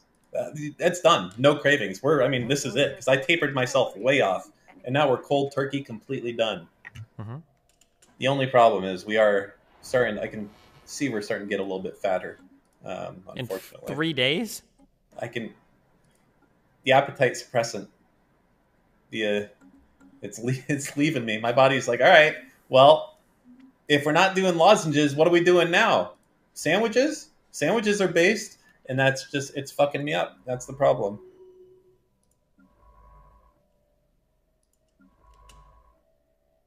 Well, damn.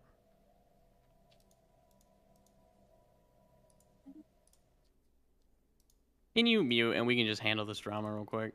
Which one? The moving me thing? and fucking Dan. Yeah. Oh, let's do it.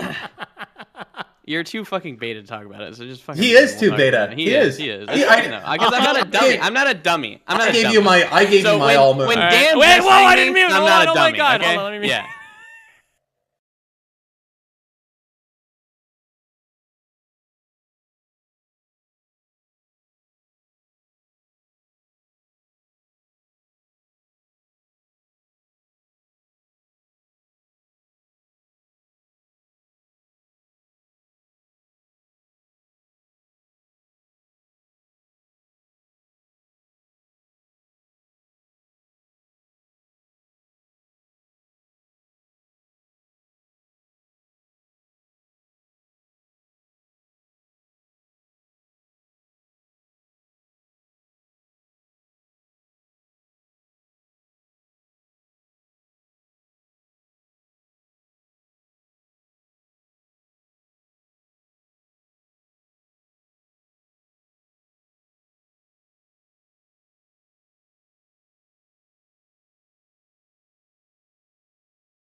live-in unit. Okay. Don't say it though. Yeah. And my lease is going up. And no, I live in. Hey, this is Mr. Mooten. I live in apartment X. I'm just trying to get my year set up, so I need to know if anything's changing or if I can just sign for another year. Okay. Just like that. Can I do that now? Okay.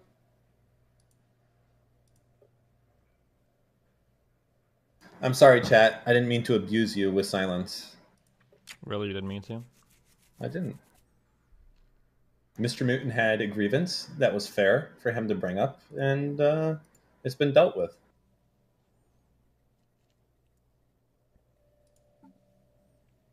So how we doing, guys? Fine. That's good. You should treat me and Mooten better, though. You both should treat me better. No, I mean, he should treat us better. And Stop trying to gang up on me, okay? It's not gang up. You should treat us I'm better. not on either of your side. No, but you should treat it. I mean, the thing. Dan, you need to treat me better. You've almost made me leave. Okay, the thing that both of us agree with. You know is what that the reason I was going to leave was? Is because of Dan's shit that he pulled. That's the reason. That's what pissed me off the most. Is my friend of 6 years was pulling some crazy shit. Listen, that was what it was, Dan. I was being negotiated with and pulled behind the scenes. Okay. Yeah, I know. I got two fucking weasels, dude. Yeah, well, so the thing both of us can agree is that Steve should be better to both of us. You obviously think I should be better as well, but we both agree that Steve should be better. Because we're the only people that have stuck by him for years anyways. He'd be all by himself without us. And then think about all the shit he would get. Every single friend that Steve has had has left him as they realized that he was a racist. True. Absolutely true and based. Scientific breakthrough achieved. Wow. So that's why you're so frisky. Okay, interesting. Oh God, I saw that message and I was like, damn, he's frisky today. He's real frisky. Wait, when I saw that message. which one? The January one. I was like, oh yeah, he's frisky. Oh, me? Yeah, you were. Well, we've been going around this fucking game for the past, I don't know, week or two, and we just need to fucking handle it out. You guys are both just dumb. You know I'm fucking reasonable. Yeah. Based. It's Steve's fault, honestly. Dan. I feel like actually he it made was Dan. Dan kind of led the charge the whole time. Well, okay, do you think that's true? Do you think I give a flying fuck about this I bullshit? was in Sweden the whole time. I didn't know anything. And then Dan just comes in the DM. Bullshit. I'm like over here being a business cat, and I have fucking Steve like, OMG. Did you hear what happened right here? And I was like, Steve, please, I'm trying to do work. He's like, I have some gossip. You're a weaselly little liar, Dan. No, that's what happened. I'm sorry. You're still lying. Nah.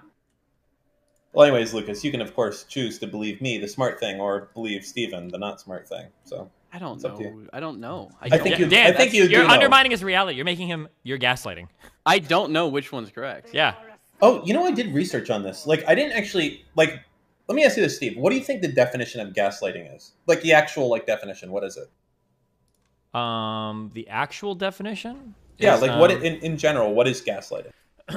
So gaslighting is when you both know that something has happened, but you try to say that it hasn't happened, and your goal is to undermine the other person's memories of things, such to the point that they don't really trust those memories anymore, and then they think that they're either at fault for more than they are, or the other person is not at fault for as much as they are. Yeah, so basically, this is what was most funny, is it was like we actually were gaslighting Anna because that is exactly what it was. We were like, no, you need to question your reality because you're completely wrong. So you actually were gaslighting. No, that's not gaslighting.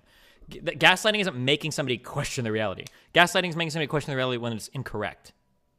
Or I'm sorry, when you're being incorrect. Here's an example of gaslighting, okay? Let's say that I'm like, Dan, can we please hang out? You never hang out. And you're like, yeah, I want to, but you never. And I'm like, Dan, I asked you 20 times to hang out. And you're like, no, you didn't. I was like, yeah, remember? And I start saying well, remember when I made that one vague comment we could have hung out? And then eventually you get to where you're like, fuck, well, maybe I actually am kind of a shitty friend because maybe he did ask us to hang out. And then you start to feel guilty. And then because I've kind of undermined your memories of how we've interacted in the past. So then what was my problem, I didn't make an effort to hang out with you, has now become your problem where I've convinced you that, well, fuck, maybe you've been ignoring me, right? That's that's what gaslighting is. That sounds way less poggers. Yeah, gaslighting is a than very my thing. like particular gaslighting is like the way that Anna used it is gaslighting is like, oh, you disagree with me. That's gaslighting. That's not what gaslighting is. Gaslighting is like a way more involved, complicated process that typically happens between two parties that have a lot of trust with each other. Like you can't gaslight a stranger, right? Or generally is. Okay. Well, why is this fucking loser over here? Who is this guy? Milton So- First Church. on this Twitch leaks, if part 2 contains like full docs, I guess, how much of a shit show do you think it will be for Twitch? Like, oh, like if it has like tax information and shit? Like Well, no, I'm saying no. If it has full name, email, and full name and email would be a big deal. and full name, email, and phone number. That just the full name and email would be, but yeah, but that would be big number 2. I think that would be catastrophic for Twitch. Yeah, it's just all the small girl streamers are like now like basically victims are all going to get targeted by like the crazy docs people. Yep. And they're going to get, and there's like nothing they can do about it. Man, if that shit is out there, do you know how fucked that's going to be? It would be pretty fucked, yeah. What would Twitch response possibly be in that front? What can they even do? I mean, it would be like a full cuck, like, honestly, it might actually work. Actually, it might be nothing. Do you want to know what the 12-head chess strategy is? What? I don't think Emmett gives a fuck anymore. I think Emmett wants to leave. So it might be where something happens and Emmett's like, we made a huge mistake. I could have done a better job. I'm going to step down as CEO and we're going to get like a new, like a black woman to come in and be like they'll do like some shit like that. And they'll be like, oh, boom. And then it'll be like, oh, good. He stepped down. Like Twitch is taking responsibility. That would unironically be like the 12-head fucking thing. And it's like, oh, and then Emmett gets to leave Twitch, which he fucking is done with anyway. And then they get a new CEO and everybody thinks like, oh yeah, kind of like how Reddit brought in Ellen Powell and then did a whole bunch of like fucked up shit to like clean up the site. And then she left and took all the blame for it. And then they brought in another CEO and everybody's like, yeah, good job, Reddit. Because to be honest, like, has a big breach ever super negatively impacted? Like, what? Like, doesn't Nord still operate? Aren't they fine? Doesn't fucking was it Experian? Or were they Equifax? Equifax. Right? They're fine, right? Yeah. Like, I mean, I assume it cost them a little bit of money. Sure, but the only good thing is, I don't know how many people would be exposed here. Obviously, it's only going to be streamers. Probably only streamers that have made a certain amount of money. I hope. So that means there's going to be a smaller class, which means that we can get paid when this shit happens, right? So yeah. Fuck, I'm going to be in that class, Dan. Yeah, me too. You know what I'm saying? I'm actually kind of excited. Well, I mean, how much are you going to get fucking paid? Like $200 is what Twitch is going to pay out? I mean, that's free $200. I'll take that shit. True. I need that. The real meme that no American or nobody around the world really wants to confront because it doesn't sound good and they all like to virtue signal on Twitter. And this is... You're only going to get this here, guys, on my stream. I'm the only one that's going to be truthful about you guys to yourselves. Nobody's going to tell you guys how you really feel, okay? And I'm here to tell you. And I'm here to make you confront it. You're not going to want to hear this, okay? You're not going to want to hear this, but it's the truth. None of you guys actually give a fuck about your privacy. You say that shit on Twitter because it makes you feel good. But at the end of the day, you don't give a fuck. Because if you did, you'd be more willing to pay for shit and not have advertisers and shit up your ass all day. At the end of the day, if somebody can make something more convenient for you and you hand over like your fucking dick print and the size of your fucking rectum and all that shit, you'll do it in a heartbeat. You don't give a fuck. None of you actually give a fuck about your privacy. That's the real thing. So every time like a big privacy leak comes around, everybody does like the horse and pony show and they dance and they get mad about it, but nobody actually cares. That's the except for everyone that's used Redact. Obviously, you guys care because you've used Redact. Shows you care about your privacy. So you guys don't have to give your rectum size. Everyone else does. Yeah, good.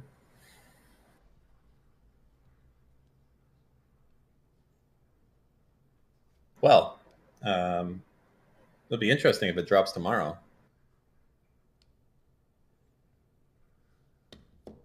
True. Has Twitch said anything more about this? I don't think so. They had one tweet about like their engineers are working on it or whatever, and they'll update more later. Just 9 hours ago, we can confirm a breach has taken place. Oh yeah, that's it. But scientific breakthrough achieved.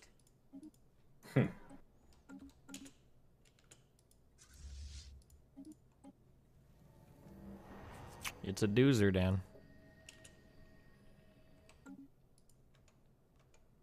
Initiating ground assault.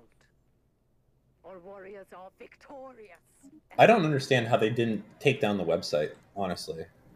Like when this happened. Like you have to do like a full Twitch or... Yeah, the second this leak went out there, I think the proper thing to do would be to pull the website down and audit, basically turn off the web server so no one else can make any requests in. Audit your code to see what tokens are out there in that leak and invalidate them before you turn on the website again. To so that because think about it, there's damage, right? You're left. They don't give it. The problem is you're talking about realizing a very real material harm to try to for some trade-off of some ethereal tangential maybe harm in the future. I don't think any company would do that shit.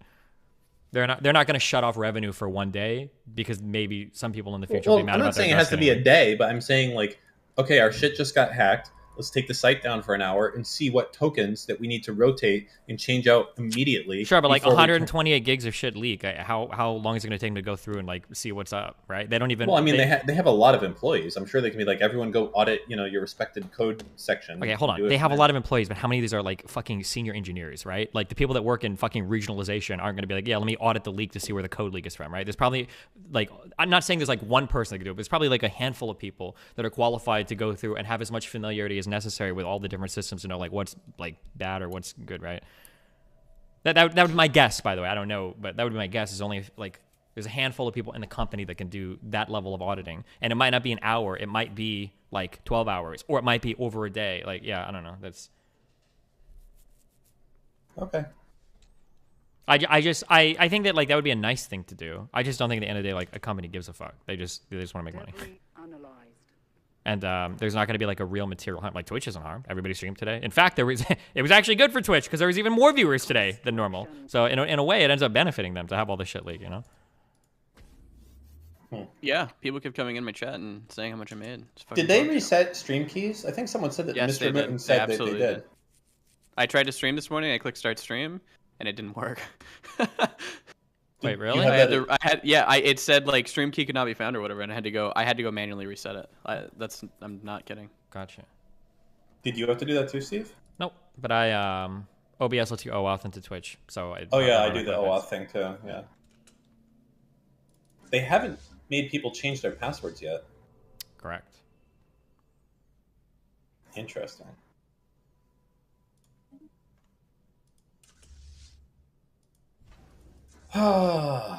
Well, yeah. What would mind waves do? I don't know, Dan. Ask him. What would he do? I don't know. Debris analyzed. Demanding unoccupied systems -10, relative Navy strength -39. Are you serious? What is our relative? Where's this guy's Navy even at? It's still superior? Where are his ships? 1,400.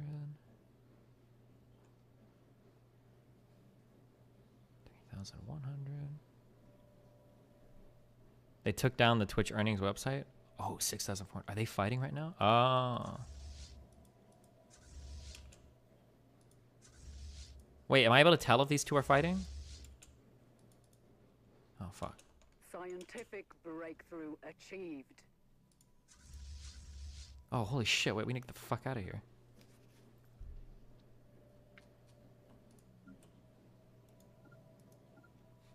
Oh, shit. I need to do a debate soon. Who's the debate with? I don't know. It's something about the Great Reset. What is the Great Reset? I truthfully, I really don't even know. Well, in general, what is it? I think it's this idea that the coronavirus is the elites basically resetting the whole world under a new world order and using the coronavirus to do it. It's some stupid shit like that. If you want to talk with morons, I can just do viewer call-ins. You don't have to schedule this. You can work on your own thing.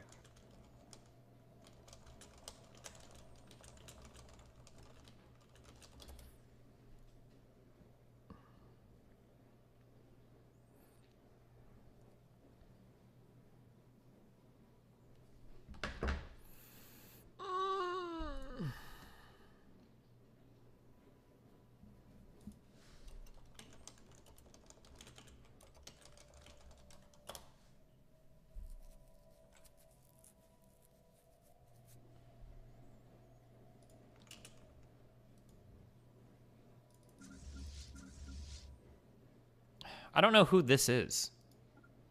Miltron First Church. Where the fuck did these guys even come from? Oh, they're over there. Why are they passing through and cucking my systems? This is pretty dumb. My research lacks scientists. Okay, dude. Research speed. Ooh.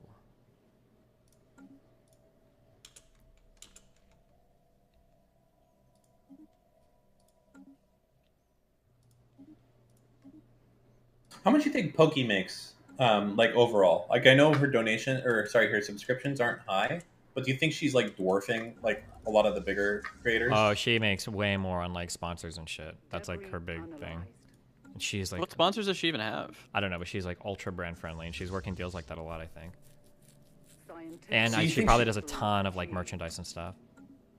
Is it possible would you be surprised if she was the highest paid Twitch person that there is? Yes. You would be surprised. Absolutely. I bet she's like, it wouldn't surprise me if she was top 5. Yeah. Or top 3. Top 10, definitely. Top So 10. Is she already top 10? She's like, she does like XQC, mainstream, right? Like, yeah, well, XQC doesn't have any like peripheral or whatever income. He does like sponsors sometimes and stuff, but like Pokey does like sponsors. Pokey's like a business person. XQC's a really successful streamer.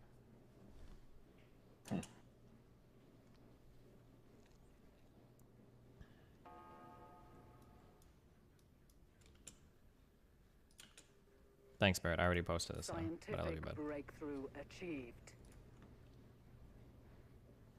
Can my little ships really not blow up this dumbass space station? You're joking, right? Oh no, they're getting it. Jesus. Wait, are they getting it? Yeah, they're getting it. I can't believe this actually died before.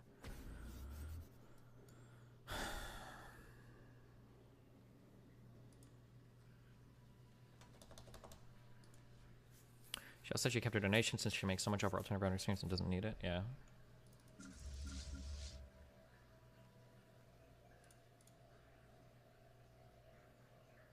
You know, it's good to see the Crip is making so much money. Actually, he was pretty up there.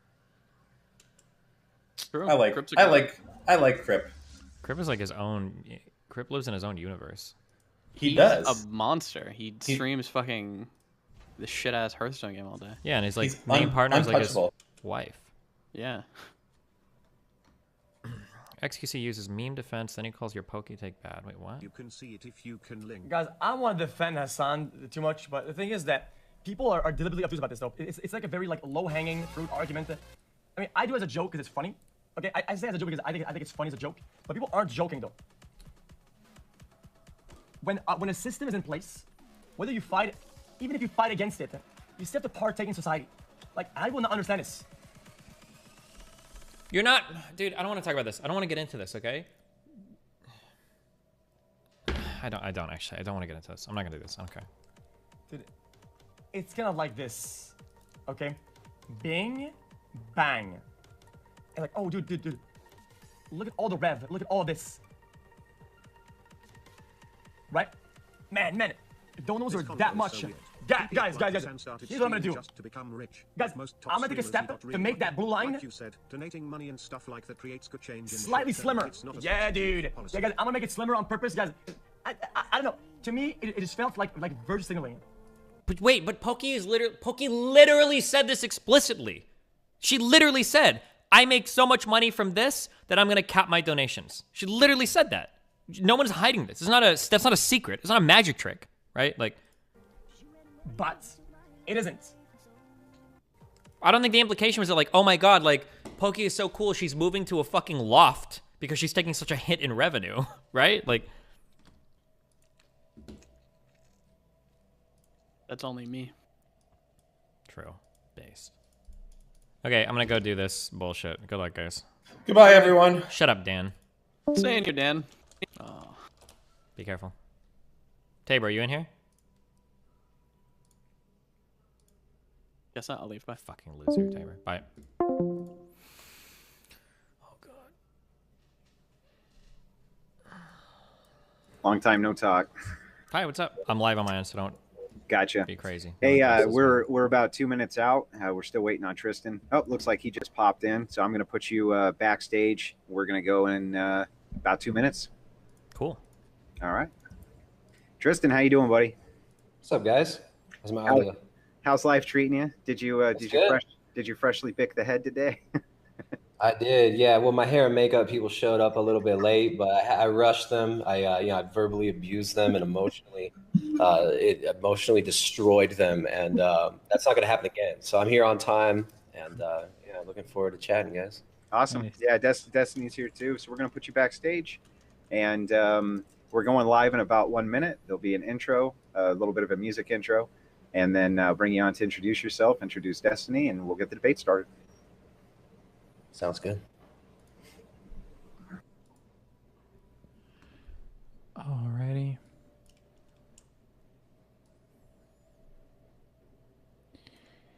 Andrew, you know the deal. 15-second mark on him, put us all down, okay?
Oh, 94 to 50.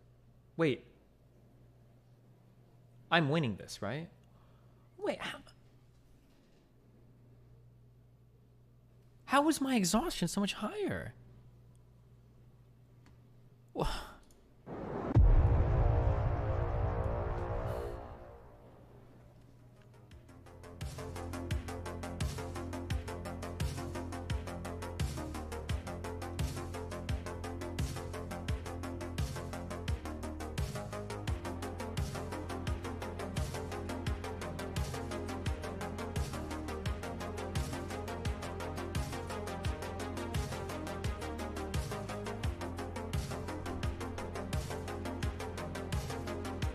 Grand Admiral fucks her stats? Is it just because, like, I'm killing space stations? Do I not get anything for that? That's so lame.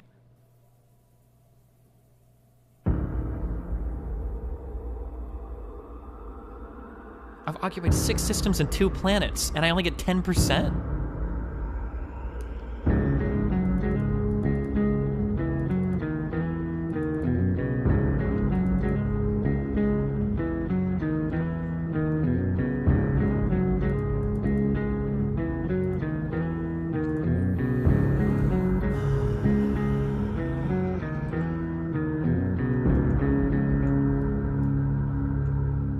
So I can't win this.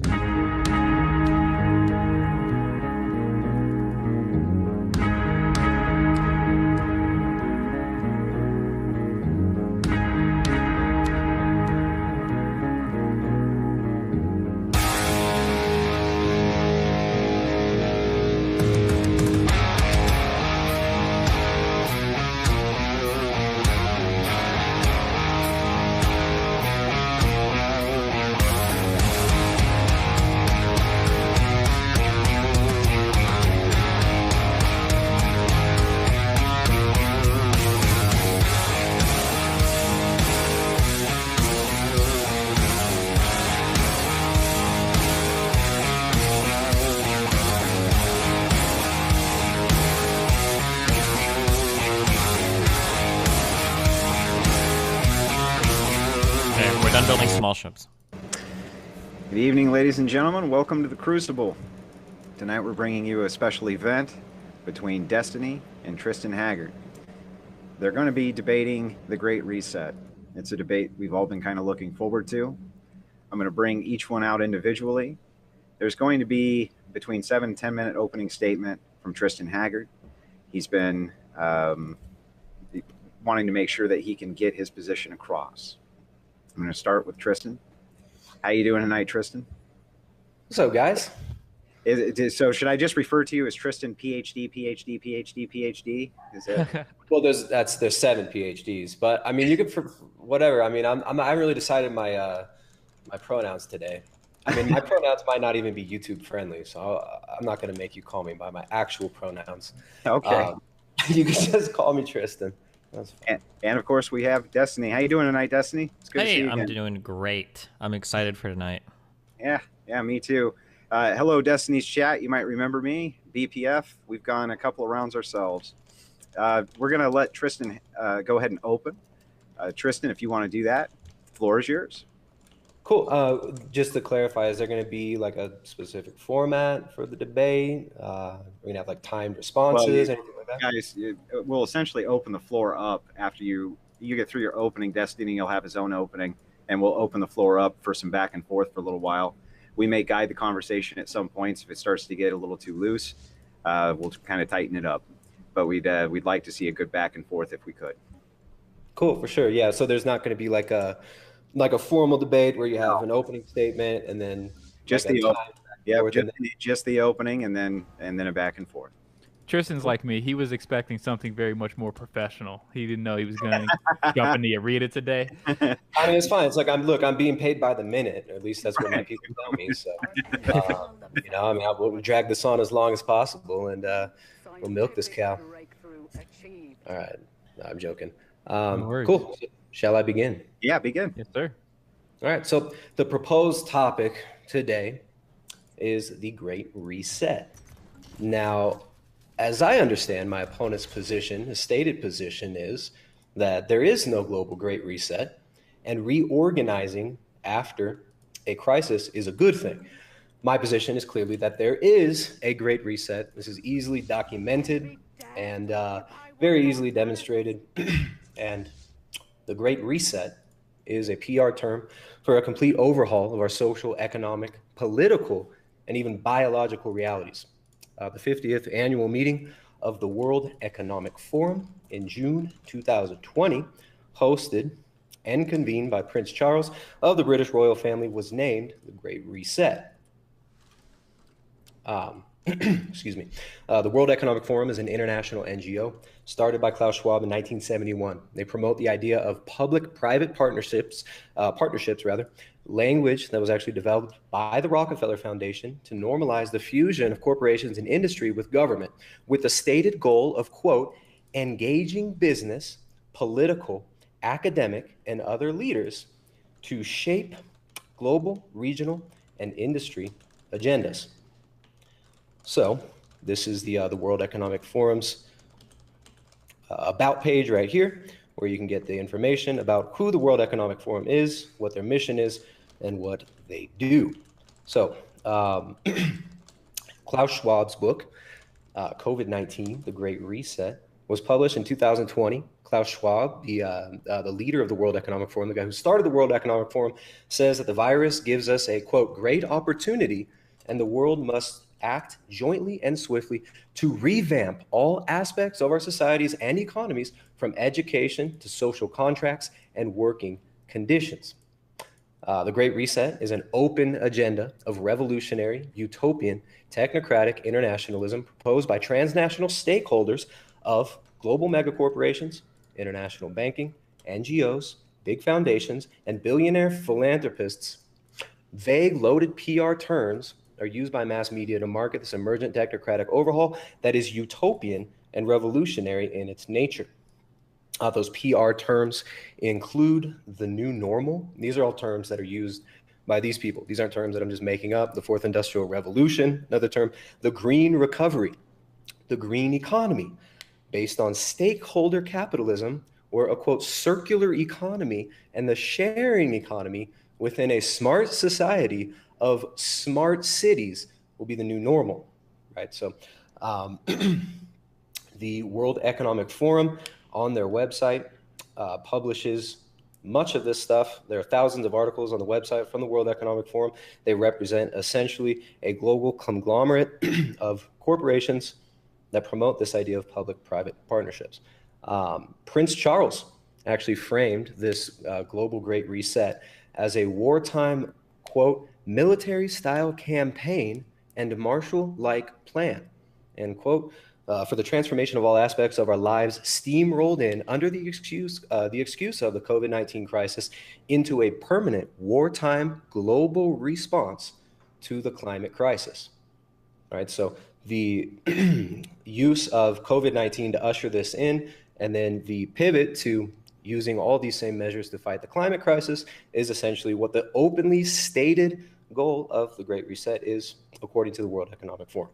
So the complete overhaul of the social, economic, political, and biological realms being enacted openly and internationally as a response to the COVID-19 pandemic and so-called climate crisis by the WEF, who entered a, quote, strategic partnership with the UN in 2019, right? So they entered a strategic partnership with the UN. This is all open, public knowledge. This is a global partnership moving towards global governance.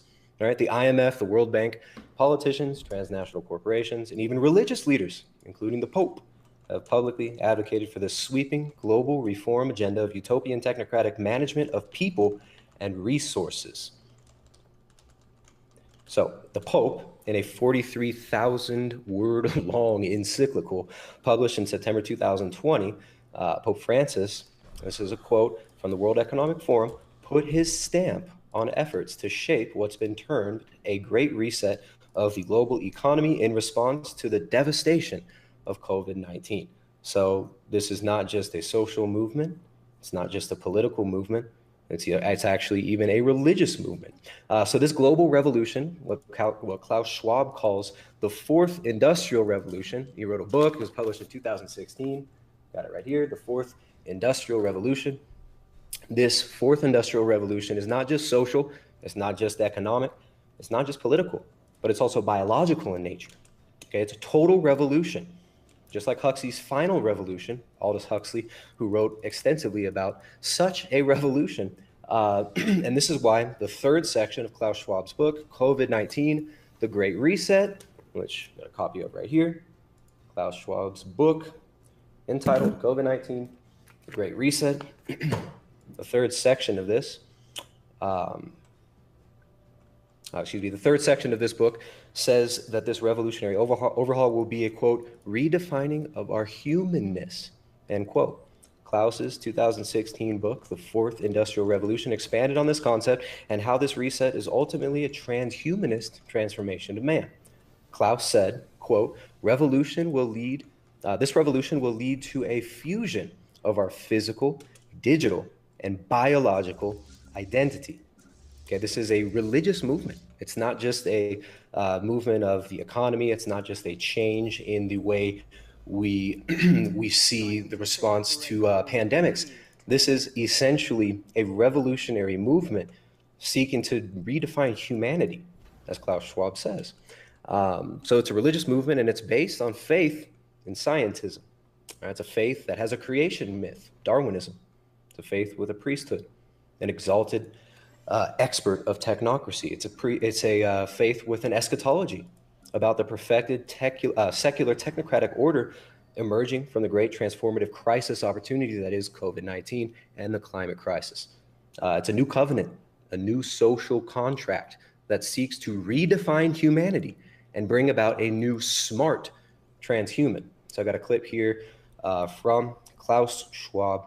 Just gonna real quickly play a quick snippet here. I think you'll be able to hear this. It'll go through my microphone.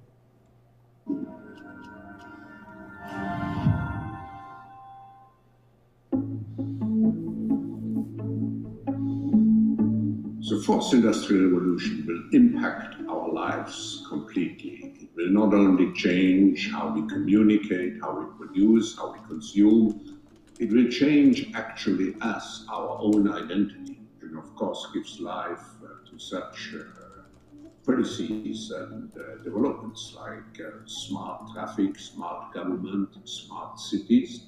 What we will... So, again, this revolution, the Great Reset, the Fourth Industrial Revolution, that Klaus Schwab and company say that needs to be ushered in response to this, is about the redefining of humanity. Smart humans, smart cities, smart grid, This revolution is a push for a new, redefined, transformed man, as proposed and explored in Stanford Research Institute's 1974 research project and book entitled The Changing Images of Man, which begins with a quote from U Thant, a Burmese diplomat and the third Secretary General of the United Nations, giving a Malthusian call for global government in response to several crises.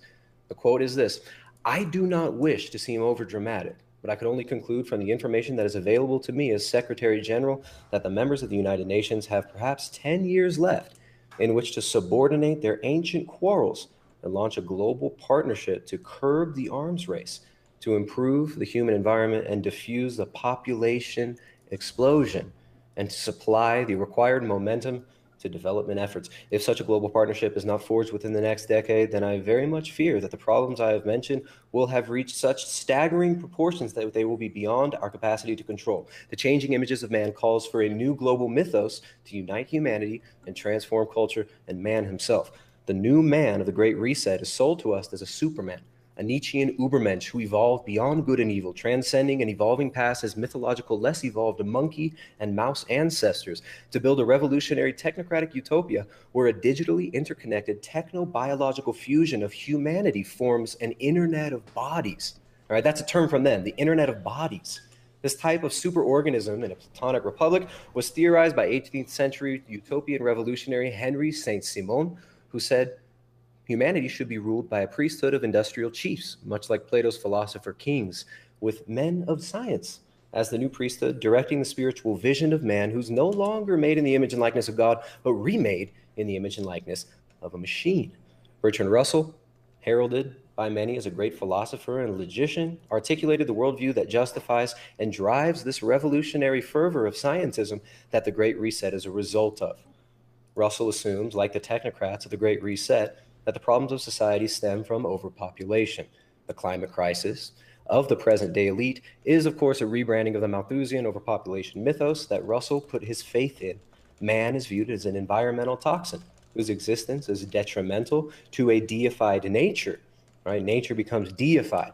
The prescription to fix the problem of man was, just like today, world government and the scientific management of man at every level.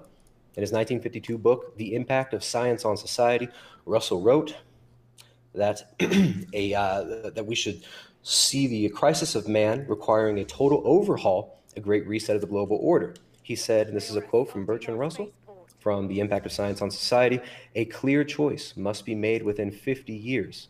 The choice between, the choice between, excuse me, can you hear me? Yeah, we can hear you. I had to cut in a little bit, just to let you know you're at the 1 minute mark. Yeah, I'm going to finish my opening statement because I'm not even halfway through. So, okay. Wait, really? Yeah. I didn't know we were doing book review today. Okay. I'm going to finish my opening statement at least. Like, I don't know what's going to happen after this. So I was told I could make an opening statement.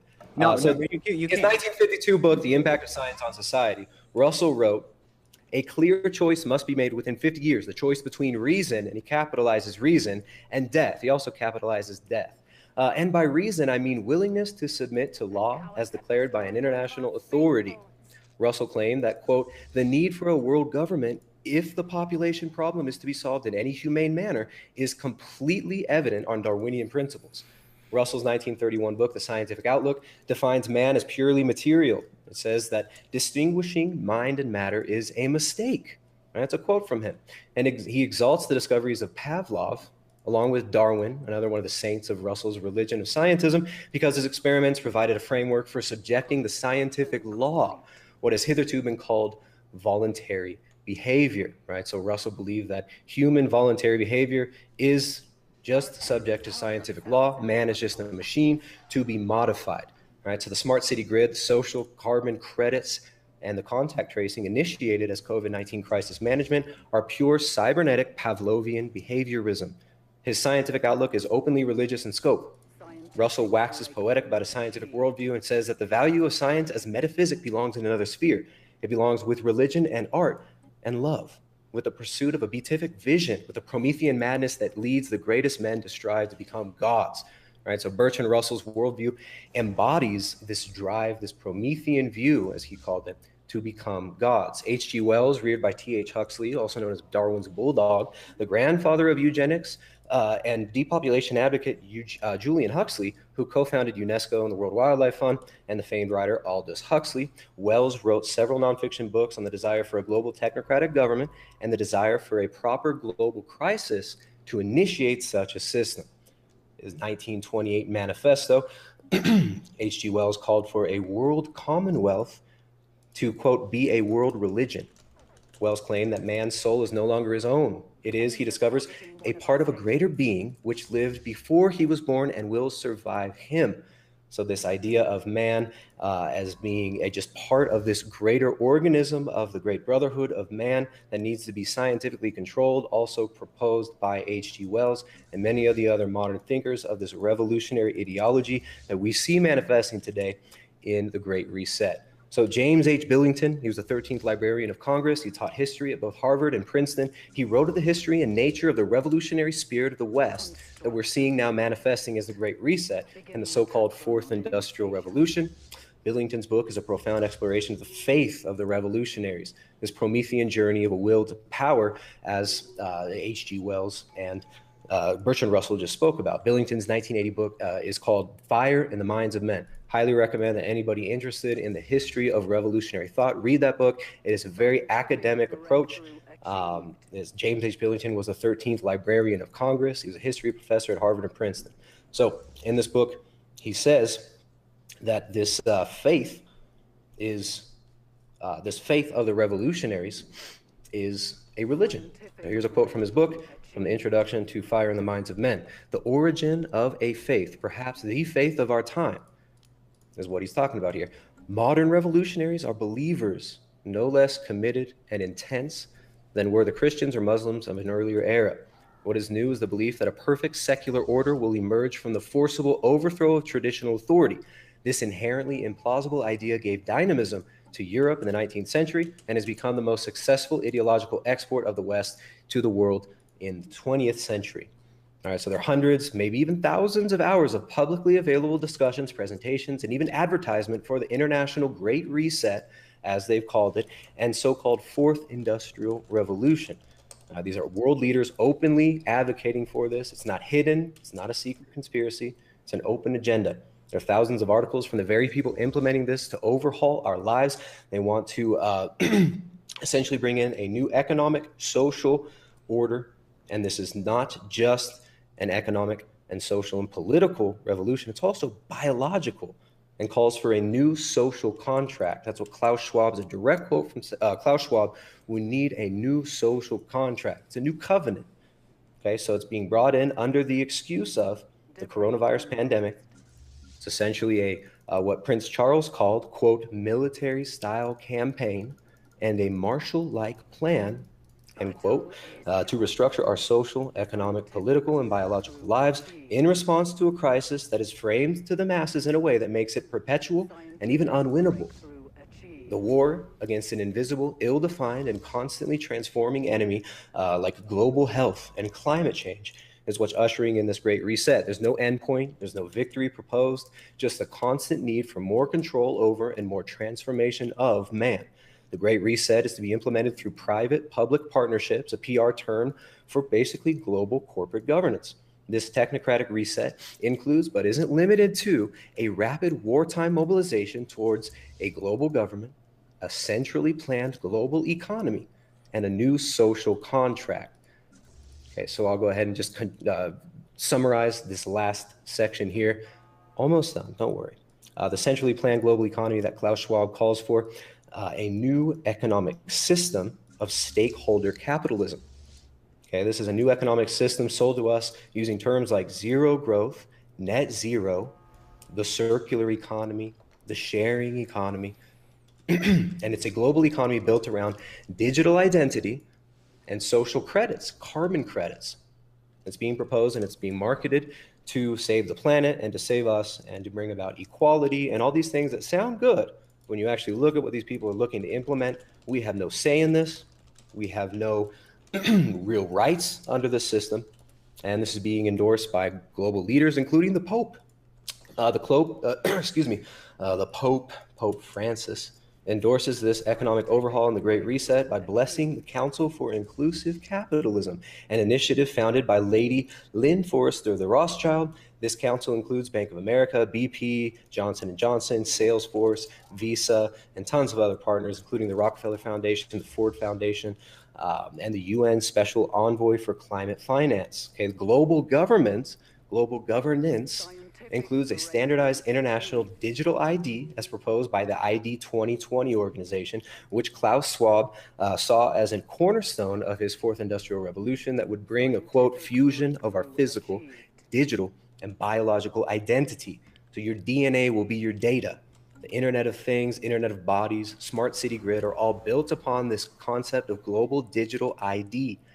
Okay, the centrally planned economy, global digital ID, this is all a redesigned social contract, the new redesigned social contract that the World Economic Forum called for long before the COVID crisis catalyzing event. It's designed to function within a framework of the fourth industrial revolution of digital identity and global citizenship in a new economy. Humanity is just expected to embrace this complete totalitarian reset of every aspect of our lives and what Klaus Schwab calls a redefinition of our humanness, a redefining of our fundamental beliefs of who we are, how we should live, and the meaning of our lives. This new normal is revolutionary, technocratic, and utopian in vision. It's actually a global biosecurity surveillance state that defines humanity and humans as environmental toxins, as bipedal bioweapons, to be treated like cattle that can and should be tracked, traced, and controlled via digital behaviorism through the Internet of Things and the Internet of Bodies.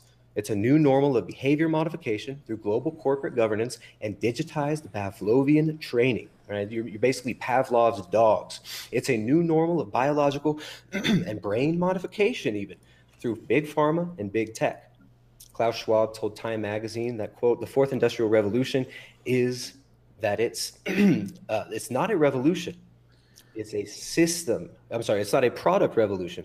It's a system revolution. It's a revolution of all the systems that we live in. Right? The product of that new system is a new man, actually a transhuman. The Great Reset is openly touted as a social, economic, political, biological, and even a religious revolution. This Great Reset is not only undesirable, it's inherently dehumanizing. This revolutionary faith assumes man is an automaton, a beast to be controlled. It transforms man, who from the Orthodox Christian perspective is made in the image and likeness of God, transforms him into an animal that's inherently bad for a deified and mythologized nature, an animal that must be controlled, tracked, traced, and reduced in number for the greater good, a materialist good defined by a self-proclaimed elite, the stakeholders who will eat the steaks while the masses eat bugs and GMO soy kibble rations. Based on false premises of a dehumanizing religion of revolution, a faith in materialism and humanism that exalts man as the measure of all things, who can, through his will to power, create a perfected global society. St. Eugene Popovich, his critique on European humanism, described this evolutionary so-called Superman and said, quote, in all respects, this is a man without God and without a soul. In other words, a godless and soulless man, a robot. A robot is a robot by its non-recognition of either God or the soul. After killing God and the soul within himself, the European man has been gradually committing suicide over the last several decades, for suicide inescapably accompanies deicide. The Great Reset is undeniably real. It's an open agenda, publicly declared, that intends to restructure all of human culture, human behavior, and human biology. We should reject this revolution and the fundamental assumptions that it's built on. There we go. Sorry, went a few seconds over there. Yeah. Okay. Well, Destiny, I'm going to give you equal time to respond to that. Yeah, and just so he knows, you have like 25 minutes, sir. Right. So, and Destiny, take your time. Yeah, I just, honest to God, I just want to get to the back and forth. But I guess if I got a lot of time to talk, I'll just to lay this out. So Typically, when people lay out what would be referred to as a conspiracy theory, what we typically do is we lay out like a collection of vague or imprecise statements or a collection of facts that are indeed true. But then what we do is we do a lot of work behind the scenes to kind of weave this web that brings it all together into some sort of like malicious, horrible thing. Similar to like a teenager that might think that his parents are, plotting against him to destroy his life.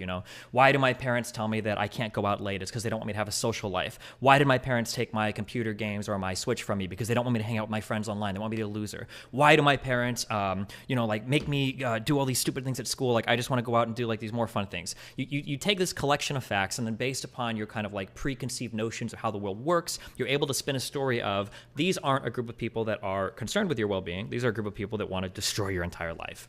So typically, the way that I tend to approach the breakdown of these types of ideas is we have to go through the particular examples of what it is you're saying is being done during the Great Reset to see if we can find some of these more nefarious or treacherous ideas or things or policies or proposals at least or ideas at least, and then see are these actually as bad as we say they are. I notice that there's a lot of buzzwords being used in here. We've got stakeholder capitalism. The concept of stakeholder capitalism, to my understanding, is not really that bad. The idea is that all of us have a stake in the well-being of our big corporations and our countries that these corporations inhabit. Therefore, those corporations ought to be beholden to the people that power them, namely the citizens of the countries that have these corporations.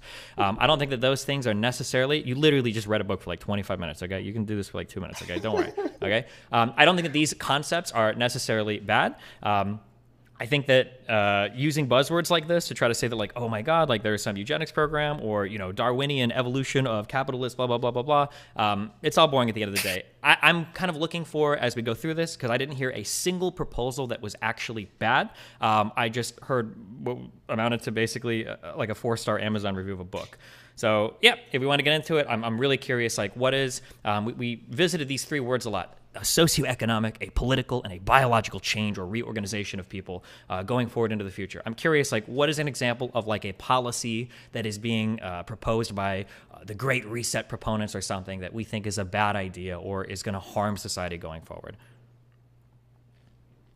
Oh, is that supposed to be a question? Yeah, I can write it out with a question mark if you need. Oh, cool. Yeah, Well, first of all, I mean, you made a lot of false equivalent statements there.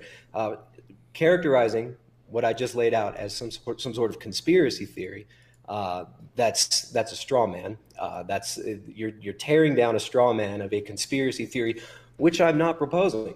What I'm saying is that the global Great Reset is an open agenda that anybody can read about. You can read Klaus Schwab's book, COVID-19, The Great Reset, which actually proposes that we redefine our very humanity. So you think it's a good idea to redefine our humanity? Or you're not even here. My argument's not even worth listening to. You just walk away. Just give me a second. Destiny has left the room. No, he's coming back. Give him a second. Yeah, so... Okay, I'm sorry. Hold on, wait. So my question was, I just wanted one policy, but I know you're about to ramble for like 20 minutes about... I just want a policy or something. I don't need like all of this. You just did this for like 20 minutes. I'm just curious, like what's an example? No, you didn't even listen to what I just said. I listened to like half of it, and I can guess the other half. You walked away from... Oh, you can guess the other half. Uh-huh. Yeah. All right, so Destiny, you think that all of the policies promoted by the Great Reset are good ideas, yeah? Probably not all. There's probably a great deal that I disagree with. So you think stakeholder capitalism is a good idea? Can you go ahead and tell me what's good about stakeholder capitalism? When I hear people talk about stakeholder capitalism... Excuse me, let me speak. Oh, you just asked me a question. I'm sorry, my bad. I didn't finish. You have to let him respond. No, he didn't finish. He didn't finish. Destiny does get to respond. Tristan, I haven't asked the question yet.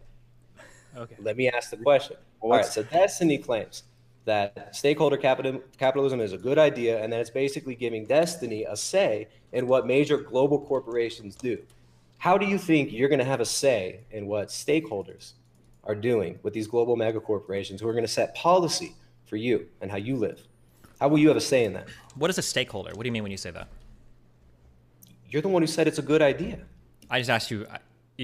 hold on, wait, hold on, wait. Oh my God, hold on. Just I deal with a lot of like schizophrenic people in my community and shit, so it's like this is gonna drive me crazy. I'm just asking you a question. I don't need you to give me a speech or ask me 20 questions when I ask you a question. I'm just asking you simply like, what is a stakeholder?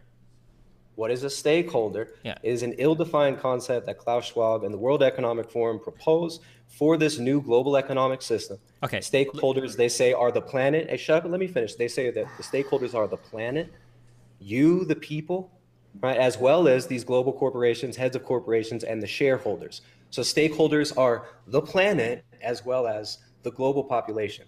Right? How are you going to be a stakeholder in this? These are ill-defined terms. Okay, you just said, yeah, so you keep saying, how am I going to be a stakeholder in this? I'm a member of the planet, right? So I am a stakeholder. You're a member of the planet. And what is the planet? Are we doing flat Earth as well, this debate? I don't know how much I signed up for. You're a member of the planet. I mean, I'm a human being. I live on...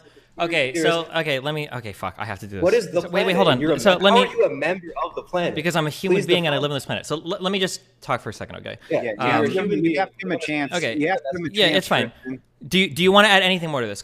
So just so you know where I'm going, because I'm not trying to ambush you, it seems like you don't know what a stakeholder is versus like a shareholder. Now, I'm about to explain that. I'll give you one more opportunity. They don't even explain it. The World Economic Forum itself does not even explain what a stakeholder That's is. great. It's a loosely defined term that they can redefine as they choose. Okay. Just like a green economy. What is a green economy? What is a green recovery? These are ill-defined terms that can always be shifted. Well, to help put us back on track, answer his question and give us what in the regular definition of what a stakeholder I'll explain this. So the concept is that you have shareholders and then you have stakeholders. Now, traditionally, the fiduciary responsibility of a company is to the shareholders. A shareholder is somebody that owns equity in a business. Or maybe has loan money, but generally like a shareholder is somebody that owns a part of a business. Now, the problem though is that businesses that are only responsible to shareholders have negative impacts sometimes on other people that are impacted by that business. So for instance, let's say that we have a business that handles, I'll use an example like toxic waste or something, right? Now you might be a shareholder in that company. However, it might be the case that there is a town that you dump that waste in. Well, in a way, these guys are kind of stakeholders in the company. So a stakeholder, my understanding of what a stakeholder is stakeholders are typically people that are impacted by the activities of a business. So like the stakeholders are typically much larger than the shareholders of a company. And if a company doesn't have to be concerned about the stakeholders of a company, but only the shareholders of a company, you have problems where the incentives are misaligned such that a company can do things that dramatically enriches the shareholders, but ends up fucking over a lot of the stakeholders. That's the problem. So we can talk about like internal shareholders for a company. Like an employee, for instance, is going to be a stakeholder. I think I might have said stakeholder. An employee might be a stakeholder because you work at a company, but you don't really have shares in the company, right? And an external stakeholder might be maybe somebody that is like a customer to a business, or it might be like a town that a business like operates in. So when somebody says that we need stakeholder capitalism, my understanding is that rather than having these mega large corporations fucking over the entire planet and burning everything down and taking everything for themselves and enriching just the people that are rich enough to have a share of the company, stakeholder capitalism says, well, hold on, these companies need to act in a way that benefits all of the different groups that they impact as well. Yeah. And who defines what's good? Who defines what's good for the planet? You think you're going to have a say in that? How are you going to have a say in that? How am I going to have a say in that? Well, so when the government... you're not going to let me answer. You're just going to keep rambling? Is that... I'm trying to finish my question. No, you're not finishing a question. You're asking a question. You're steamrolling after to give the impression that you have like more authority in the conversation than you do. Actually, I'm just going to talk over you, okay? So you're asking me, how do you have any impact on a corporation?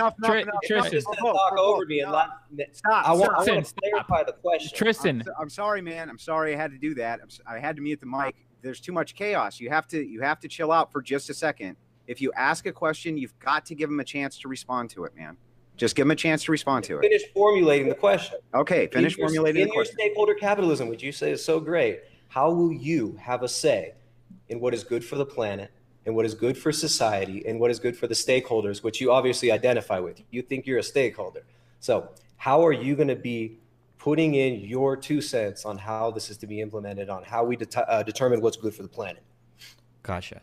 So the way that we do this is legislatively. Oftentimes, Congress will write legislation that will have an impact on the way that businesses operate. As a stakeholder and how these businesses operate, you have some input when you elect people to Congress or to your state or local governments for how you want these types of things negotiated. So an example of this might be as part of the negotiations for large multilateral trade agreements. Might Are you be. okay? So you're just gonna speculate on how you might, in a hypothetical situation, have a say in this. Okay, I'll tell you how you have a say in this then. When so it can be through protesting, for instance. So Protesting, okay, yeah, you're going to protest. Can you tell me what happened to the Keystone? Can you tell me what happened to the Keystone Pipeline or the Dakota Pipeline? I didn't think so. So shut the fuck up, right? You can have impacts over what goes on in your environment. There have been massive projects that have been canceled. Can I finish a single thing? There have been massive projects that have been canceled because of either protest or because of people directly influencing their leaders, their elected leaders. And Soisberg out. I'm not Soisberging, dude. You've talked like 10 times as much as me. He's trying to answer the question. Yeah. For outsiders watching, let him finish the answer, and then you He's guys. not answering the question. He's giving. I just gave you. Stop using debate bro terms, bro. We're not like this is a false equivalent. You've engaged in a level 4 straw man. Like, dude, chill. Be a human being, okay? No, you don't believe in logical fallacies. I believe in logical fallacies, but when I'm talking to another human being and I'm not trying to win a debate on Reddit, I usually just say like, "Hey, bro, you said this thing. I think it's not right." That's usually how I talk. But if you want, we can employ like the language of fucking like philosophy and try to say like, "Oh, well, actually, you've engaged in a level 3 false equivalency, and the propositional logic doesn't necessarily follow deductively. If we would actually analyze this, like." I would much prefer that we had perhaps timed responses. So and that each one of us we can do 2 minutes. Yeah, we can do that. But when you ask a question, Tristan, at least give your opponent 15 seconds to lay their case out. To answer the question. Let's do. I vote for this. This is, by the way, now I'm a stakeholder in the show, and now I'm going to vote on the show to have input. Okay, there's an example. I vote that we move to time responses then because this guy can't handle back and forth. Okay, we're gonna do 1 minute timed responses starting now. We'll start with you, Destiny. Go ahead. I don't even know what. Oh, so the example was how do we have inputs on what thing? Was it is your name Destiny too? Did I? Yeah, no, it's time. Man. All right, my bad. Holy shit, I got mind fucked. I thought my twin was here. Okay, so the way that we have input is through either protesting. So, for instance, there have been 3 major pipeline things that have been canceled in the United States, or it might be through our elected officials. For instance, the TPP largely died under Obama because it didn't have very much support legislatively because people weren't too keen on being involved in the TPP. But even as an example of the TPP, if it would have passed, part of the provisions of the TPP was that while you were negotiating certain types of provisions, like what did labor have to look like overseas, part of the people that had a seat at that conversation were local labor unions. For instance, like the AFL-CIO had direct input on this legislation saying, hey, if we're going to have people in Vietnam manufacturing stuff for us, they need to have these rules and restrictions to make sure that we're competitive. That's an example of being a stakeholder in other businesses, and it's an example of how we can achieve something that legislatively. All right. You're okay, up. Cool. So that was a non-answer and completely ancillary to what we're actually talking about here. This has nothing to do with AFL-CIO. This has nothing to do with the TPP. We're talking about the model of stakeholder capitalism as proposed by the World Economic Forum and this new system, this systemic overhaul of our lives that is encompassed by the Great Reset. So the Great Reset, as Klaus Schwab says, is a fusion of our digital and biological identities.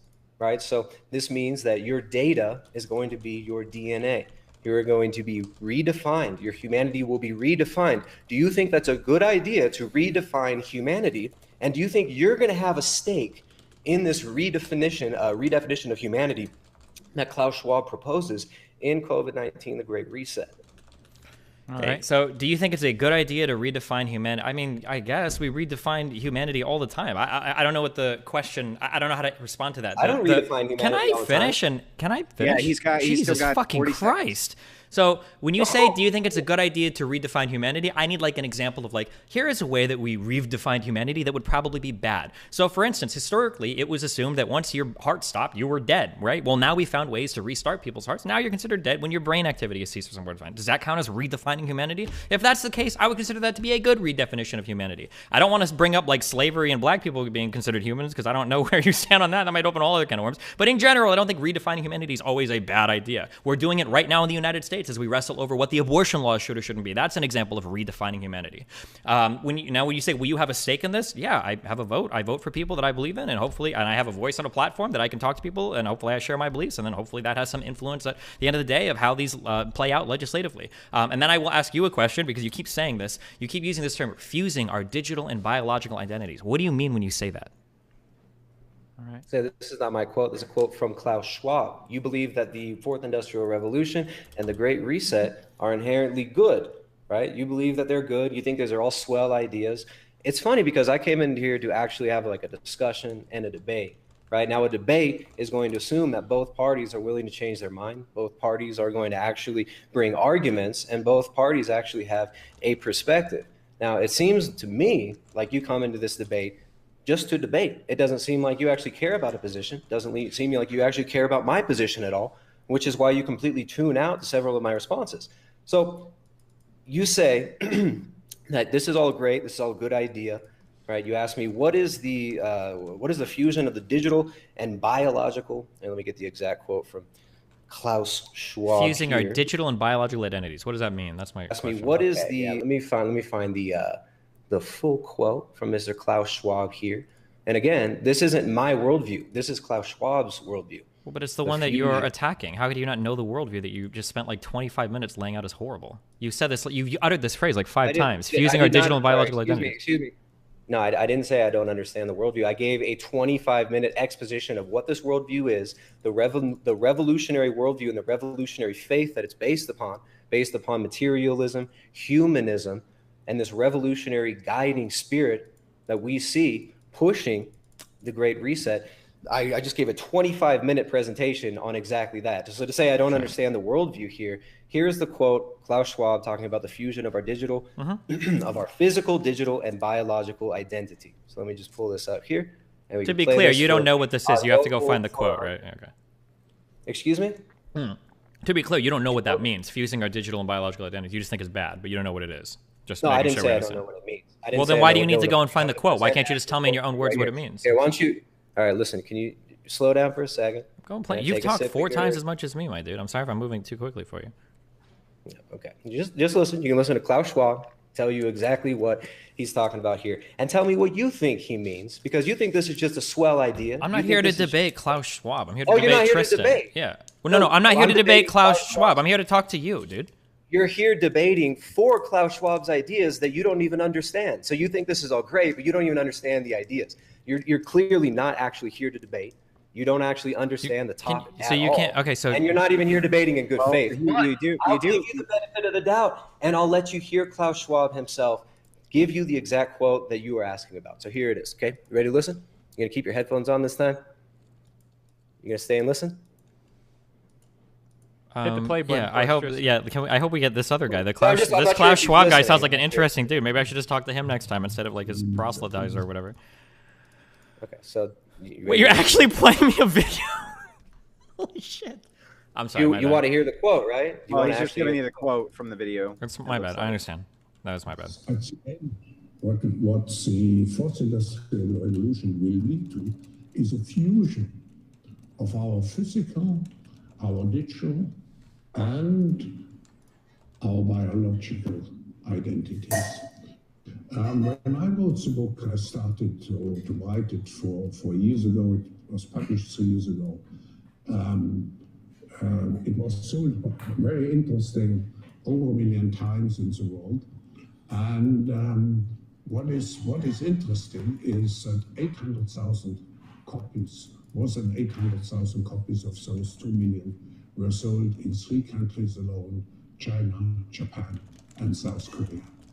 You may be interested who was the biggest buyer with 16,000 copies at the same time. It was the Korean military.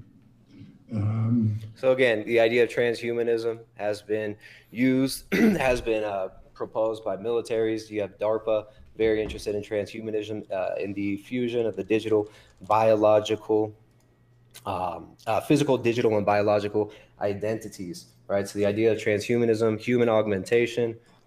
You have the Ministry of Defense from the UK with a recent white paper, human augmentation. Can I make a quick request? The dawn of a new phenomenon. All right, look, if you're just going to interrupt, you're like playing videos and rambling. I just want to be like really concise. No, I'm not playing videos and rambling. First of all, that's not what I'm doing. I'm actually making an argument. So you're not. I'm not asking you for an argument. I just wanted a definition. Hold on. No. This is a debate, and we're here to make arguments. I know you're not actually here to debate. I know you're not actually here in good faith. You've actually let him probe the position. Tristan, he's asking for a point of clarification. Yeah, I'm literally just asking. Because I don't.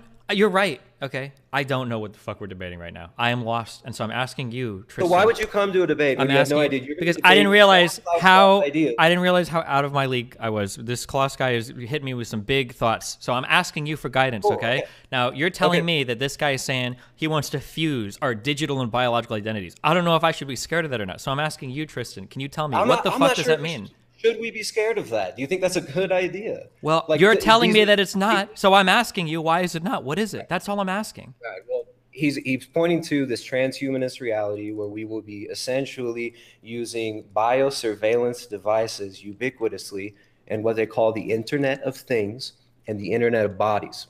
Right. So in the introduction, I'm sure you caught those terms. I used those about 4 times. So the Internet of Things and the Internet of Bodies are frameworks to connect all human organisms to the internet via surveillance devices that will be on us as well as inside of us, which is why Klaus Schwab says that the 4th Industrial Revolution will transform us. So it's an idea of transforming ourselves, human augmentation, transhumanism. Okay. So, I mean, this is essentially something that the military has been talking about for a long time. DARPA, the Ministry of Defense also like these ideas. Okay. So would cell phones count as this, as surveillance devices, because they're devices that we keep on us at all times that like can keep track of our location? Or Klaus Schwab's talking about like implantable medical devices, stuff like that. Can you give me an example? Do these things exist? Yeah. Can you give me an example of like an organization that's implanting these, or people that have gotten these that didn't opt in for them, or like is there any example of this happening? What are you asking? That didn't opt in for them? No, yeah, like forced. Yeah, has this happened to people? Are there like is that what it would have to be forced? I mean, nobody's being forced to have these implanted in them. Well, if people are opting for if people are opting into something, then it doesn't seem like it's very conspiratorial. Then it just seems like people choose to do. You're the one who keeps saying that this is conspiratorial. Nobody said anything about a conspiracy. This is open. Okay, this is not a conspiracy. Sorry, this is I'm sorry. When I said conspiratorial, I just meant there's a giant plan for something, not like fake. Okay. So I'm just no. This isn't. This is open. It's being planned. It's being promoted by the World Economic Forum, global corporations. Yeah. So can you give me an example of like one of these biosurveillance devices that you don't think should exist? Did I say they shouldn't exist? See, and again, you're trying to straw man my arguments. I'm not. Can you please stop using debate bro terms? I'm just asking questions. I don't even know what the fuck you believe. Wait, so you think these are good things? You're playing a sneaky little game here where you're not letting me actually explain. This guy is like my psychotic. Position, I explained my position in the very beginning. I'm not saying that we shouldn't have technology. My position is not that we shouldn't use cell phones, which you just tried to straw man, right? These are not debate rogue terms. These are actual logical fallacies. Do you believe that you can use logical fallacies in a debate? You came here to debate. Okay, yes, hold on. Let's back up for a second, okay? Do you believe that you can use logical fallacies in a debate? Absolutely not. Okay, let's just... Okay. Wait. Let's just. So, can we just here's one example. Hang on. You got your minute. You got your minute in. Let him respond to some of what you asked me a question. And I was going to answer the question. Okay, we'll get back to it. I promise. Go ahead, Destiny. Okay. I just want to pull back for a second and just chill. Yeah. Okay. I'm just curious, Tristan. Like, what's like your favorite TV show? Like, do you like Game of Thrones, or are you into? Yeah, I'm here to debate the Great Reset. I'm not here to play pretend friend. I'm not here to play weird. Right now, this is I'm here to actually debate. Okay, yeah, so... I'm here to actually debate. Okay. So you want to completely derail and you want to talk about Game of Thrones? Okay, one of two things... You just want to admit that you're completely out of your element, like you said earlier, and that you didn't even come here to debate? Okay, so usually I do this analysis post-debate, but so right now one of two things is happening, okay? Either one... You have no arguments. Yeah, so either one, you are actually like experiencing psychosis right now, and you've completely broken from reality, in which case nothing I say is going to get through to you, and nothing you say is going to get through to me. Or two, you're just somehow just got off on the wrong foot. You're very emotionally invested in this argument, or I'm too emotionally invested, and we're literally not connecting on anything I we're saying. Care less. I'm here to actually debate. I'm here to actually debate. But you're not strawman out. You're describing. You're not debating. No, we're not debating right now. Okay, I don't even know. I don't even know what your. I don't know what your position is on anything, because every time I stated my position for 25 minutes at the beginning. You didn't. You just stated. You stated this Klaus guy's position that you explicitly said you disagree with. You want me to state it again? Okay, so I'm asking you for a very simple. I'm just a simple question. Okay. So you now maybe you're going to shift and change it to something else now. No, I'm not changing. I'm going back to the question I asked earlier. Why don't you just call me psychotic again and ask me what? I didn't. I said the second option is maybe we're just like too heated. Why don't you just call me some names and then tell me that you don't want to debate again? Let him talk for a second, man. All I'm asking is, okay, so the biosurveillance thing. I'm not No, we haven't even gotten to the field. There are no goalposts yet. Okay, I don't even know how to score in this conversation. All right. So, because you won't let the conversation actually get started. Conversations are two-way streets. We have to be able to understand each other's points and then respond to those points. Okay, dude. If this was a formal debate, you lost 3 minutes into it, man. This is you're throwing out ad hominems, making false equivalent statements. You're using every logical fallacy you can get your hands on, and you're refusing to actually debate. Do you have a question? Yeah, I keep trying to ask it, and then you keep interjecting. All right, can I ask it? Ask a question. Okay, so my question is a short two-parter, is what is biosurveillance? Like, or you kind of answer that, but like, what is an example like a biosurveillance device that you're opposed to? And then two, do you think that biosurveillance is even a good or bad thing? I'll do one at a time, right? We'll do one at a time. Yeah, so what is a biosurveillance device? Did I say that I'm inherently opposed to biosurveillance devices? No.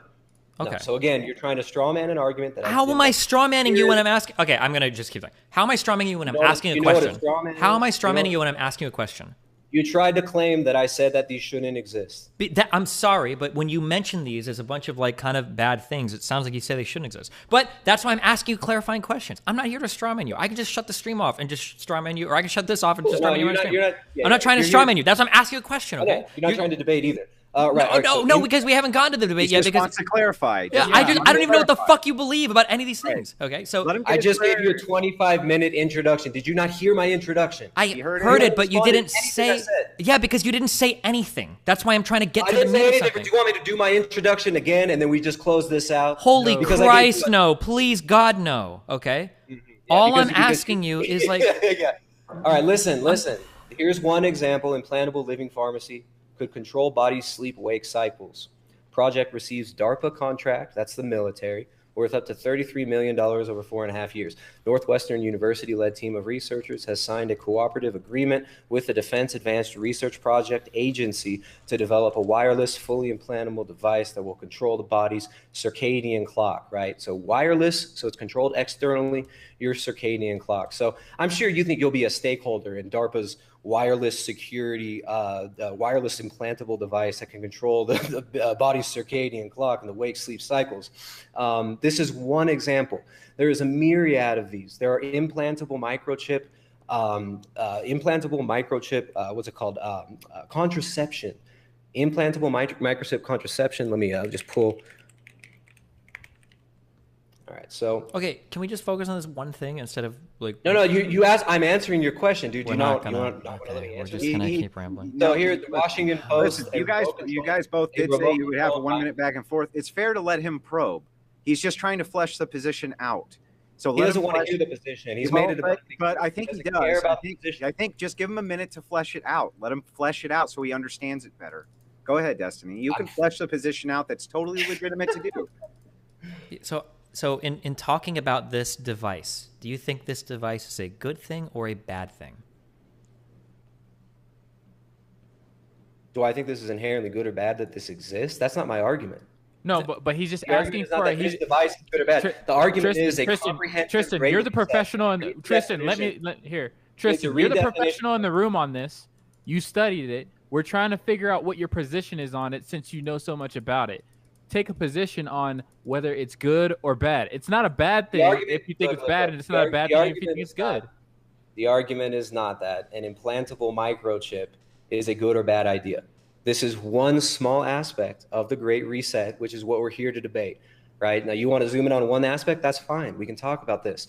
A microchip that is a remote control contraceptive device that's implanted under skins. Do I think this is a good or bad thing? From my position, right, I believe that morality is objective, right? So contraception, reproductive health services, abortion, we inherently think that this is a bad idea.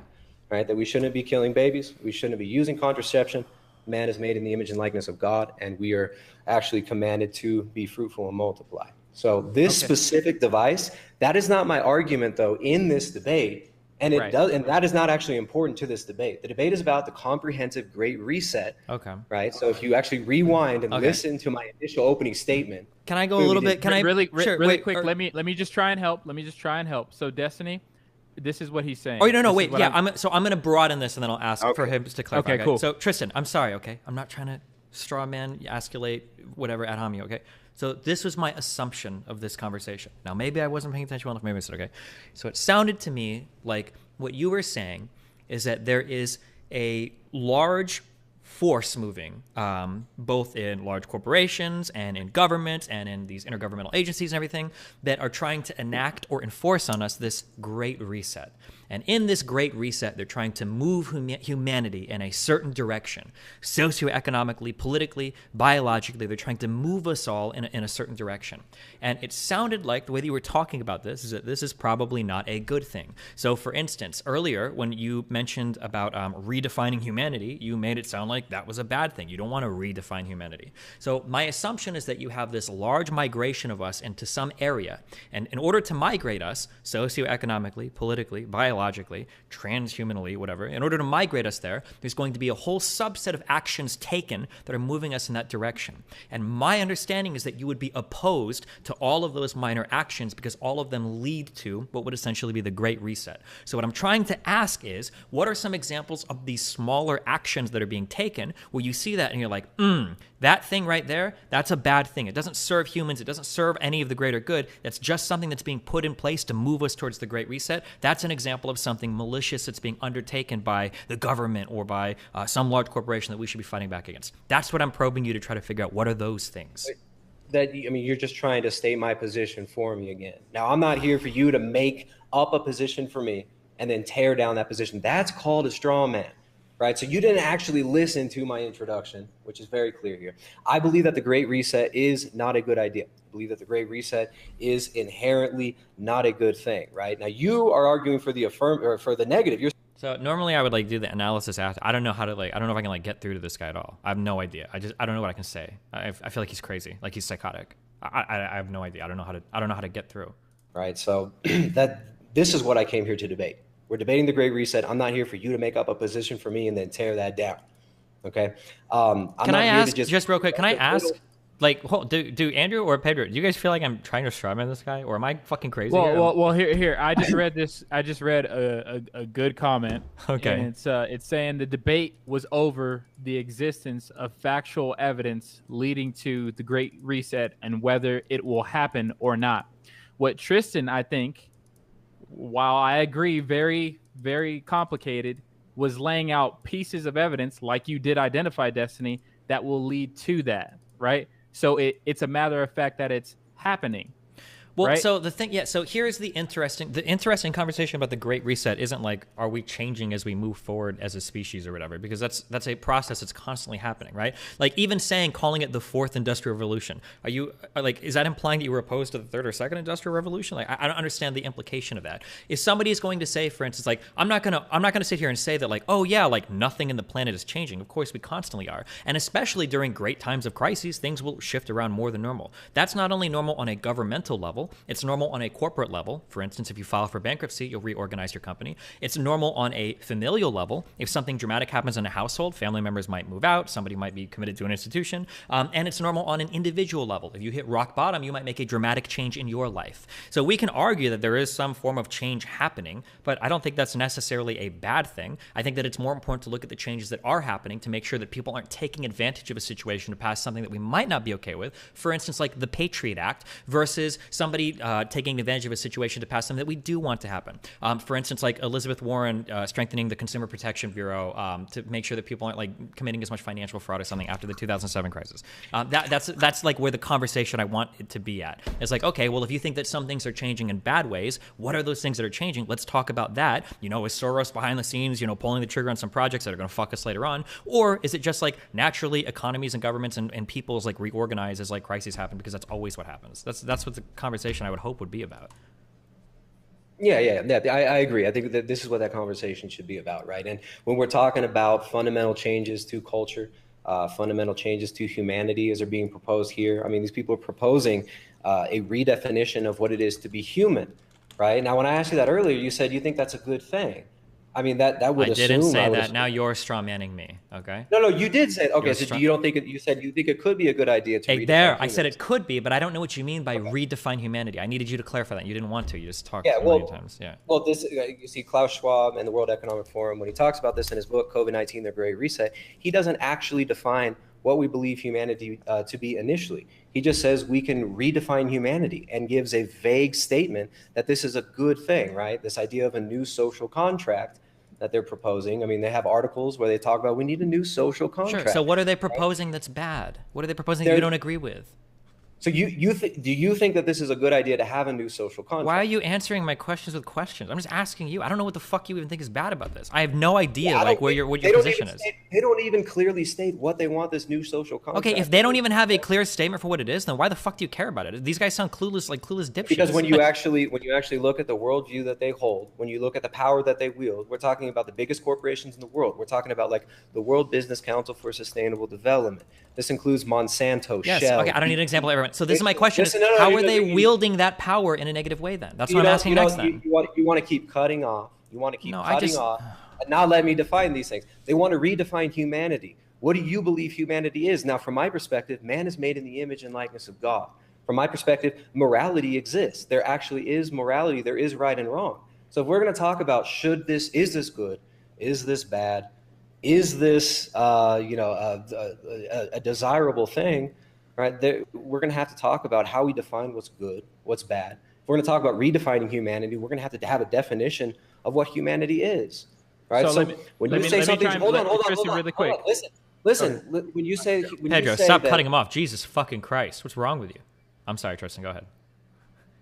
Right, so chill, guy. I just wanted to try and put it back on track. So you both, it seems like here you both agree. Let me ask a question. So we're talking about fundamental aspects of reality being changed, being rearranged. Is this good or is this bad? Destiny. Do you believe that there is objective good and objective bad? Is there right and wrong? And are these objective or subjective? I would say that these are subjective. So right and wrong is subjective. Yes, I would be considered a moral anti-realist. Yeah. Yeah. Is truth objective or subjective? It depends on how deep you want to get into that. I don't know. I have to know where we're going with this. Are there universal truths? So like you don't believe that morality is objective? If I'm giving you the most fleshed out answer possible, right? I would say that obviously I think that as humans we need some epistemic foundation to have meaningful conversations. But I would say that if universal truths exist, it would be foolish to assume that humans have the capability to access said universal truths. I don't know how deep of a meta epistemic argument to get into. I don't know how that's relevant to this conversation though. So.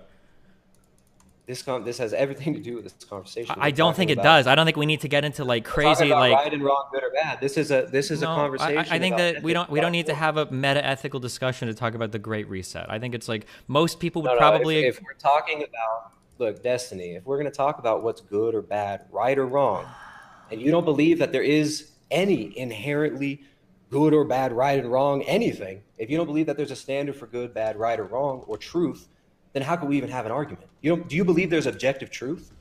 I think we act as though there's objective truth. Otherwise, everything devolves into absurdity, of course. That's why I literally said we have to have some epistemic grounding for what we say, whether we can access universal truths or not. You don't think we have access to universal truth? No. Why do you think we do? Do you think that's universally true that we don't have access to universal truth? I don't think that we can know whether we have access to it. So you tell me, how do you know that you have access to universal truth? You just made a universal truth claim. No, I didn't. Don't. Yes, you hang on. Let's go back to the. You just made a universal truth claim saying Are you a presuppositionalist too? Is that where we're at now? Jesus Christ. This is what you just said. No, my question to you then is, how do you know that we have access to universal truth? Can you answer this without using God?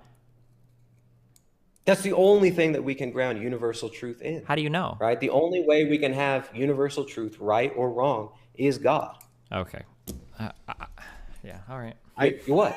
So you deny the existence of universals. Are we going to do presuppositionalism now? This is like an AIDS conversation. I'll bring in like Darth Dawkins, and you guys can go back and forth for 12 hours. It's not presuppositionalism. He is actually bringing up a good argument. It's called examining the worldviews. This is a presuppositionalist approach to epistemics, because basically what he's saying is that the only way that you can know that you have access to this truth is because it's granted to you divinely through God. And through God granting you this ability to have access to truth, you know that you have access to it because God has granted it. It's ultimately circular. But like everything is. But it's a presuppositionalist argument to set up like moral questions and epistemic questions. But it's like, fuck, this is like a whole other philosophical like bullshit that we have to get into. I don't know why. But the problem was at the beginning of this whole line of argumentation is you asked good or bad, Destiny. That was you. Yeah, so there's different. You said that, and now what's happening is you both agreed on a change is occurring, and now you have to examine each person's worldviews to see if that thing is actually good or bad. Sure, but so that's what he's doing. So when you have a conversation of like what is good or bad, right? You're typically not asking this on the highest level of ethics. You're not asking like on a meta-ethical level. So for instance, let's say I get into a car crash out on the street, and like a cop walks by, or the person I hit is like, oh my god, like was this good or bad? And you're like, well, what do you define as the goodness, right? We all typically in society work on these shared ideas of like what goodness and badness is. We don't have to have meta-ethical debates with every single person we talk to that uses the term good or bad. This is like purely debate bro, like semantics. Like nobody in the real world actually engages in conversation. The only people that argue about meta-ethics are philosophy people going after their PhDs and masters that have nothing else they want to write about, that speak way too much German, okay? Nobody cares about this shit. Destiny, we're talking about philosophy. I care about this. You're here to debate the morality of the Great Reset. No, I'm not here to have a meta-ethical debate. I was here having an applied ethics discussion. We're three levels beneath it. I'm not here to talk meta-ethics with you, okay? I'm here to have an applied ethic. We're talking about the actual policies as they are applied in the Great Reset to think we generally agree if they're good or bad. You want me to grant you and assume all your metaphysical presuppositions so that you can make an argument when you don't even believe that there is objective truth. You want me to pretend like there is objective truth in your worldview so that you can ground that worldview. Is that what you're saying? The beauty of normative and applied ethics is that most of us agree on most meta-ethical things anyway, even if we don't come from That's a similar place. That's a logical fallacy of most. It's not, please stop using debate bro terms. Holy shit, it is so fucking cringy. You are, okay? Two people, I can have a conversation with a Christian. I can have a conversation with a Muslim. If they're asking me something like, hey, is me chopping your arm off good or bad? We don't have to come from the same meta-ethical position to have an agreement that this is a bad thing. That's the beauty of society. A lot of people can come together with totally different meta-ethical foundations and all function and operate perfectly fine under the same legal framework that is laid out legislatively in whatever country you're in. You don't have to share meta-ethical assumptions or agreements with other people to have the same applied ethic levels. You're being fallacious there. Boom. No, there's so many logical fallacies that you just use. And when I call out your logical fallacies, you interrupt and you scream, these are debate bro tactics. Okay. Dude, this is how a debate works. If this was a formal debate, you lost it about 15 times over, dude. But it wasn't. It's an informal debate that has back and forth. I do understand your point. Don't get me wrong. But how can we move the conversation forward in your view? How can we move the conversation forward about ethics? How can we move the conversation forward about ethics? Well, this isn't a conversation about ethics. Here, I'll help you do it right now. I'll help you both do it right now. Just listen. I'll help you do it right now. Instead of calling out it as just a fallacy and just throwing that out there, and I totally get what you're saying, Tristan. Why not ask a question that probes, that leads onto another question that ultimately leads to, yes, that is why this is not right, because that is what you just described, a fallacy. He doesn't believe that right or wrong exists. This is the thing. How can we have an actual discussion if he doesn't even believe right or wrong exists, that good or bad are objectively real? This guy doesn't even believe that there are fundamental objective truths. He thinks that truth is just relative. He thinks Tristan, you're using my same jam. I'm on the same jam, I got to say. So right? Why would I let him? What you have to do, your job as a debater, is to breadcrumb him into the cave of knowledge. No. My job as a debater is to end the debate when he admits defeat. This dude has done nothing but throw out logical fallacies. Okay, you know what? Okay, how about this? I'll be Catholic. He can't even ground. Okay. He can't even ground morality and ethics. I'm Catholic. I'm Catholic for this conversation. That's my meta-ethical position. Okay. Okay. Where do you want to go from here? That's your see now you're clearly debating in bad faith. I'm not debating in bad. I went to Catholic school for 12 years. Okay, we studied the catechism. We did all of our shit. I went to a Jesuit fucking all boys high school. Okay, I'll debate from a Catholic perspective. You argue just like a Jesuit. So, anyways, this is the debate is actually over, Destiny. You lost the debate, dude. This is done. You're clearly not even debating in good faith. Like there's no point in proceeding. You don't believe that objective right and wrong exists, yet you want to debate the ins and outs and the rights of wrong and wrongs of the Great Reset, which I objectively prove is real, is global in nature, right? So if you want to debate someone else in the future about the Great Reset and play these stupid little games and pretend like you can actually ground ethics and morality in your worldview and make objective moral statements and objective moral claims while denying objective morality, then you can do that. But why would I allow you to continue this? Why would I allow you? You've lost the debate. It's over, dude. So do you think that two people can only have a conversation about policy if they have the same meta-ethical grounding? We're having a conversation about ethics and morality. That's where wait, hold on. Did you hear my question? Can you repeat my question to me? This is not how you debate, dude. You don't ask somebody to repeat the question. Because you didn't answer my question. This is insane, dude. Holy shit. Dude, I know a girl that you two would be perfect for each other. Okay, so I'll ask again. Do you think that two people with a different meta-ethical position can have a conversation about ethics or policies? Or we're having a conversation about ethics and policies.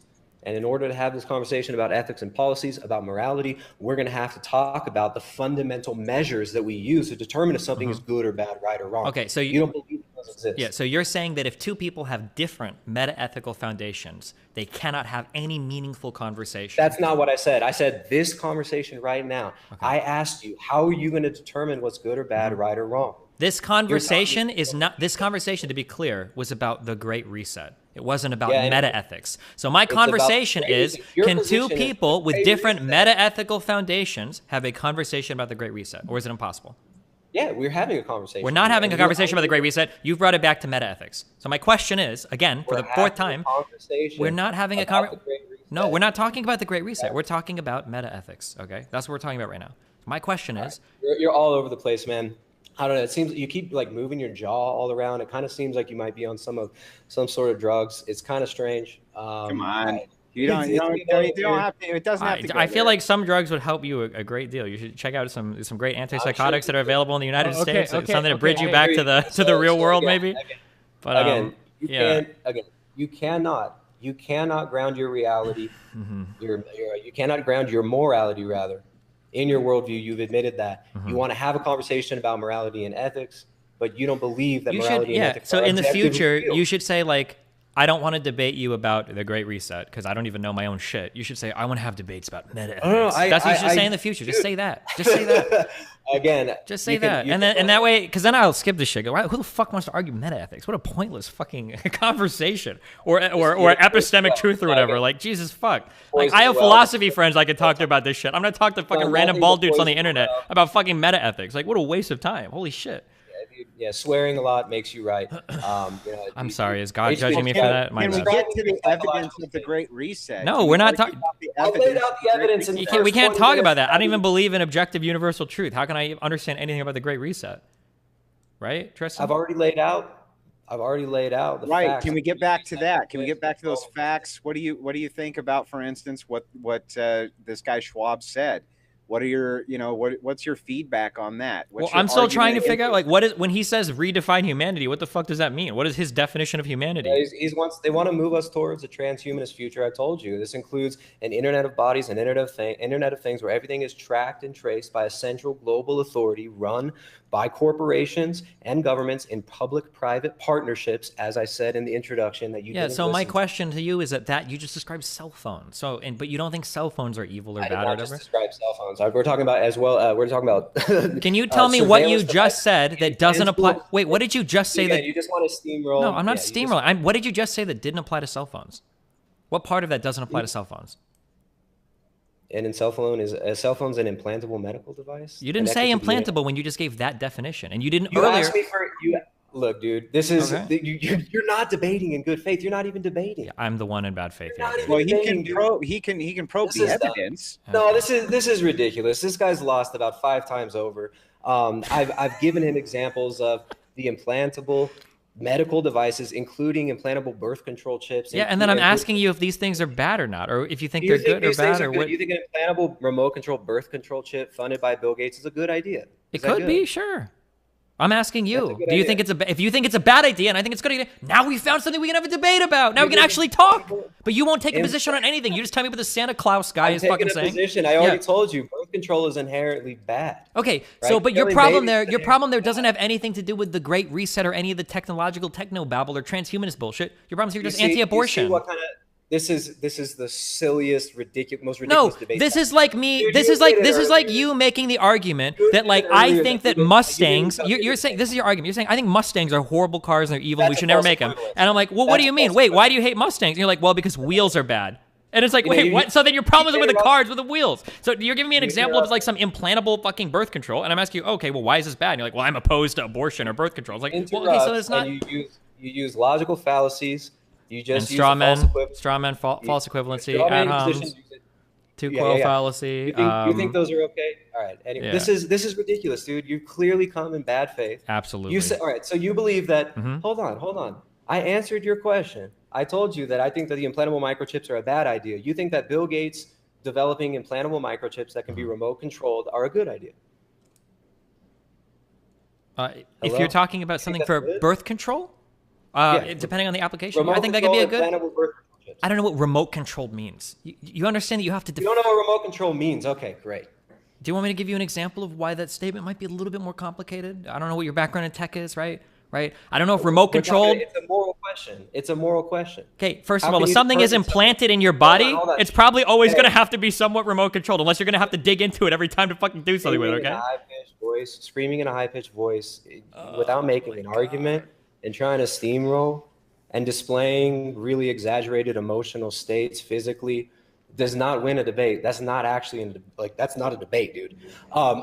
So you think that implantable microchips to remote control microchips for birth control could be a good idea? Yeah. Then the question becomes, all right, how do you determine what a good idea is and a bad idea? What's the standard for these objective moral claims that you're trying to make about the ethics behind some of these devices that you want to zoom in on and pretend like is the entire argument when it's just one little piece of what the Great I can answer Reset that question without the extra rambling if you want, right? Yeah. How do you determine what's good or bad, right or wrong? So typically in a liberal society, we give people the autonomy to make decisions over their own bodies. As long as they're making these decisions over their bodies and it's not causing a bunch of harm to other people, I think generally those are okay ideas. So if somebody decides that their choice of reproductive control wants to be some implantable birth control thing, and I see no problems with having birth control, then I say like, okay, well, that's probably an okay thing. Yeah. Yeah. So how do you determine what's good or bad, right or wrong? Now we're back to meta ethics. Do you want me to tell you like where any ethical conversation has to go, dude? You don't. Okay, so to be clear, earlier when I asked you, can two people of different meta ethical foundations have a conversation? You wouldn't answer. So now you're saying the answer is no, they can't. Okay. No. Look, why do you get so uncomfortable when I ask you to actually? I'm not uncomfortable. I'm just incredibly bored because I don't debate meta ethics. Okay. It's the why not? You won't debate ethics. Why won't you debate ethics? I'll debate ethics. I just won't debate meta ethics. Do you want me to explain what that means? Why will you not debate meta ethics? I don't want to debate meta ethics because I don't believe that there can be any truthful statements made about meta ethics. And I think it's all just a bunch of people. You don't believe that there can be any truthful statements made at all? Okay, let me ask you a question. Okay, if you see somebody doing something that is bad, how do you know that thing is bad? How do we determine what is right or wrong, yes, good or bad? Yeah. In my worldview, we can actually ground ethics, we can actually ground morality, right? What is good and what is bad are determined by God, right? Okay, so here's my question. Okay, that's what you answered. You don't want to let me answer. You won't let me answer. Jesus, dude, you don't actually let me answer. God, fuck, brevity, dude. Come on. Oh, brevity. Oh, bro, you wanted to actually answer the question? You're not answering the question. You already answered. You told me that it's God. So I have a follow-up. But now you're about to say a whole bunch of irrelevant shit that isn't going to impact my next question. Man. But go for it, dude. If you want to keep rambling, go ahead. Come on. You're just rambling, dude. So yeah, I ask you a question, and when you answer, you're just rambling. You're just rambling, bro. Look, in my worldview, we can actually ground and actually justify good, bad, right, wrong, logic, reason. In your worldview, you have no justification for logic for reason. Okay, why are you talking about my role? This isn't part of your answer now. You're just rambling. You understand? You've actually denied objective truth. So Tristan, here's my question. Tristan, I have just one question for you, okay? Let's say somebody comes up to you and they say murder is good. And then you say murder is bad. And then he says, well, how do you know murder is bad? And you go, because God told me. And then you ask him, why do you think murder is good? And he says, because God told me. How do you resolve that disagreement? Dude, this is the stupidest hypothetical. That's not an argument at all. Dude, can you do that again? That was really Sure. fun. I'll repeat the question to you. Two people try to resolve a moral quandary. Two people have a moral question, and they come to the answer, and they have two different answers for it. But they both say that they've received revelation through God. How do you resolve that disagreement and figure out who's right and who's wrong? This is the problem with grounding your meta-ethics with divine revelation, and it's why presuppositionalism sucks. It's ultimately circular at a foundation that is inaccessible to external parties. Do you understand? I could tell you that God has revealed anything to me, and I automatically win the argument. Do you understand the problem with that? Do you see why this is? That's not the idea. You're straw manning the argument. I'm not then can you tell me, then answer the question. Two people that both believe in God, have a different answer to a moral question. How do you figure out which one is right and which one is wrong? Truth isn't given to us simply intellectually. You try to intellectualize truth. You try to intellectualize morality, right? Morality is something that is metaphysical. It is something that is transcendental. We require something that is transcendental to ground objective truth and objective morality. Just so you know, when you're done with this ramble, I'm gonna ask you the same question. So go ahead and ramble as much as you want. Go ahead. Dude, this is ridiculous. So you're not actually letting me answer the questions. I'm letting you answer right now. Go answer. But I'm going to tell you, I'm going to ask the same question because you're not answering, because you don't have an answer to that. And this is the problem. Fundamentally, this is the problem with people like you that try to make. Oh, go ahead. No, go ahead. Again, you're just steamrolling. The debate was over 15 different times in this conversation. So I just want to draw everybody's attention to the fact that this is the final question where Tristan will be done. He's shut down now. This is where all presuppositionalists come, because guess what, guys? Moral fact is unobservable. And when somebody tells you that they can know moral fact through an internal experience, and when by definition your internal experience is inaccessible, the content of your mind is inaccessible to any other party, then we can never verify those contents. So if two people have a disagreement over what they both perceive to be as divine revelation, that disagreement can never be resolved, which is why meta-ethics is a garbage fuck waste of time, especially with a presuppositionalist that thinks that God is giving them the fucking answers. There's been a number of terrorists and cult leaders and people that have raped and murdered and shot and whatever people who all say they got divine revelation from God, and every single one of them was just as right as the other person. So I will repeat the question once more to you, Tristan. How do two people that disagree on a moral question resolve their disagreement when both of them say that God directly revealed the answers to them? See again, you accuse me of rambling. I start to give you an answer. You immediately interrupt and go on a long, methy ramble while nodding your head around like you're freaking. This is the dodge that I told you guys about. He's not going to engage with this question because this is what shuts down the presup arguments. No, I don't see you. You keep rambling about presup arguments. You don't even let me make an argument. You're still not answering. You're spending a lot of time talking about why you won't answer, but you're not going to answer this. Destiny, let him answer. We're here debating the Great Reset. Let him answer to it. Okay. Yeah. Answer to it, Tristan. Oh, am I allowed to speak now, or is Mr. Methy Mouth gonna be able to steamroll me again and go on an incoherent ramble while telling me that I'm rambling? Okay, so when you're talking about ethics, when you're talking about morality, when you get to the meta level, right? You can observe the systems, the systemic, the systems that one grounds their morality in, right? To see if it actually allows for the possibility of things like knowledge or ethics or metaphysics, right? So if you inherently deny that there is objective truth, if you deny that there's objective truth, you're actually making an objective truth statement by saying that, which when Destiny lost the debate earlier, he claimed that there is no objective truth. That's an objective truth statement. Right? His worldview has been shown to be incoherent. He came here to debate the Great Reset.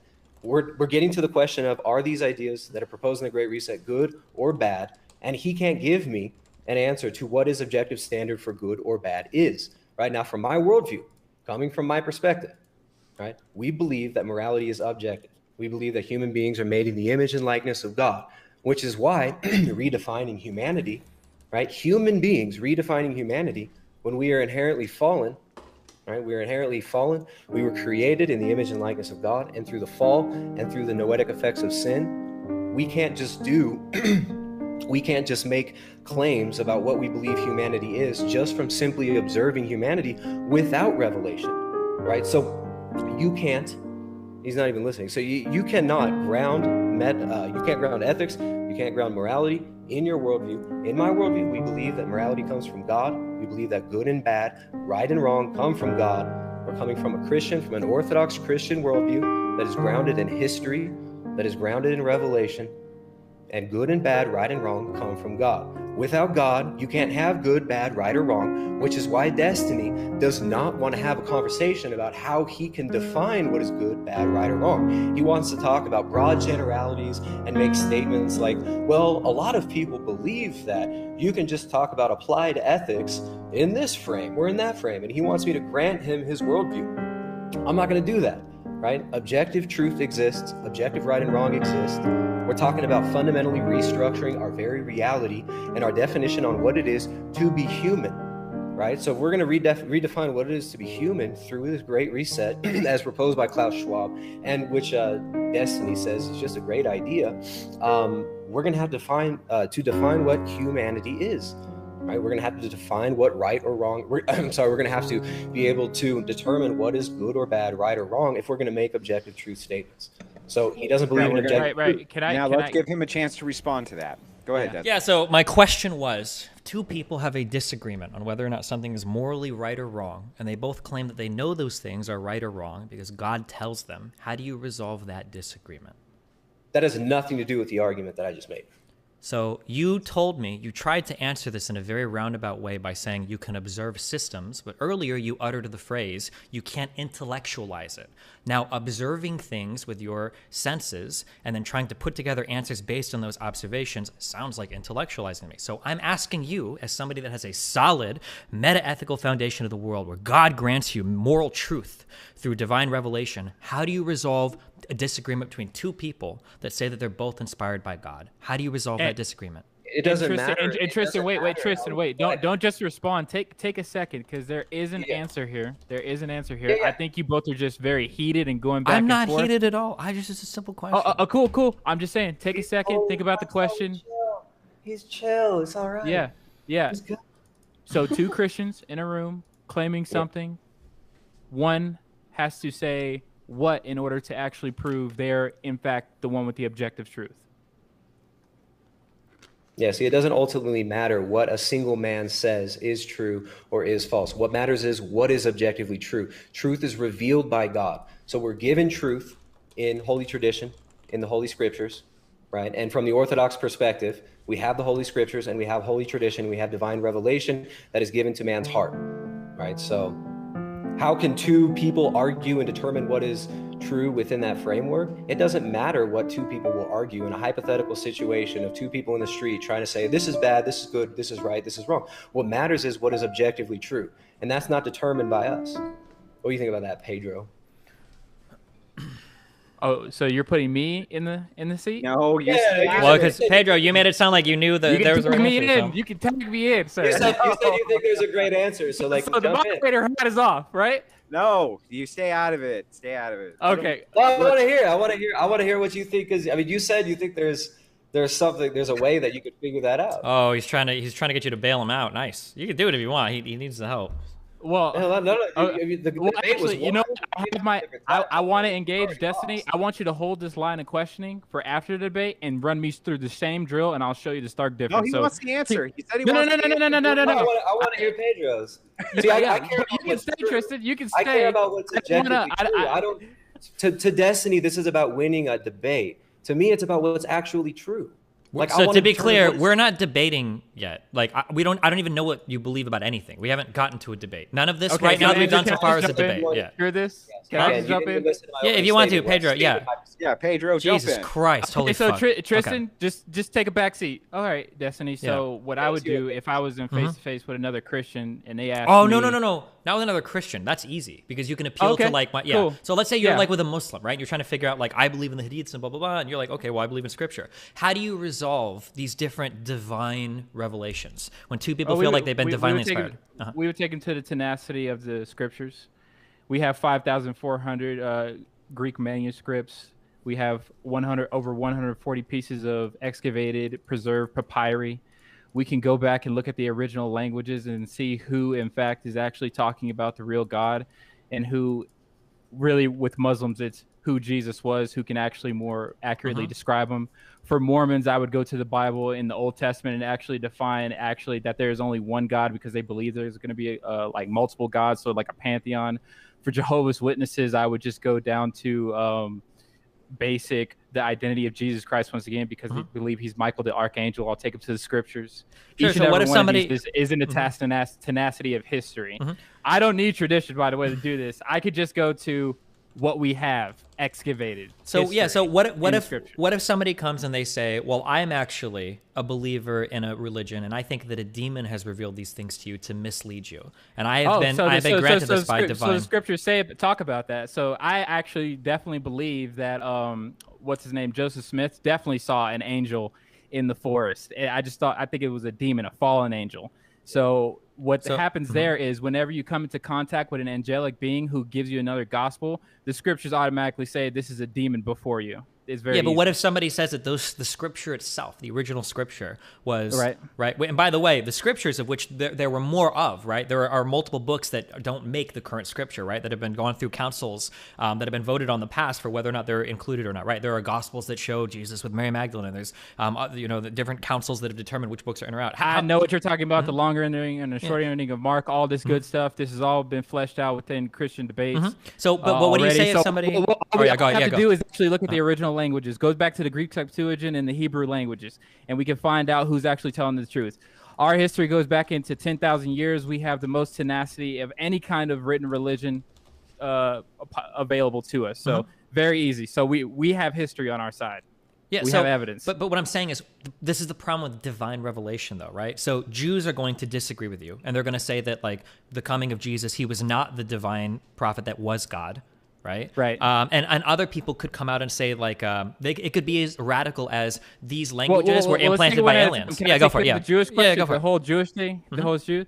Okay, so what I would do is go with the Jews and go once again back into the Torah, the law, because that's what we actually agree on. That's the Pentateuch, the first 5 books given down to Moses. And from that, we can actually derive the prophecy that would give us the description of the Messiah. And then if I go just into the New Testament and then I start referencing all those passages that describe Jesus, oh, look, we have Jesus who matches perfectly what happened in the Old Testament that was prophesied. This is the Messiah, Jewish people. You're waiting for, if I had to talk to the Jewish people right now, I would say you're waiting on something that's already happened. It was Jesus Christ. What would you do if keep going. Sure. What would you do if another Messiah came and somebody claimed that this was the new Messiah? How would you resolve disagreements over whether it was or wasn't? I would do exactly what the Apostle Paul had an interaction with a people group called the Bereans. The Bereans took him to the scriptures and they said, hey, we need to check all this. And Paul, the apostle, who is one of the people carried along by the Holy Spirit of God, he pretty much said, good on you. You did right by testing me by the scriptures. So every single time what we do is go back to what? The objective truth, which is in the scriptures. Not my tradition, because traditions change. And not to say that I don't have any traditions. I do have traditions. I'm a fallible man. But that's where we go. Wait, no, Tristan. So just let me get through this line. I'm trying to get you to the other end of here, brother, because what's going to happen here is I'm going to hand you back the cake. And we're going to go. So let's between two Christians. Yeah, so I'm gonna step out. Yeah. So anyways, if we're talking about ethics, we're talking about morality, we're talking about how do we determine what's good, bad, right, or wrong, right? The debate is about the Great Reset. What is the Great Reset? Is it good? Is it bad? Is it right? Is it wrong? Right. So you wanted to zoom in on the microchips thing. You wanted to zoom in on the Internet of Things, Internet of Bodies, right? Determining if these are good, bad, right, or wrong. Where do you want to go with this now? I mean, you don't want to talk about meta ethics because you can't ground your ethics in your morality. You don't believe they're objective, right? Where do you want to go with this now, Destiny? It sounds like an ad-hom, but I think you're legitimately psychotic. I don't know what to say. Anytime I try to push you on a particular thing where I can't finish answering the question, what is the topic of the debate, dude? You want to debate. So the topic was supposed to be about the Great Reset. So I was trying to ask you about. We got into ethics. We got into morals and ethics. How do you determine what's good, bad, right, or wrong? You said you don't believe that good, bad, right, and wrong objectively exist. Then you call me psychotic. So I mean, your ad hominems. I guess that's your argument, or that I'm psychotic. But do you want to debate the Great Reset? Do you want to debate the morality of the Great Reset? What do you even want to debate?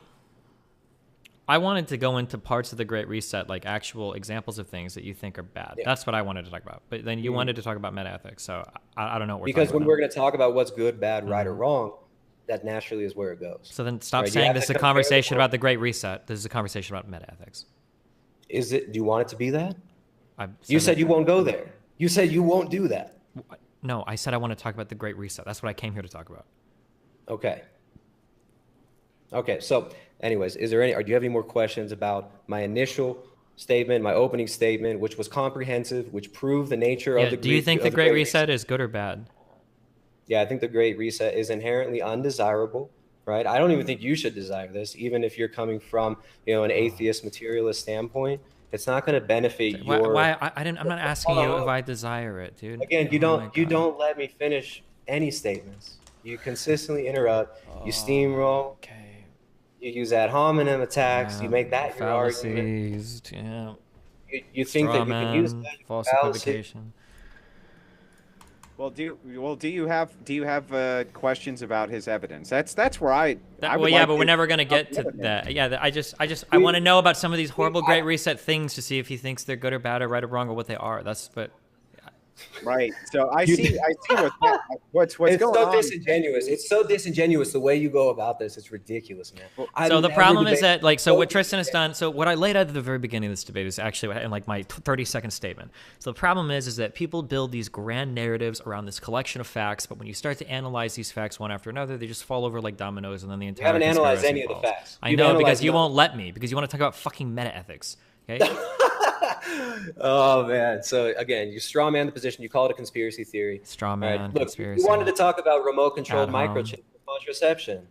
You want to talk about that? Yeah, and I asked you if you thought this was a good or bad thing, and you said, "Well, I told you it's objectively bad." You say, but it's not bad because of the Great Reset or because of technology. You think it's bad because you disagree with birth control. Do you understand how that's not relevant to this conversation? Absolutely. Just like I disagree with redefining humanity. What to what? What do you disagree to redefining humanity as what?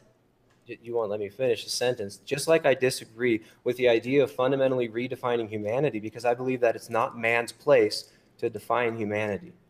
Right? It's not your place to define humanity. I don't care if you believe you're a stakeholder. I don't care if you think that sitting in your coon pod and eating freaking bugs all day is going to make you a stakeholder, that using your social credits to purchase free outside time, in the behaviorist control grid that the Great Reset wants to implement. If you think that's a good thing, how does that make it actually good? Right? You think that contraception is good. I think that it's bad, right? Like, we can just sit here and compare, I think this is good, or I think this is bad. And if it all comes down to an appeal to hedonism, right? If it's all just, this makes me feel good, so I think it's good, that's ridiculous, right? So I think that the utilitarian perspective, the hedonistic perspective on how to determine what's good, bad, right, or wrong is silly. I don't think that it's a viable framework, and I fundamentally reject that foundation for determining what's good, bad, right, or wrong. So, does that answer your question? Can you give me an example of technology by the Great Reset that you think is bad because it's related to this redefining, not because it's against something that you already think is bad, whether it's part of the Great Reset or not? Can you restate that question clearly, please? So you're not opposed to remote-controlled birth control because it's part of the Great Reset. You're opposed to it because you're opposed to contraception. So can you give me something that's part of the Great Reset that you're opposed to because it's redefining humanity. Okay. Redefining humanity. Can you explain to me who's trying to redefine humanity and what part of that redefinition you disagree with? Well, the Great Reset represents a group of people, global in scale, right? These are a lot of world leaders. You have Prince Charles talking about a new covenant for nature, right? A new deal for nature is another one of these terms that's often used. You have Klaus Schwab. You have the Rockefeller Foundation. Yeah, the Bill and Melinda Gates not just let me just interrupt. I can't let you finish an actual. Okay, my bad. Keep going. Go ahead. You can't finish your actual argument. I'm not going to let you actually make a statement without interrupting. You can finish, man. You can finish. So again, he's not even listening now. But he asked me to tell him who is trying to redefine humanity. I just gave him a list. Right? So this new digital identity system that they mean to bring in, I'm also opposed to that. I think that not only is objectively wrong, I think not only is it objectively wrong to track, trace, and control people as animals, but I don't want to give Bill Gates and Gavi access and control over a global standardized digital identification system as proposed by the ID 2020 group and Gavi.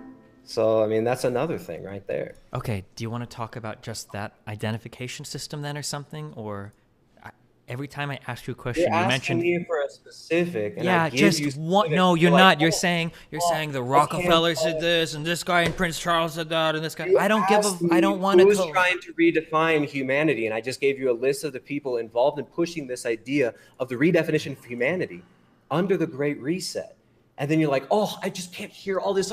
It's like you lose memory of what I'm actually answering. Like you lose the memory of what the question actually was halfway through my answer. And then you start trying to deflect and make me jump through new hoops as you move the goalposts of your questions. So like, this is not even a debate, dude. I've got like about 5 more minutes of patience. Can you stick around to answer some questions from the audience? From the audience or from you guys? I will most definitely stay as long as possible. But maybe I know Destiny doesn't really have a position. I know he has no idea, has done zero research on the Great Reset. He hasn't even read Klaus Schwab's book, dude. You haven't even read Klaus Schwab's book, COVID-19, the Great Reset. Your initial position in this debate is that there is no global Great Reset, right? There clearly is. So like your position is ridiculous, and you're debating just to debate. You're not debating because you have an opinion.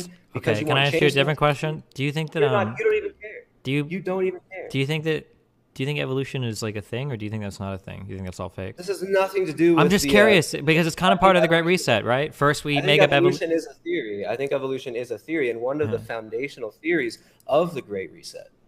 Okay. Do I think it's a thing? Yeah, I think it's a thing. Do you think it's but do you think that it's accurate? Do you think it describes things accurately?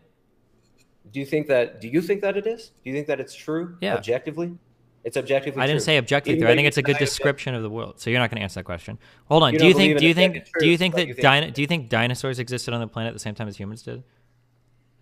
I think dinosaurs existed on this is a debate about the Great Reset. I'm just curious. I'm just bro, I lost the debate. I'm just trying to see what else. I'm just curious what else you got. Oh wait, bro. Let's go back to talking about Game of Thrones, bro. Like, let's just slow it down. Talk about like your favorite. Like, what's your favorite movie, bro? I'm just curious. Do you think that dinosaurs and humans were on the planet at the same time? I'm just asking. Bro, do you think that dinosaurs and humans were? Do you think people hunted dinosaurs? That'd be so. I'm just curious. Do you think that humans and dinosaurs were on the planet at the same time? This is ridiculous. That has nothing to do with the debate. That seems like a pretty easy question to answer. I'm just asking. Do you think humans and dinosaurs were on the planet at the same time? This is ridiculous. So one of the questions you clearly don't want one of the questions that I have is for Destiny, and the question states, Destiny, can you clearly define what you think the Great Reset is? I don't think we need Tristan to.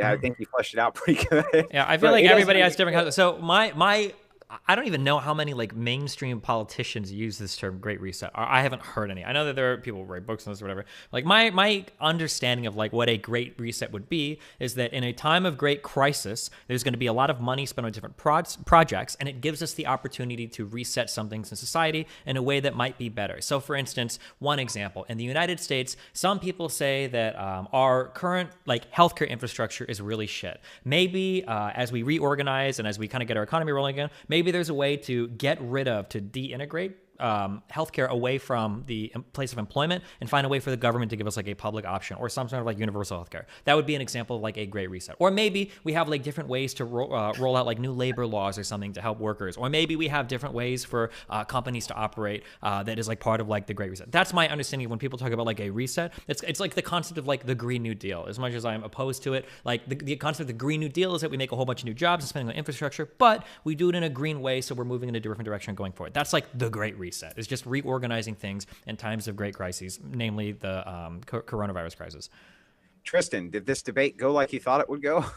I really had no idea how this guy would debate. I thought he actually came to debate in good faith. I mean, he conceded in the very beginning, I'm not prepared for this. I'm out of my depth. I don't know anything about the Great Reset. I mean, he steamrolled the whole time. He incessantly used logical fallacies. And when I brought up his logical fallacies, he goes, debate bro tactics. I don't even know what that means. Debate bro tactics. I mean, this guy has been the snakiest debater that I've ever seen.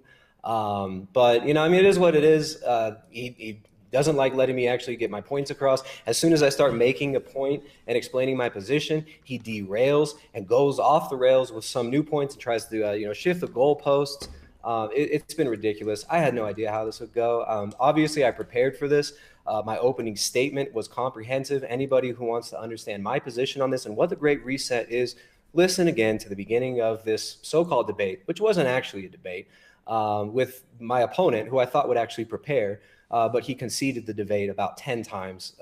Doesn't believe that morality is objectively real, but is going to argue for these objective moral positions. Said that truth is not objectively real. There is no objective truth, right? Which is an objective truth claim, which refutes his own position. The dude he doesn't even believe in truth. So like, it's been bad faith the whole time from him. This is sad, but it is what it is.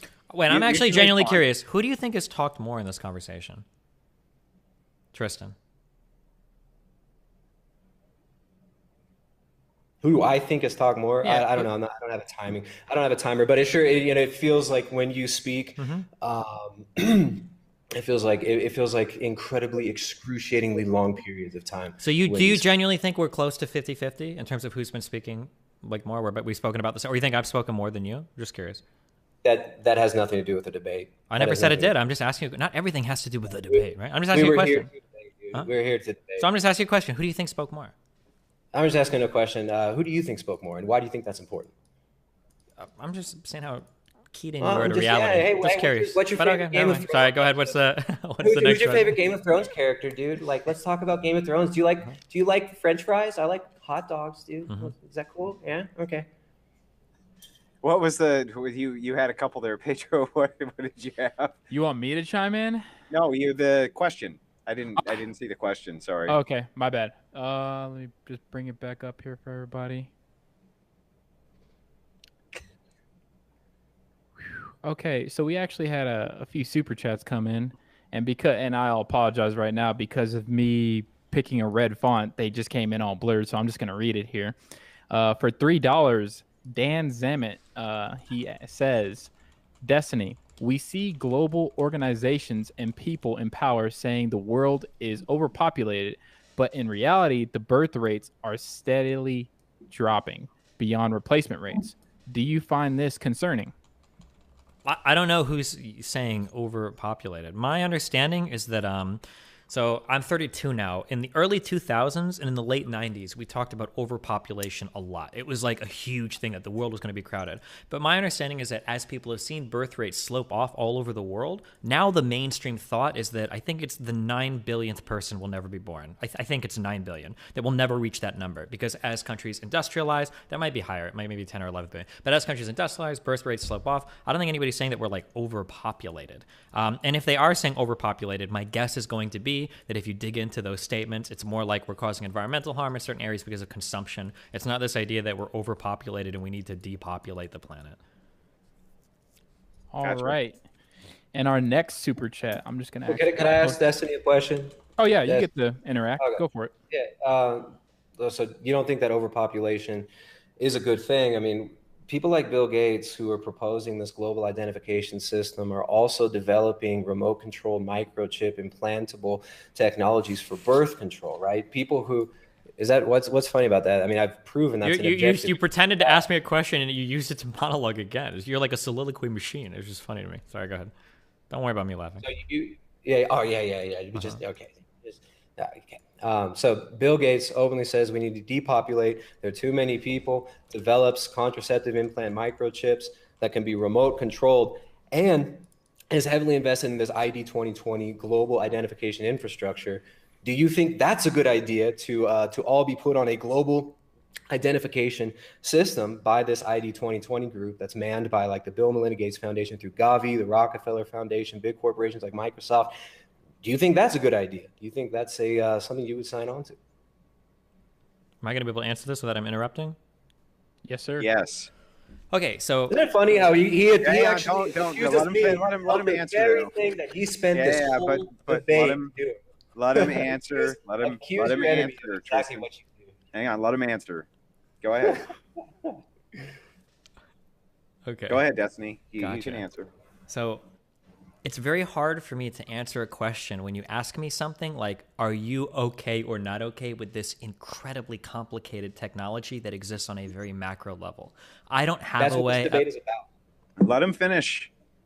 I don't have a way to answer whether or not a global ID system is good or bad. A global ID system might be something like passports. Or a global ID system might be something like you are being injected with microchips while you sleep so that the government can keep tabs on you. This is why I wanted to get into more specific applications of these technologies to talk about whether or not these things are good or bad, because I can't look at a broad meta or a broad macro level description of some technology and answer if it's good or bad. I need to know the application of it. I need to know something more specific about what it is.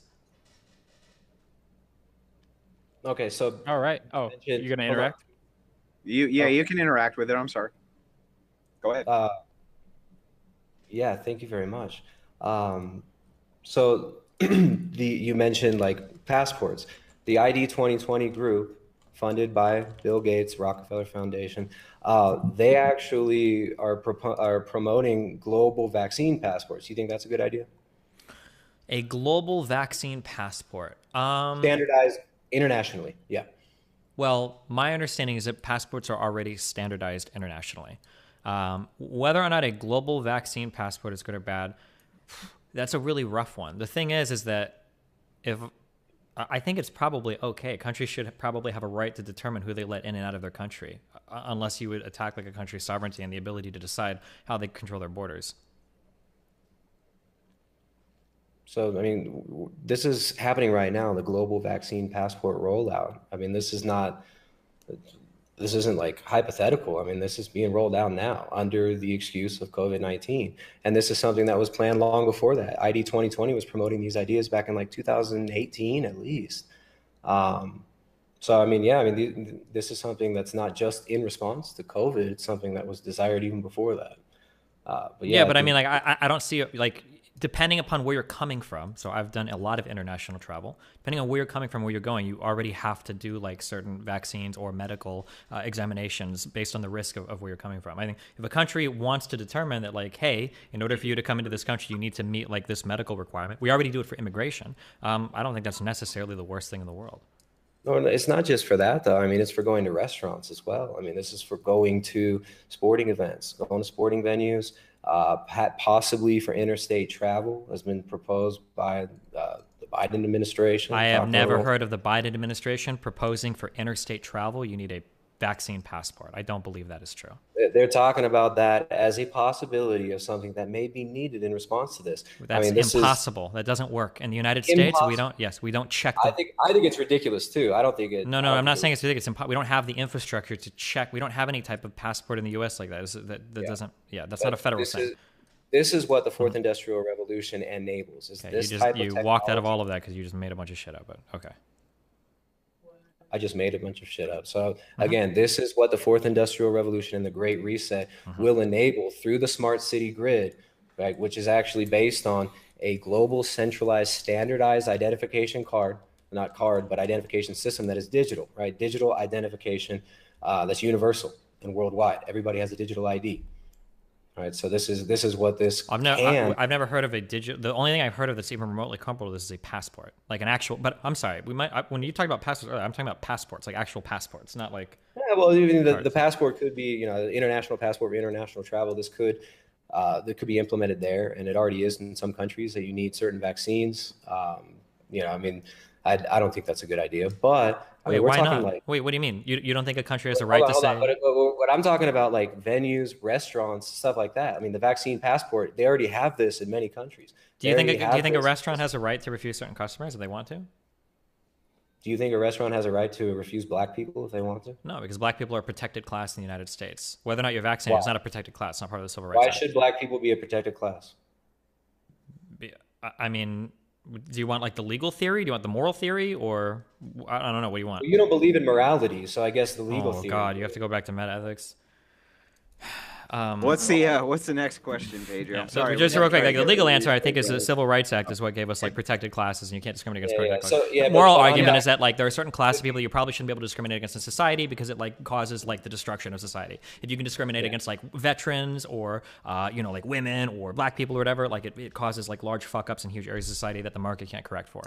Do you think that it's okay to discriminate against some people in society? Yeah, we discriminate all the time against all sorts of people for a variety of reasons. Yeah. For instance, when I go to McDonald's, I'm discriminated against trying to go into the play place. They won't let me in because I'm too old. But not black people, right? That's not. I think black people are allowed at McDonald's. Yeah.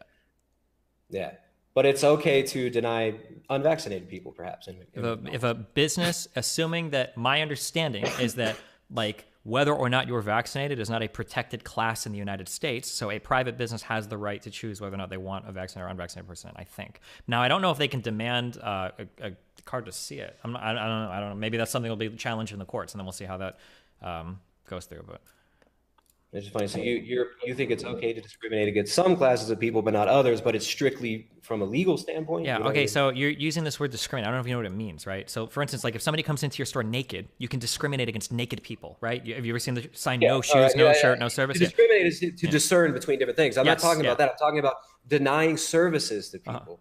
Yeah, for certain people, yeah. So some types of discrimination are, of course, good. We discriminate all the time in terms of who should, like, we discriminate against who can drive. If you're 4 years old, you can't drive. There's some level of age discrimination there, right?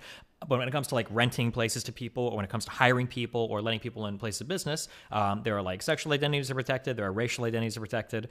Veteran status, I think familial status, like, these are things that we've decided are protected. Now, maybe in the future, somebody will say, hey, I don't think somebody should be able to ask your vaccine. So we'll amend some part of the Constitution or amend some part of the legal code, I guess, to say, like, oh, well, these are protected classes too. That could be a thing in the future. I don't know.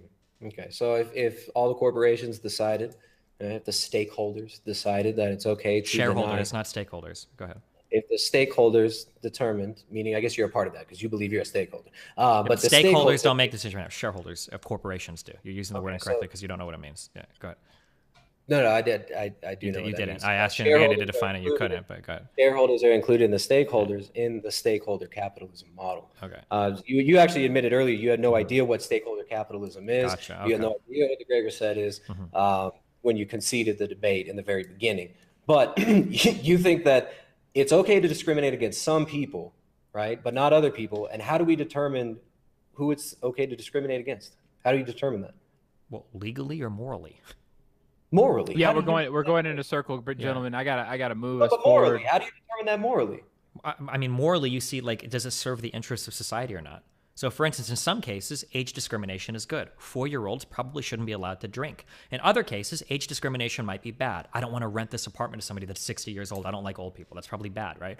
And then whatever our moral code is there, we agree on that societally, and then we codify it into law. Okay. When the Nazis decided to discriminate against the Jews, that was okay because the Nazi society agreed together that was. Clearly in the Nazi society it was because it was codified as part of the legislation. I'm not a Nazi though, and I'm not talking to you about Nazi law. I'm not saying you are. But I never said you said I was. But I'm saying, like, if you're asking me from a Nazi's perspective, clearly they thought it was okay. It was part of their legislative system. It was part of their whole military complex. Yeah.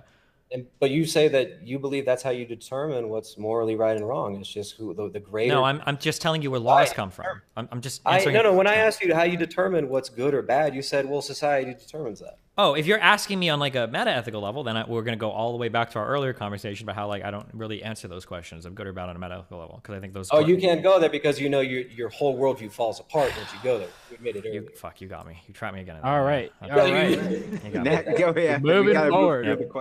Yeah, let's move forward. I need to pivot away from this one fast. Go.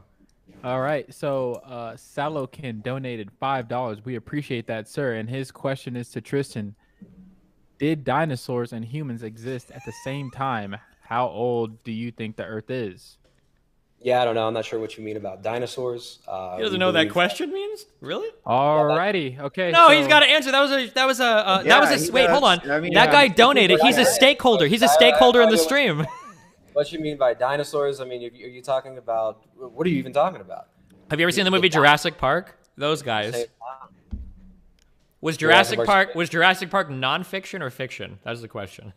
Yeah, it's a very cool atheist question. Is Jurassic Park nonfiction? Job 41. Job 41. Job 41. The atheist literally lives in a fantasy world, right, created by Hollywood, of a mythologized reality with this made up, freaking. It's like the fucking Matrix. Yeah, so that's a very atheist perspective. Fucking A, bro. You know what? It was scientism, I think. That's where scientism comes from. These fucking atheists. They think they can use science to determine what is right and wrong in the world. It's fucked up. Same guys that are controlling the Great Reset. You can't use science. Do you actually believe that you can use science to determine what's right and wrong? Well, I do, because I'm an atheist, and I believe in scientism. Okay? Do you Science believe that science can determine what's right and wrong? Oh, you believe that? Fucking right, dude. Do you actually believe that? I mean, see, you're not even here to have a good faith conversation. That's like what a strange way of. You know which prophet I believe in? I believe in the prophet of Sam Harris. He's my god. Okay. Well, that's a false god. You should come to the real living Jesus Christ who died for your sins. My friend, Destiny, let's have a talk after this, okay? Let's have a nice talk. I swear I'll answer you directly. We have a donation from OrthoDog for $5 to Destiny. Are you willing to have a debate or discussion with Jay Dyer about the subject of the Great Reset? Wait, fuck. Was that addressed to me? Yeah.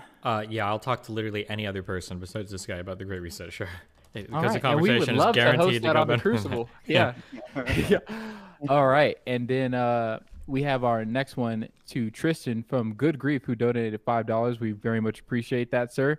Tristan, is this God in the room with you right now? Yeah, we believe that God is everywhere, filling all things, right? So in the creed, we affirm that that God actually upholds everything. I mean, do you believe that science is in the room with you right now? He's asking you, Pedro, or the super chatter. Oh, me? The super chatter. No, the super chatter. The super chatter. Do you believe tag me in, sir, at any moment. Okay, so we're gonna. I think we need to. If Destiny wants to, we can have a post discussion about this. But I'll put up the next one. It comes from Peacecraft, who donated $3. Can I ask one question real quick about that? In terms of the God thing? Sir. Yeah. Tristan, do you believe that God knows all things? Yeah, absolutely. God is omniscient. Does God know what it feels like to take a dick in the ass? I mean, just again proving how demonic and I'm just curious because you said God has knowledge of all things, right? Does this? I mean, again, complete disgust, complete disgusting blasphemy coming, and it's not surprising, you know. And these are the types of things you would think about and speak, and it's just sad. I mean, it's just absolutely sad. But no, God was incarnate, and God was not a homosexual or a coomer. And God was without sin. So no, did not engage in sodomy. When God became incarnate and became man for us men and for our salvation, right? He did not engage in sodomy, degeneracy, and any of that. But he is omniscient, so he knows what it's like. He doesn't have to engage in it. He doesn't need the experience to reveal the knowledge. He should know. Yeah, he's giving it to you, Tristan. Just you gotta find the delineation point. It's no, I mean there's no answer to that. He's the answer is yes. God is omniscient, therefore he knows what it's like to take a big juicy cock right up the ass. Absolutely. Well, it sure sounds like you do, doesn't it? I mean, the fact that you think about these things and you think about them so much that you actually speak of them. Right, so you're the one that said that God was omniscient. That's very interesting to me. You know. All right, so let's moving on. Peacecraft donated $3. We very much appreciate that, sir. I'm very curious to know what Tristan's thoughts on the protocol of the Elders of Zion. Also, if he's worried about microchips, I wonder how he lives life without a cell phone. Okay, nobody said that microchips are inherently bad and that you can't live life without a cell phone. Yeah, I don't have any thoughts on the protocols of the Elders of Zion. Yeah, Destiny, you got some really highbrow and highly intelligent fans there, dude. Yeah, I love it. You got. Well, okay. Nice... Can I elucidate? Destiny, can I elucidate really for that quick, question? Can I interact with you for a second? Just one quick, because I can elucidate on that question. Pedro, let him go. Yeah, I'm just curious so to make the question more clear. Okay, so it was about microchips, right? For being in cell phones and shit. So my question is, does God also know what it's like to fuck somebody in the ass? Because he would know both parts of it, right? If he's omniscient. Yeah, Destiny. I have to It I have just to shows ask, you man. what actually runs this guy. What actually runs this guy's life. What actually runs this guy's mind. Right. I mean, it's just, this is so sad. Like, what a sickened soul you have to speak these things and to think these things. I mean, thank God you probably don't have children. And you know, I mean, it is what it is, man. I mean, this is sad. Like, the fact that you would say that, you know, it is what it is, man. I ain't mad though. You know, may God have mercy on us all. I shouldn't have. May God have mercy on us all for even sitting here and listening to this insanity. Right. And of course, you know, you've shown yourself to be completely disingenuous, to be unable to actually have an actual debate or conversation throughout this whole chat. So what a great way to finish it. What a winner, man. What a winner. Okay. I am sorry. It was a degenerate question. I was possessed by a demon. My bad. Okay. What's the next question? Pedro? We got another $5 from our friend Salakin. Sorry we missed it the first time, but he wanted to say, sorry, I didn't get my second question answered. To Tristan, how old is the Earth? How old do you think the Earth is, Tristan? It doesn't matter what I think. What matters is what is true. We believe that the Earth is created. I'm not sure the exact age of the Earth. How you want that in days or hours? Just, I think in like thousands of years would be good. According to science, how old is the Earth, and how do we know that? Damn, he's just dodging all the questions, man. You want me to tell you how old the Earth is? You want me to tell you how God created the Earth? You want me well, to the question was how old the Earth was, so I imagine that's probably what they wanted. How old is the Earth, Destiny? I don't know how old the Earth is. I answered the question. My understanding is the Earth is around like 4.5 billion years old. How do you know that? There's a whole bunch of I think radio isometric techniques that they use to study like carbon decay and shit to try to make estimates on. And then there's how do you know that carbon dating is accurate? How do you know any of the Bible is accurate? Do you speak Hebrew? How do you know that carbon? Yeah, dating didn't is think accurate? so. So all right, what's next? Alrighty, so we have a. Can't answer the question again. Can't answer the question. You can't even read scripture in its original writing. So how do you're relying on man who is faulty by definition, right? To translate these things. We don't base our interpretation on. I'm Orthodox, coming from the Orthodox perspective. Yeah. So we don't believe in sola scriptura. But again, like, do you have a book? Do you have a holy book that you read? We don't believe in sola scriptura. I don't know what that means. You know, I'm not Orthodox. Nope, I don't. I'm not Orthodox. Yes, Destiny, I believe in sola scriptura. No, Pedro. No, hold on, Pedro. Whoa. Tristan is the boat's filling up with him. Don't help him empty the water. Yeah. No, we don't believe in the doctrine of sola scriptura, which is the Protestant assumption that man gets to read the Bible and interpret the Bible. Man becomes this infallible interpreter of the Holy Scriptures. We believe that that's inherently fallible, that man is not an infallible interpreter of Scripture. And we don't actually hold to sola scriptura, although we do believe the Scriptures. The Orthodox Church is the church that gave us the Scriptures. And those Scriptures are a part of Holy Tradition. How do you know they weren't mistranslated? Because of Holy Tradition. Damn, that's a pretty powerful answer. And we have manuscripts going all the way back to the early church. Well, you don't, because you can't read those, so you don't know about that. No, we do. I mean, I'm a member of the body of Christ. Yeah, but you can't read any of that scripture, so you have no fucking idea, right? No, I can read that. Literally, those scriptures could talk about Jesus Christ deep-throating and getting spit roasted all day long, and you'd have no idea. You can't read that language, right? This is just the most you have no idea. The most low-tier and for those scriptures, are any of those scriptures older than like 6,000 years? Wait. If I just interrupt you and speak really fastly, and then say blasphemous, disgusting things. Excuse me, sir. You're engaged in an ad hominem strawman fallacy right now. All right, excuse me. Gentlemen, moving forward, we have Salakin with another. Oh wait, no. Sorry, it's Good Grief with $5. Thank you, sir, for that donation. We appreciate it. Tristan, do you prefer frogs or dinosaurs? If you had to choose. I like frogs because I could touch them. I could hold them in my hand. I could pick them up. I like frogs. You could eat a frog. You can eat a dinosaur. All right. Okay. So, Destiny, do you want to interact with that? I'm good with that one. Good to go. Wait, can you answer this? Does God know what it's like to touch a frog? Just to touch him. Not like inappropriately. Moving forward. Okay, we have, did we live at the same time as humans? And that was a donation from dinosaurs for $5. So you can see why I read it that way. You're going to have to tell me dinosaurs, that. We appreciate your $5 donation. We very much appreciate that. For us. We want to know, did dinosaurs live with humans? Answer it, dinosaurs. Okay.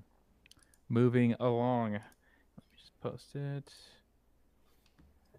All right. Like the Spicy longest, question. So if it's against TOS, don't bother. To both Destiny and Tristan, though more to later, did around 6 million. No. Crud. No. Off. Yep, off. Not dealing with that shit. Gosh, why, guys? Why? We disavow any kind of Jewish hate on this channel. We are not on that energy level. But hatred of God and blasphemy, that's okay here, I guess. But when Destiny's going to say disgusting, blasphemous things, no pushback. That's fine. No, that's not the case. And it doesn't reflect what our personal opinions are of that, but we have to try to be neutral moderators. And as tough as that can be sometimes to hear, you'll play back this video and see me cringing every single time that happens. I hope so. Those were some big. But we try to be neutral. We try to be neutral in our application of how this goes. Don't blaspheme the Jews. There are some things that you were wrong about. There are some things he was wrong about. There's no two ways about that. But no, there's nothing I was wrong about, and I clearly won the debate. So. I'm not talking about who won or lost. What I'm talking about specifically is that we can get into it another time. But what I'm saying is that no, we don't condone blasphemy at all. But we're neutral arbiters. We have to allow people to speak their mind. Okay, so from Synth for $1. Thank you for your donations to the channel. Can Tristan quickly define ad hominem for us? Feel free to press Control W and look it up on Wikipedia. Ad hominem is when an insult is used as an argument. So if I were to say something like let's do a physique check and take off your shirt, Destiny. Your physique is inferior to mine, therefore your argument is moot. Or Destiny, you're a stupid faggot. Therefore, your argument Come on. We gotta keep it within TOS. Man. That is not okay. Damn. We got to keep it within TOS. Now, I didn't know that was not. To be fair, I understand why you did that because you literally. I'm not saying that that's inherently the case. I'm just like if someone were to say like Destiny's a degenerate. Oh, okay. I love you guys. It's been fun. I gotta dip on out. All right. I have to. I'm sorry, but I can't risk. I can't risk that shit. Jesus.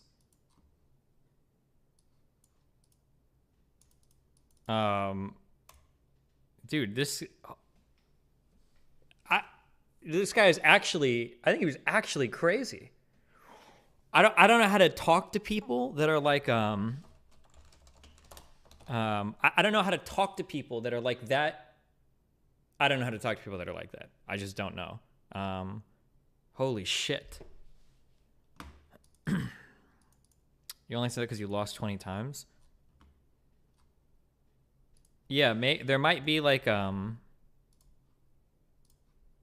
don't know actually. I tried really hard like because I saw what was happening like pretty quickly. I think I almost realized after the opening speech, but after I started going back and forth for like 5 or 10 minutes, I started to realize, okay, this is like we're never gonna connect. So maybe there's a way to reset. So I tried to be friendly. I tried to do I tried to say like, hey, we're not having a productive conversation. But it didn't seem like there was anything I could do to actually have a conversation. I feel like I tried. I gave like a macro explanation of like, this is what I'm doing. This is how the conversation, I'm trying to figure out like, blah, blah, blah. Like that's literally all I was trying to do. But it seemed like there was no way. And then he kept accusing me of all the things you do. You're just steamrolling, you're rambling. The fact that I asked him like, hey, do you think that, do you believe that, wait, fuck, my brain just got zapped because I just saw my phone. I asked him, do you think that we've spoken for about, is it spoke or spoken? Is spoken a word? Have we spoke for the same amount of time? Have spoke. I think it's spoke, right? Have we spoke for the same amount of time? And he was like, I don't know, maybe, maybe not. And he had like no idea. I don't know, like, Jesus.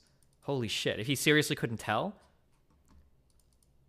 Is it spoken? Have we spoken for, have spoken. Okay, maybe it's spoken. Stop stuffing your fat fucking mouth. You ditched the Pedro guy? I can't like, if somebody engages in like a TOS or like hateful manner, I think your obligation as a streamer is you're supposed to like get rid of that content in a responsible manner. So we don't approve of it, and then I leave the call, because if he does it a second time, then I can get in trouble. But like if somebody does something that is like hateful or would be a violation of TOS, you're supposed to make an effort to remove the content from your stream. Like if you're in a game or whatever, then you just leave, right? I think like, yeah, so we left. It's whatever. I'm not gonna sit around and see if he does it like a second or third time. Thank you, Steven. Not Ikmi Senpai.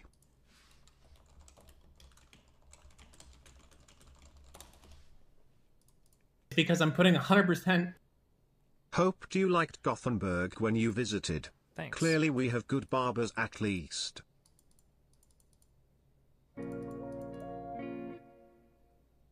Late registration is Kanye's best fuck you. Also I'm on LSD, wish me lucku. Oh shit, these are old donos. Rex Zor, $4.99. Ultralight Beam is his greatest song easily. Do you ever feel like an NPC in like someone else's life? Political fury time.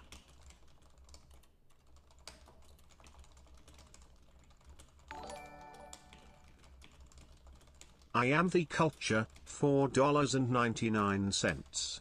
Ben Shapiro is the new writes William F. Buckley. Also, you should review the Baldwin v. Buckley debate from 1964. You're a fucking statistician. Ooh. Ooh.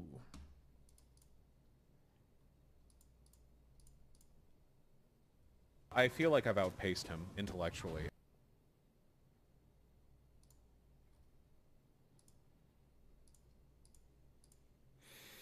You're a genius, dude. A genius, dude. You actually broke his brain with that question. Who donated $3? Can I ask one question real quick about that in terms Go of the for God it, thing? sir. I feel like I've Tristan, do you outpaced believe that God knows all intellectually. things? Yeah. Dude, divine revelation is such a shitty way to answer that you have like some epistemic or more grounding. God, it is the worst. Oh my God, it is the most fucking intellectually Biden cut bankrupt 30 dialogue billion tree to from run down. historically I black hate it. colleges while Trump raised their funding. Claim to $4.99. Why do we call Dems the party of African Americans when Biden is defunding historically black colleges when Trump bankrolled them? I feel like I've outpaced him intellectually.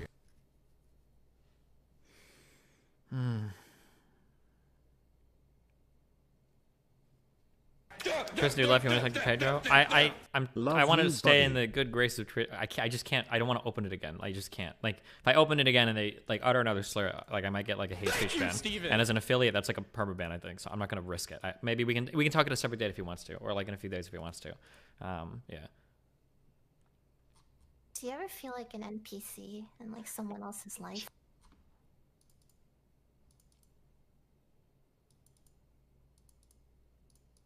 Thank you, Steven. The hosts are pretty chill, I think, though. Yeah, no, both hosts are fine. I think they are. I have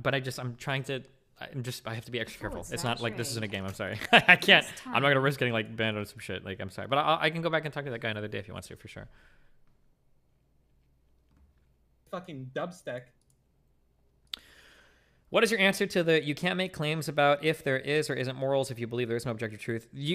You can, it's like a complicated, like, you have to get into, like, moral anti-realism, and then, like, you've got to talk about, like, either this, like, fucking, like, moral error theory or non-cognitivism, and how can we, like, say that moral statements can't, like, have any factual, like, you can't make a fact claim about whether it's true or false. It's a whole complicated bullshit conversation.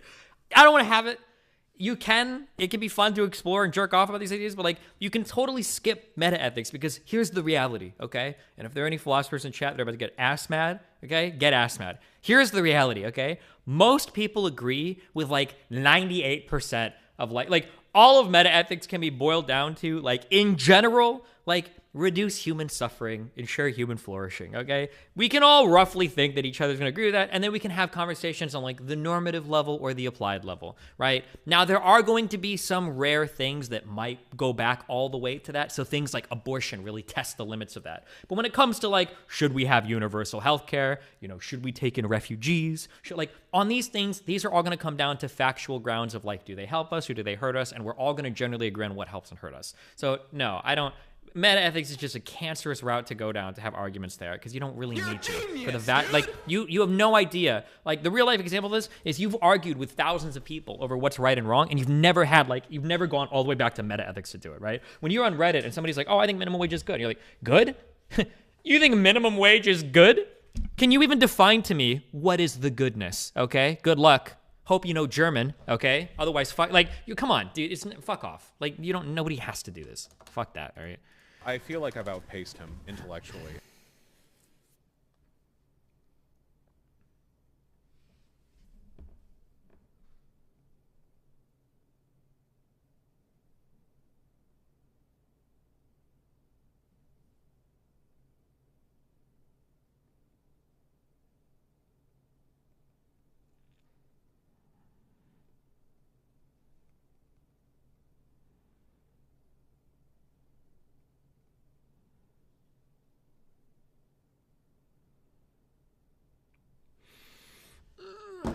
Okay, are we all caught up? Okay. Oh no, I didn't start. I feel like I've outpaced him intellectually. Oh my god.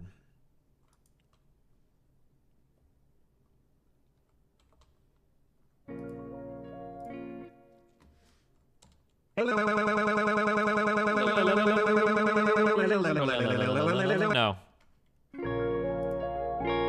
What percentage of debaters are like that guy? How do you feel about BCRA's contribution caps on candidate committees? How is this different in principle than independent expenditure-only committees' caps? I have no idea. Good question.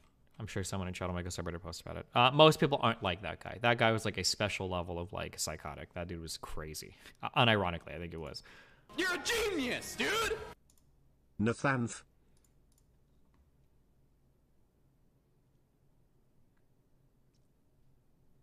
Stop stuffing your fat fucking mouth.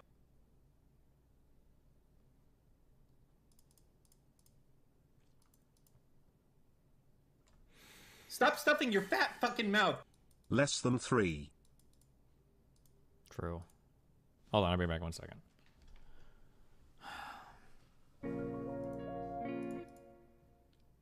Yeah, but who asked Dan?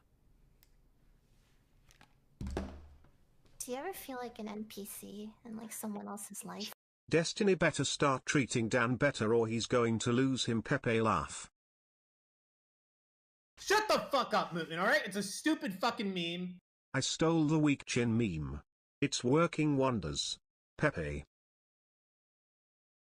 I feel like I've outpaced him intellectually. Wow, are you an empath? Soy. Shut the fuck up, Mutin, alright? It's a stupid fucking meme.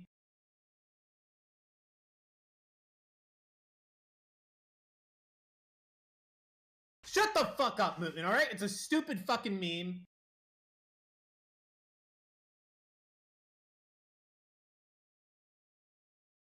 I feel like I've outpaced him intellectually.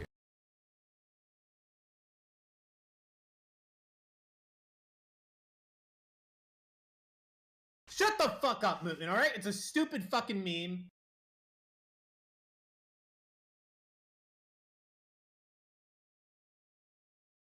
Thank you, Steven! Top right looks like what I imagine every time someone says alt-right bonus meme. I'm protecting you from Melina. Stop stuffing your fat fucking mouth. 1984 National Conglomerates. Big words. Nathan Bogged.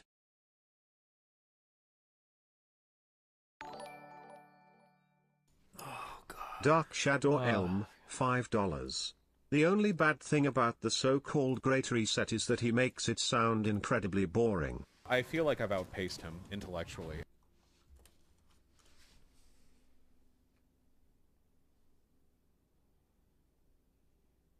Thank you, Steven! Thank you, Moden. Subbed because fuck ads.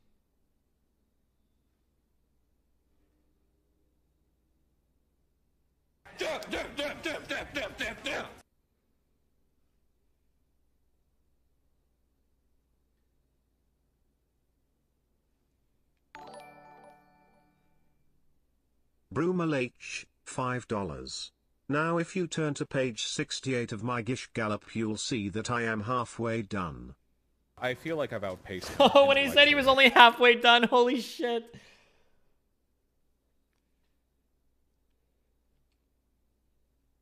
You're a fucking statistician.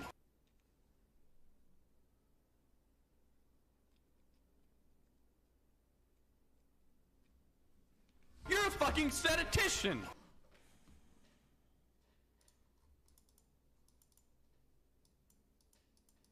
Am I gonna be able to answer without him interrupting me? Oh yeah, and then he and he immediately interrupts. $5. Holy shit. Rhetorically, Oh. this feels like eating a shotgun blast. Do you ever feel like an NPC in like someone else's life?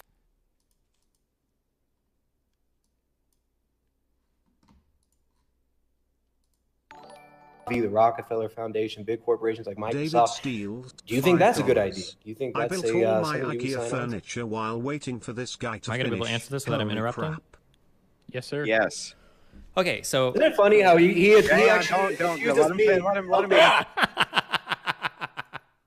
sign on to. am I gonna be able to answer this without him interrupting? Yes, sir. Yes. Okay, so Isn't it funny how he Yeah, actually don't accuses let him me finish, let him of the answer very though. thing that he oh my god. Let's all love Lane. Let's all love Lane. Let's all love Lane. Let's all love Lane. Let's Fucking dubstep.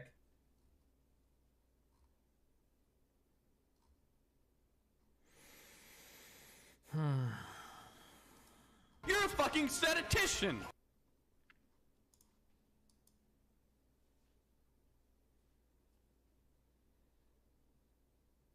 Do you ever feel like an NPC in like someone else's life?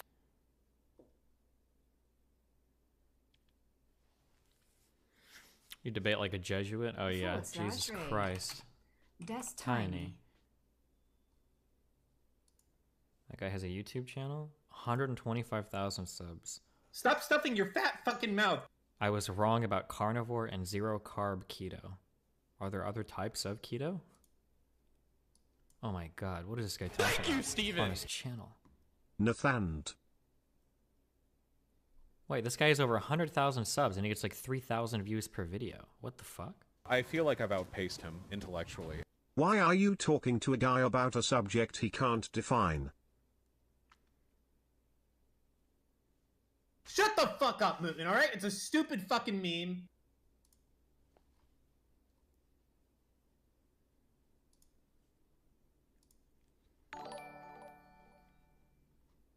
Dylan Entiven, $5. This debate was a 2v1. Destiny versus the other guy and the voice in his head. I feel like I've outpaced him intellectually. Eris and duckers eris and duckers eris and duckers eris and duckers eris and duckers eris and duckers eris and duckers eris and duckers eris and duck. Do you ever feel like an NPC in like someone else's life?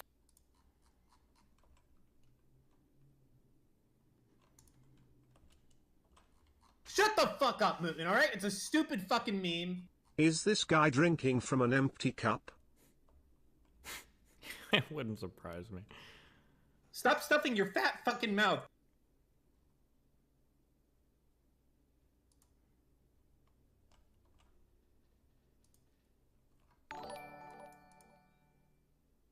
Todd Sullivan, $5. Is God in the room with you right now? Stop Oh, stuffing your man. fat fucking mouth. Night. Hey, assholes! I feel like I've outpaced him. Shut the fuck up, bitch! Hey, get out of my neighborhood! No! How about you get out of my fucking privacy? Fucking neighbors. Was that JCG? That is the worst thing to ever happen to this house. No, you. Night. Hey, assholes! Hey! Keep it down! Shut the fuck up, bitch! What was it like debating Techno Vikings' Is this retarded real? cousin? This sounds like a... / raid. That's tiny. Oh, it was S fan. Okay, yeah, because it sounds like, yeah, people aren't usually that... They have two mansions right next to each other. Cute. Check his Instagram. I'm not clicking any links on that dude's shit. I don't know if Does I can trust. he believe that dinosaurs e.a. T-Rex lived at the same time as humans? Make him answer. I don't think he wanted to answer. For Tristan, if God upholds everything, doesn't gold uphold science, and maybe even destiny? Thank you, Steven.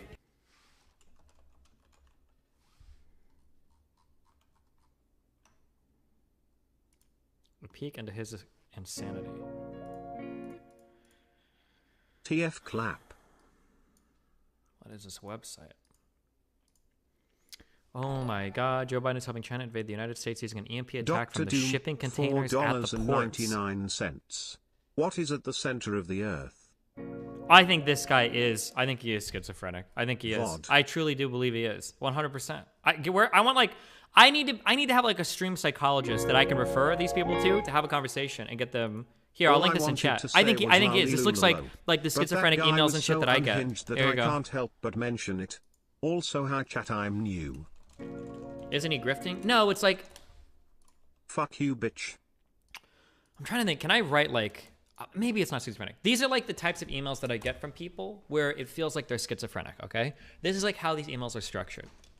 It'll be like this, like, "Hey, Destiny, I'm I'm a big fan. I've been watching stuff from you for a while. I saw your debates. I think you're really intelligent. I think we would get along great. Pretty intelligent too. I share a lot of your viewpoints, especially feeling like there are other people that don't quite understand us. In your last debate, you touched on a bit of philosophy, and I was curious if you'd ever heard anything about quantum physiorealism and mechanistic utilitarianist theory. Something I've been wrestling with for a long time. Personal revelations I've had over a great deal of time regarding the true nature of the world and the reality that we both inhabit sometimes. Example, this is like a massive picture of totally unrelated shit. Example, story about political leader from or from like alt media that's like very strange, very weird. I think there are lots of people, or no, it's not, right? It's always this guy. It's not I feel like. They don't use I feel statements. I've been observing for a long time these erratic events around the world. I know you also are able to perceive these things. I can tell by the way you talk around these ideas on stream. I wish you would stop being so fucking dishonest about it. I wish you would actually stand up for once in your life about these topics. If you ever grow a fucking pair of balls, maybe one day you'll talk with me. I'm not holding my breath. There's like, this is like every, like these types of like schizo emails that I get are like, there's always like, it starts off totally normal where it's like, oh, it's like a chill person. And then it gets into like, they're always like, you know, like, I am really smart. I think you and me are on the same way. They feel like I'm like talking to them or have communicated with them or whatever.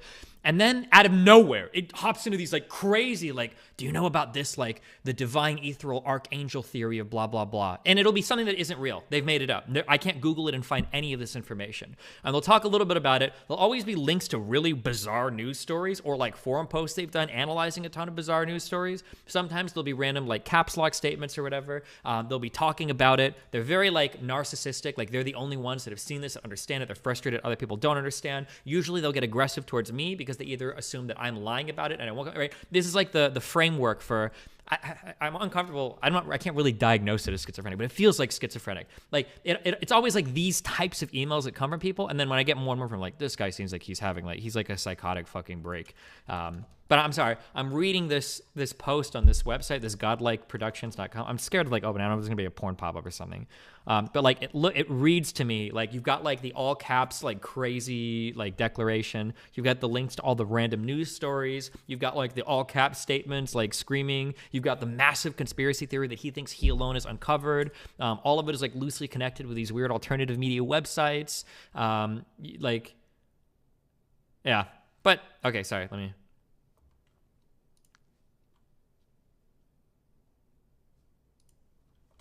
/raid. That's tiny. There you go again, Sneaky Steven, not addressing the real questions. What is your favorite Game of Thrones character?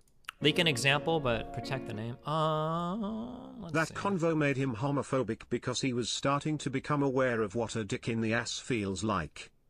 /raid. That's tiny.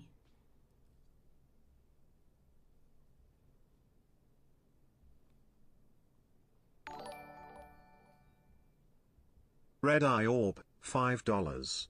Can you please add your beliefs on objective to the My Positions page?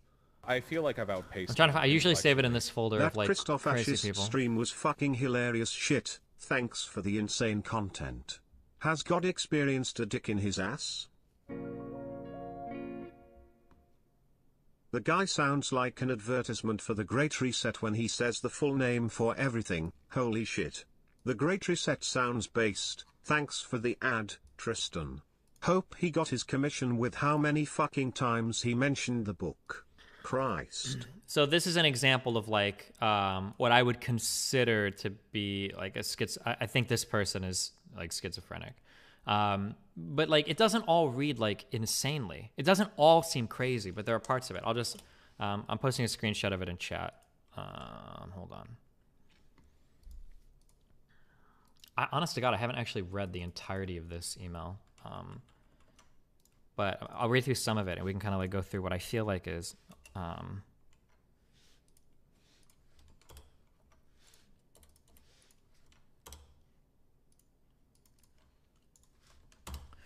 so like I'll get like an email like this, okay? So hey man, thanks for holding so strongly to your ideals because it helped me to get a new lease on life. I fucking love myself, and I don't give a fuck about stupid fucking thoughts of everyone else, because I have also to live inside my own head for too long hating myself, and that the lens I viewed the world was only able to exist insofar as how something else could exist. I understand now that every human being I interact with fucking hates themselves, and that I've been there. I wanted to kill myself for the past 26 years, I don't know why. It's because I tried to approach everyone in good faith and trust in their understandings of themselves. I allowed myself to value their conclusions instead of trying to correct their process, and the conclusions that they made of their lives made me feel like I could no longer exist. Because the level of compassion and care that I try to extend to every single human being on the planet is that to fucking exist in humanity, you're now going to have to fucking understand why someone with my fucking stupid ass thoughts exists in yours, and now you're going to have to deal with my thought and just trust that my fucking conclusion is that every single fucking human being on the planet should have their thoughts heard and that humans should exist. Now I just get to decide the people that I care about, like this whole, there's just like a bunch of like, it's like random crazy, like their like view of the world and like, yeah, holy shit. The people I care about around me will have to trust my process. Where are we at? Of understanding them, and that I will die on any cross that is presented when someone else allows themselves to feel hatred for someone that I care about, not knowing they do not understand the people I care about, but the darkest thoughts I exist within my head I cannot allow to manifest within the world. Instead, I will maintain everyone else's purity and try to be a part of that purity and kill off everything they think is bad with me. Like, yeah, this is like an example of what I think. And I have like a few people that email me, just. And they'll do this thing where they keep bouncing between like really liking me and then fucking hating me, and yeah.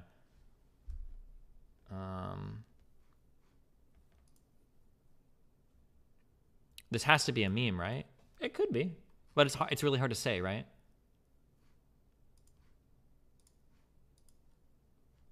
I'd call that manic, not schizophrenic. The reason why I use schizophrenic, I don't know any of the diagnostic criteria, so maybe it's not fair, but the reason why I say schizophrenic is because it's usually combined with a huge deal of paranoia, and then it's usually combined with them having this feeling that they have this keen insight into like the structure of reality or the universe in a way that nobody else does, that they've like keyed in on something. That's what it makes it feel like a little bit, like they've figured out or divine, and then oftentimes it'll get like supernatural or spiritual or like extra, like non-material that goes into some weird shit as well.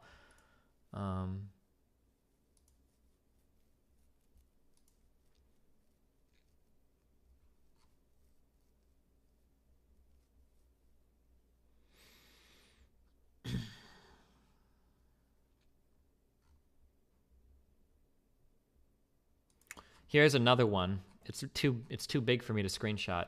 So this guy, he emailed a ton of people. There's like 10 other people CC'd in this. I think they're all like streamers or whatever. See my video on YouTube about the massacre of the Creoles, or is it Creoles? I don't know how to pronounce this. All black and part black in New Orleans in 1935 by German Nazis, and then the civil rights crime committed by me. So in this email, this guy claims, is it Creole? Sorry, Creole. This guy claims that he is, I think he did this. Let me check. Hold on. Do you have any idea how dangerous it is for me to reveal these things? My father, Frenchman, educated and raised by the Creoles of New Orleans, trained me from a young boy to find out everything I could about what the Nazis did in the U.S. and expose it one day. I'm doing that now. I hope you realize who your real enemies are. CNN, Fox, and MSNBC.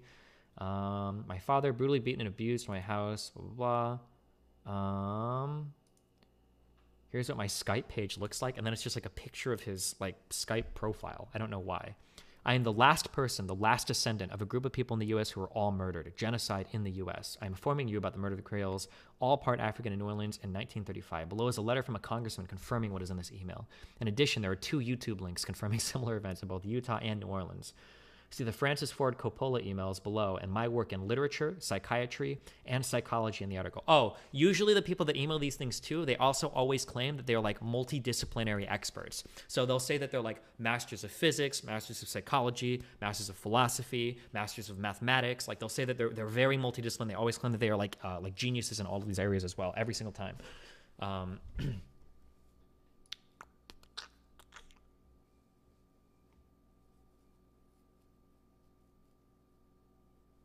A doctor in New Orleans told me you can tell if someone is a real doctor if they can write a prescription in front of you. If they have to go back to his office and look it up, they are not a real doctor. That comes from a doctor in New Orleans. A real doctor told me that.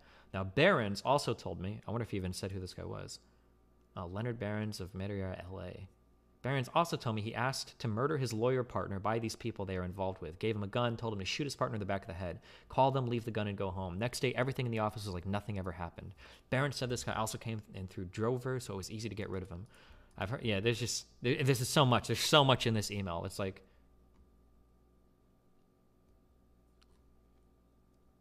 let's see what the 2 YouTube videos he links are. Oh, and then Nazis control the United States. I think that this is, I don't want to like, I don't know if he says bad things, but I think these are videos of himself. It's videos of himself talking into a camera. You know, he's like an older guy. Here's another one. How do Nazis wind up in Utah in 1940? I used to help some Mormon missionaries, etc. One day they told me the story about World War II, that in 1940 when the war started. Yeah, I don't know, just Immediate right. A skinny, weaselly-looking Robert De Niro sat across the table a little to my right, and Diane Keaton was also across the table from me. As Pacino told me later, the entire film was rewritten at that dinner with my help, and many specific lines of The Godfather came from my lips.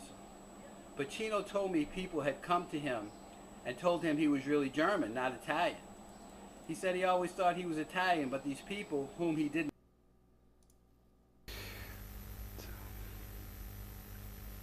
This is going to be a series of YouTube videos. It's going to involve terminology that's being used in the United States. They always like they usually lay out like a bunch of like terminology because they have words that they use in ways that like, yeah, I feel like I've dealt with so many of these people. I say deal with, I mean, it's just like seeing emails and sometimes responding or whatever. I'm not like actively involved, but like I would be really curious if I could like get a psychologist, if I could introduce some of these people, because I really do feel like some of these people are schizophrenic.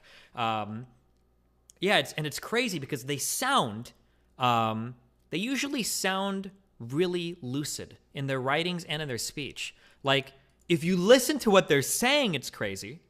But if you just listen to them talk kind of casually, like, they sound like, oh, yeah, like, you know, I sit here and I chill.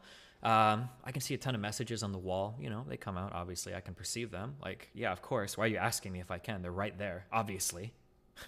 Yeah. If you ever ask them about things like this, they get, like, pretty offended. Like, it's obvious. You know, I don't know. Like, yeah, geez. But anyway, sorry. That guy gave off schizo vibes. That's all I'm saying. Jesus.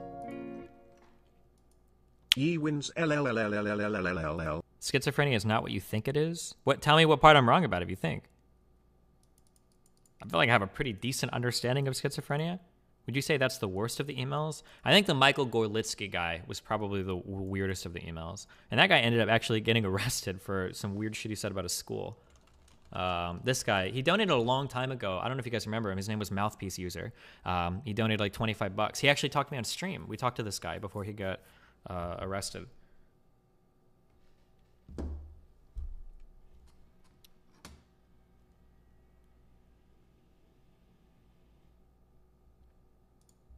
Okay.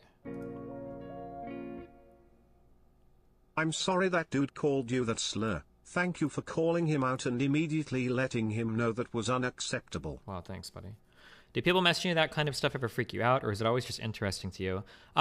It's a lot more scary to me post mushroom trip, because the frightening thing is these people. I don't know what their experience is like, because in their head, everything they're saying seems to make sense. It comports with reality as much as it ever could, because the only way they can evaluate it, is through their own lens, right? So like theoretically, like could I be schizophrenic right now? Like are there people around me that are trying to like shoo me off the computer, but I'm just like sitting in a computer that isn't even connected to the internet pretending that I'm a streamer? Like I don't know. Would that be like the experience that a schizophrenic person has?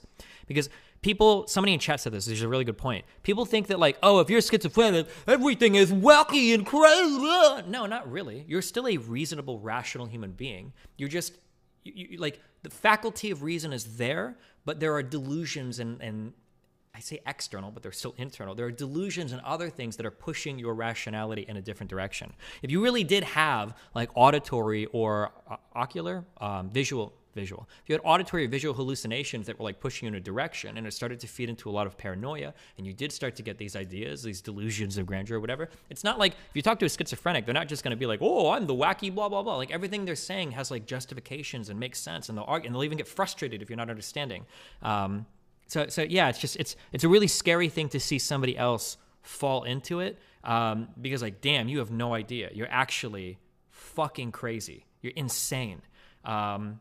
And you don't realize it. And there's no way for you to realize it. It's like Dunning-Kruger for mental illness. Like that, I think that's really frightening to me. I'm not scared of them. I'm scared of, I guess, myself, right? Of like, yeah. Thank you, Steven. Finally putting out good content now that Twitch released a leaderboard.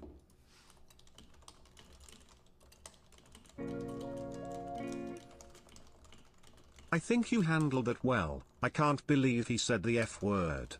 That dude was absolutely insane. Hi.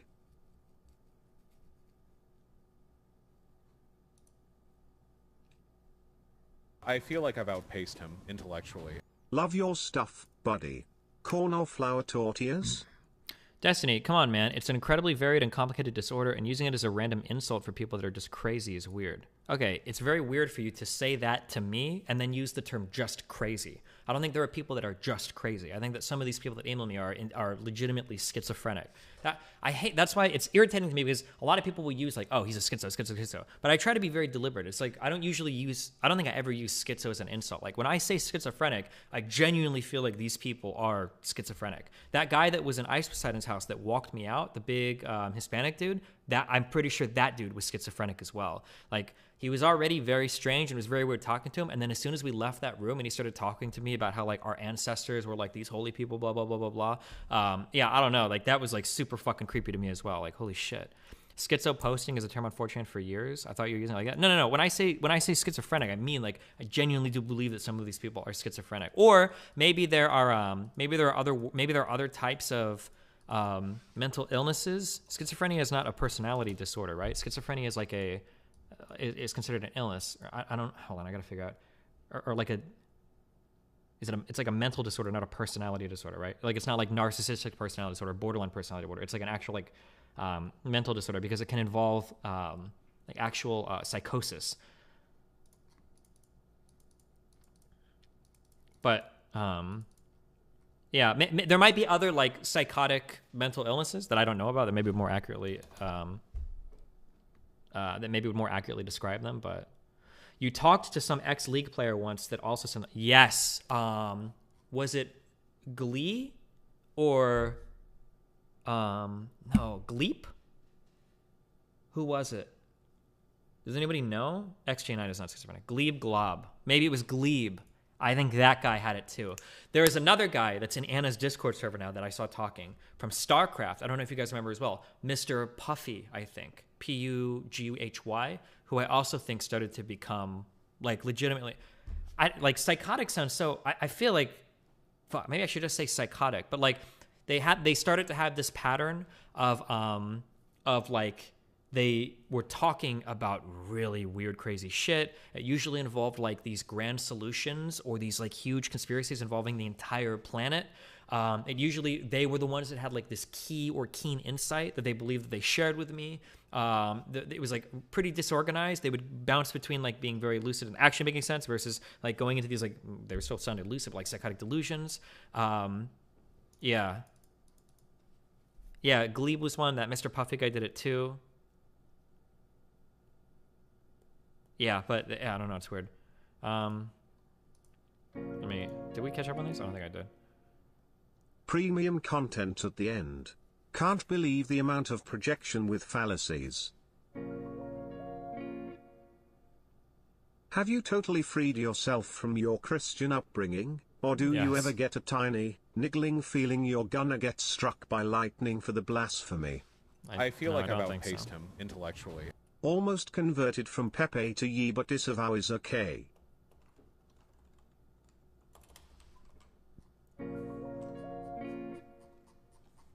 So God made the earth, he said this shit is boring.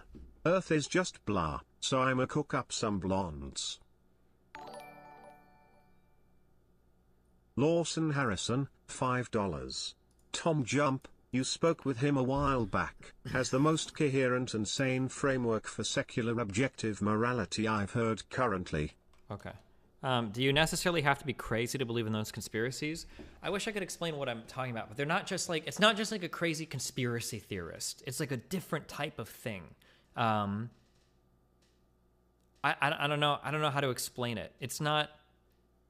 They're not just conspiracy theorists. They're people that like, fuck. It's like a feeling I want to interact with them. I'm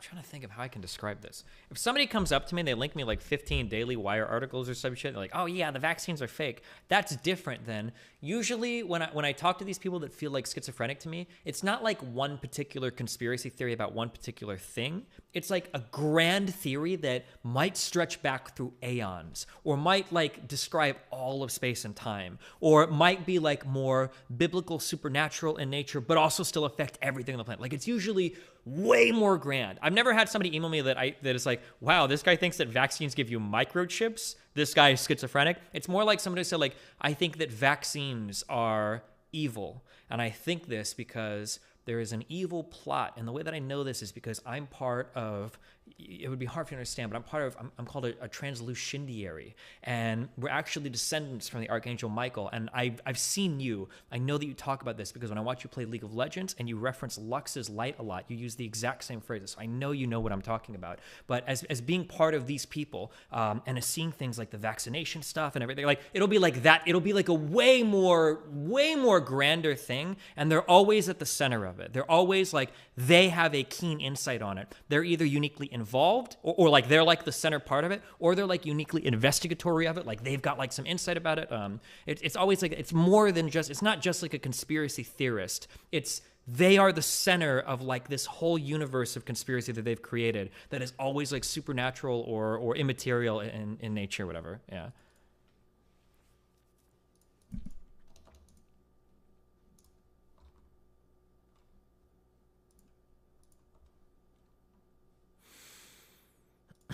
You're a genius, dude!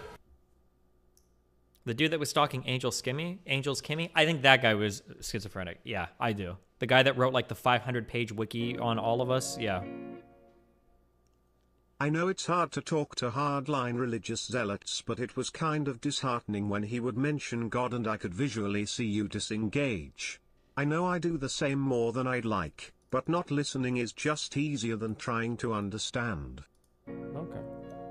Ideas and delusions of reference. Why do you even agree to debates with ultra-extreme people like that guy? How fucking boring was that? You wasted our time and your own time. Why do you constantly only go for the far right instead of people more in the center right like Shapiro/Crowder? Oh, the Angels Kimmy guy still stalks me. Yeah, true, because RTBA has found his Instagram account and he's still posting about me, which is really weird. I've never heard this like an actual name for this before. Ideas of reference and delusions of reference usually describe the phenomenon of an individual experiencing innocuous events or mere coincidences and believing that they have strong personal significance. It is the notion that everything one perceives in the world relates to one's own destiny, usually in a negative and hostile manner. In psychiatry, delusions of reference form part of the diagnostic criteria for psychotic illnesses such as schizophrenia, delusional disorder, bipolar disorder, as well as schizotypal personality disorder, and even autism when under periods of intense stress. Okay, interesting. Ideas of reference must be distinguished from delusions of reference, which may be similar in content but are held with greater conviction. While the former, not the latter, the person may feel the feeling strange to him, but if challenged, acknowledges that the people may be talking about something else. From the psychoanalytic view, there may be at the same time transitions to delusions from ideas of reference. There's a really good conversation with a schizophrenic person. We saw this. It was like a lady interviewing a guy in bed. I'm sorry, not in bed. It was a lady interviewing a guy in a room. An older lady. This was like an older video. Does anybody remember we watched? It was interesting listening to him talk. It was like from the 70s? Yeah, maybe. Oh, it was this. The thing is, this is like the weird thing too, okay? Because every time you see it like in movies and shit, like schizophrenic people or people with schizophrenia affective disorder, or I believe the proper term, they always seem, if you're not really listening that closely, they sound lucid. They sound like everything they're saying like makes sense. In the act of if you're not paying attention to what they're actually saying. Crimes. Like what? Like murder, rape, brutal beatings, extortion, illicit drug trafficking.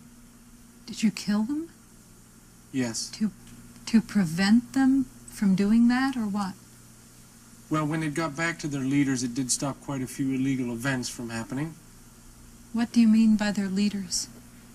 Their highest in command. Are you talking about the mafia or what? Yes, indeed. Mafiosi, Cosa Nostra. They used to be the same, but they're no longer. They divided up in this nation, and a few from other nations that were stepping on illegal grounds for information-gathering purposes. What made you decide to take it into your own hands to do that? I was the highest-ranking official at the time. Highest-ranking official in what? In intelligence. Oh, so you work in intelligence? Yes. What were you doing when you were in the car that crashed? Yeah.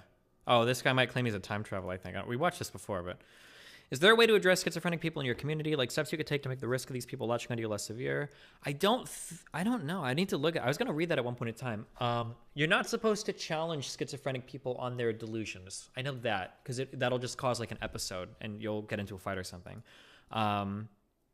I don't know. The treatment, I think, has to be like a form of I think you give them some sort of antipsychotic medication that can help alleviate at least some of the hallucinations, and then like a lot of therapy. But depending on like how severe the disease is, you might have to medicate them before they get to a point where they can even begin to address their delusions. I think you have to. It's like a pretty careful process. You can't just be like, bro, you're hallucinating. Stop being so fucking weird. And they're like, oh, you're right. These thoughts aren't real. You got me, bro. Right? It's really, really, really. You can't do that. You just can't do that. Yeah.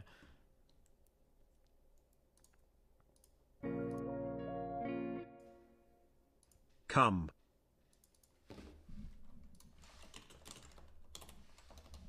I feel like I've outpaced him intellectually.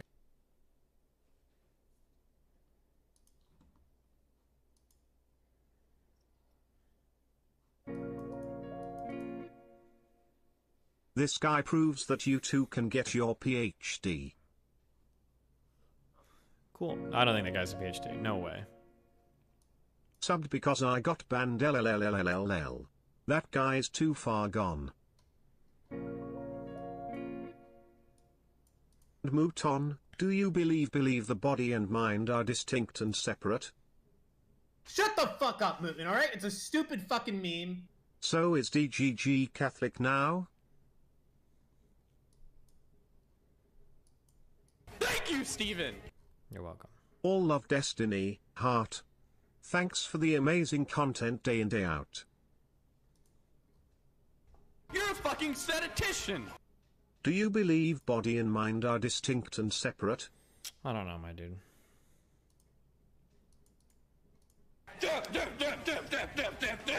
E wins.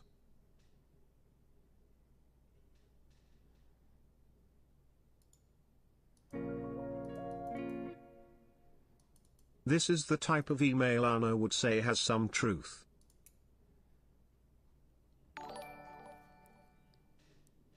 Felix 1942, $5. More and more Zerka clones every day. You're a fucking statistician!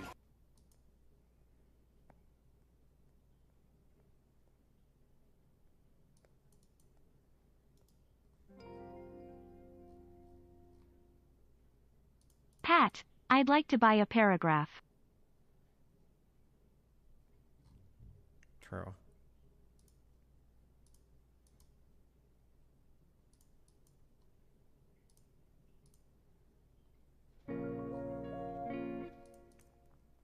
Go hug yourself and love yourself in a video game, buddy. Thanks, bud. Can you plug one of those emails into TNG69 for a day? Pepe laugh.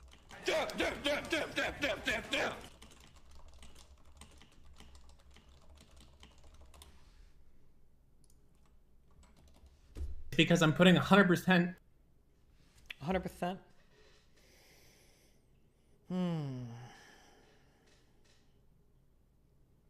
Thank you, Steven!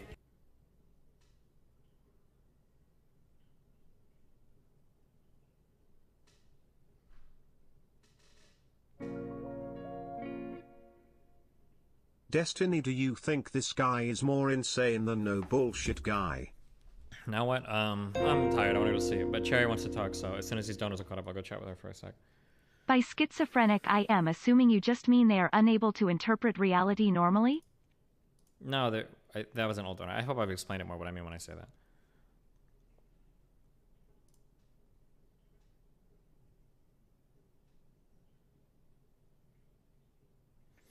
Destiny, yeah, using schizo loosely comes off as ableist. Okay. Even if you might be right, just say delusional, irrational, or anything else not listed in the DSM-5. But that doesn't convey what I'm talking about, though, right? Like, just saying, like, oh, yeah, like, I talked to a guy who was delusional and irrational. Like, it's not conveying with what I'm trying to convey.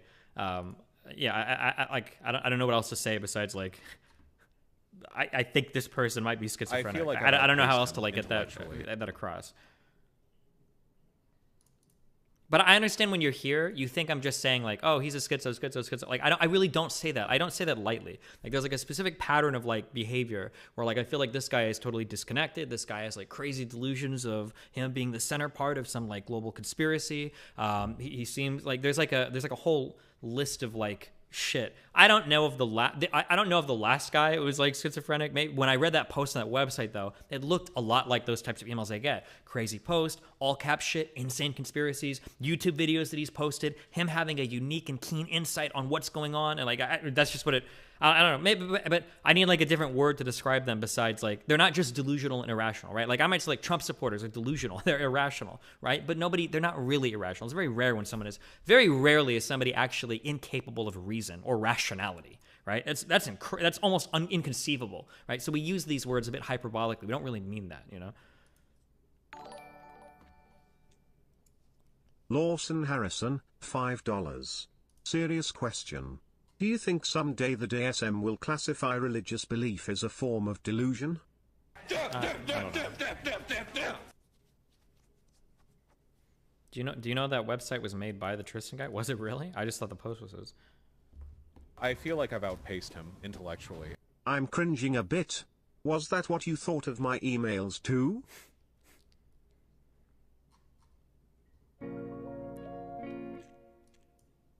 Donating is like pay to win chat. Reminder that the creationist likes Pepe. Did the other host reach out to chat?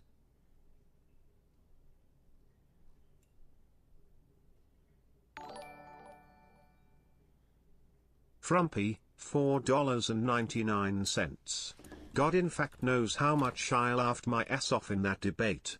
You're the people's champ for turning such a ship show into something so entertaining.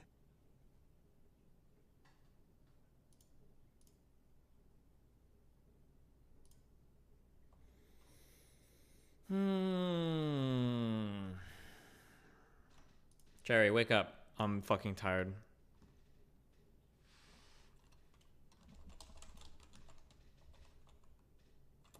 I need to stop using, I don't know another word, like, conspiracy has two meanings, and people get uncomfortable when I say, it's my fault. I should be more clear sometimes. Sometimes when I say, like, so you're alleging a conspiracy. Sometimes people just say, like, oh, conspiracy? Like, conspiracy theory? No, no. When I say, just so you guys understand this, because I still fuck up. I shouldn't use this word in debates, because it immediately makes somebody offensive. When I'm saying that, like, there's a conspiracy, all I'm saying is there's some sort of, like, organized plan or plot. So, like, the Great Reset, we'll say, like, maybe the Great Reset is real or whatever, and it's, like, all is happening. So there's, like, a conspiracy. But, like, a conspiracy theory is usually, like, a more, like, that means, like, oh, that's crazy, you know? But conspiracies are a real thing, right? You can be indicted on conspiracy, like, if you're plotting a murder or whatever, right? That's, like, a conspiracy. So that's what I was trying to ask. Like, do you think there's like a conspiracy to like cause the Great Reset? But it's like, oh, it's not a conspiracy theory. I didn't say it right. Yeah, fuck. I need to find a different word for that, right? Yeah. So yeah, when people like conspire against royalty or conspire against whatever. Yeah. Okay, what's up? Hey. Hi. Do you know what I do? I feel like I've outpaced him you stream on Twitch How TV, many schizos must the frog drama. posters disavow before they Drama? realize their side is full of Don't you? losers? No. You know which side isn't? No, nothing Ye dramatic neither happens lose. on my stream. I cover history. Oh, okay. The history of drama. Go ahead. Yeah. I've been having a lot of fun watching your content and watching you burn bridges with all of your friends. What's that been like for you? I'm always glad when my personal life can be fodder to maintain a whole ecosystem of wonderful streamers. It just keeps me happy. I'm glad that the fire of my burning bridges can keep you warm at night. Keep me warm. It actually stresses me out a lot. Hold on, I have to turn you up. It actually stresses me out a lot. I feel like, man, who's defending you? You know, I just kind of defend myself. That's what I do. Okay, what is your question? I'm tired, okay? And I'm grumpy because I just had a horrible fucking debate experience, so. Oh, we could talk another time. No, we don't. No, we can talk now, okay? It's not going to happen another time, okay? Because you're going to be like, oh, can you do a Google Calendar? I want to talk to you sometime in December 15th of 2027. But if you want to chat, I'm here right now. We can talk. Boom, okay? What do you want to talk about? Why do you hate women? Because fuck, dude. That's like self-evident. Are you even trying? I don't hate women. Why do you think I hate women? I'm trying really hard. And I think I've gone through like 5 of your debates in the last month. Wow. Your debates last for fucking weeks at a time, and Good. everyone needs to talk about it afterwards. True. Why do you think I hate women? I'm trying my hardest. Help. Wait, Help. why do I think that you hate women? Yeah, why do you think I hate women? Oh, I don't actually think that. I just wanted to trigger you. Oh, okay. Well, I'm already triggered, so good job. You're just re-triggering me now, okay? My bad. Okay.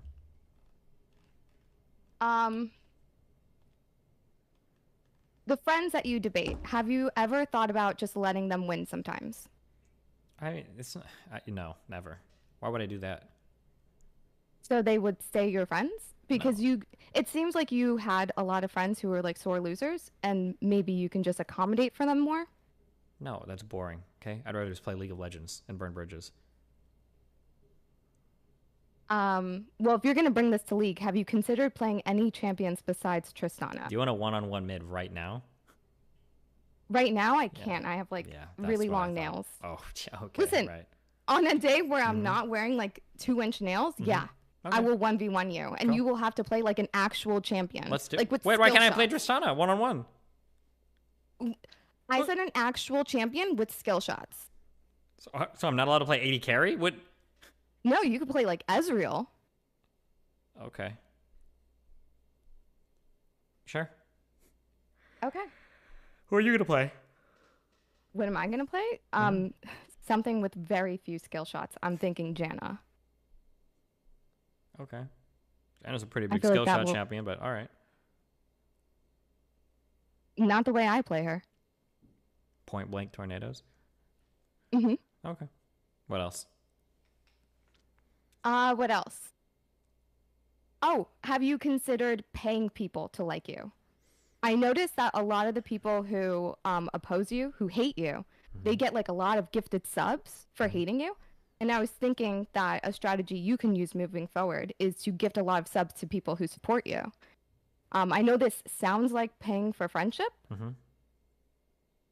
Have you considered doing that though? I do that with my employees, so they pretend to be my friends too. It's written into the clauses of all their work contracts. So my YouTube editor, Eris, my email person, my subreddit guy, they have to be my friend as well. So I'm already doing that partially. Okay, well then it seems like you're good. Okay. Thank you for letting me watch all of your content. No problem. Anything else? No, that's it. Do you think people making $200,000 a year are like middle class? Yes, 100%. And that's why you tweeted out that 250 and up is upper class. Oh, so that's okay, the you've already cutoff? conceded to me. Uh-huh. Mm-hmm. What does middle class mean to you? I'm curious. It means I am somewhere between being rich and being poor. What does rich mean to you? Rich means I'm a socialist. Okay, gotcha. Okay, well, anything else you got? No, that's it for now. Okay. Hold on. No! Think harder. We argued about it. There was a lot of shit in our fucking DMs where you're like, oh, you're wrong about this, or oh, this is dumb, or oh, you blah, blah, blah. Think harder. What else? Compensation and stock. You didn't like that. Why not? What's the problem? Compensation and stock? Yeah. Listen, I don't even remember. Do you know that sometimes it's just fun to disagree with you?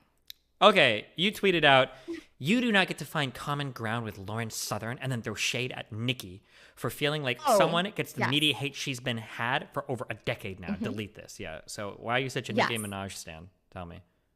Well, because I'm a barb, first of all. I just like her more than I like you. Okay. And I think you were wrong in that tweet. And you should probably still go back and delete it. Okay, so you don't think Nicki Minaj saying that like Tucker Carlson is like a chill dude to like, you don't think that's kind of weird? I don't think she said he's a chill dude. Okay, she's literally like posting clips of him supporting her about challenging like the vaccine mandate on Fox News. And she's like putting like bullseye tweets, direct hit. Do you know anything about Nicki or the hate that she's received from the media for like the past decade and more? No, how is that relevant? It's relevant because anytime someone acknowledges the hate that she receives from the media, she just gets happy and she highlights it. Like, see? They get it. Is that a... It doesn't matter like what side you're on, so long as you understand that she gets hate from the media. Like, And do you think Tucker Carlson is a good ally to her there? Do you think he cares about the fact that she's gotten hate from the media, or do you think he just cares that she's like pandering to his side of the political aisle about the vaccine stuff? I shouldn't say pandering, but it's like... No, I don't think he gives a fuck about her, and I don't think she gives a fuck about him. I think she just likes to prove her point. Cool. That's dumb as fuck, Do you so ever- I'll call her out for it. Well, just call her out in like a better way. I don't know. I thought you did a bad job. What was her tweet? I can't speak to, agree with, even look at some political party. People aren't human anymore. If you're black and Democrat tells you to shove marbles up your ass, you simply have to. If another party tells you to look out for that bus, stand there and get hit. And then my tweet was, bro, 70 years ago, Tucker would have been the guy saying, look out for that bus, no blacks allowed. Wait, what's wrong with this tweet? This is a good-ass tweet. Dude, Tucker Carlson is like a borderline fucking white nationalist. This guy talks about like fucking Western values and immigrants and fucking replacing society and shit all the time. Dude is Yeah, insane.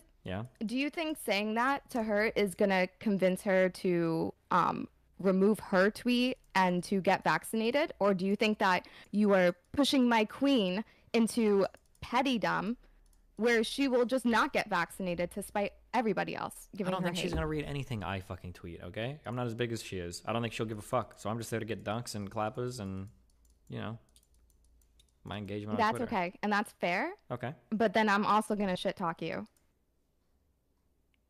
Okay, but it seemed like you were trying to make a point that like I support Lauren Southern or something in the same way that Nicki Minaj is like tweeting clips of Tucker Carlson.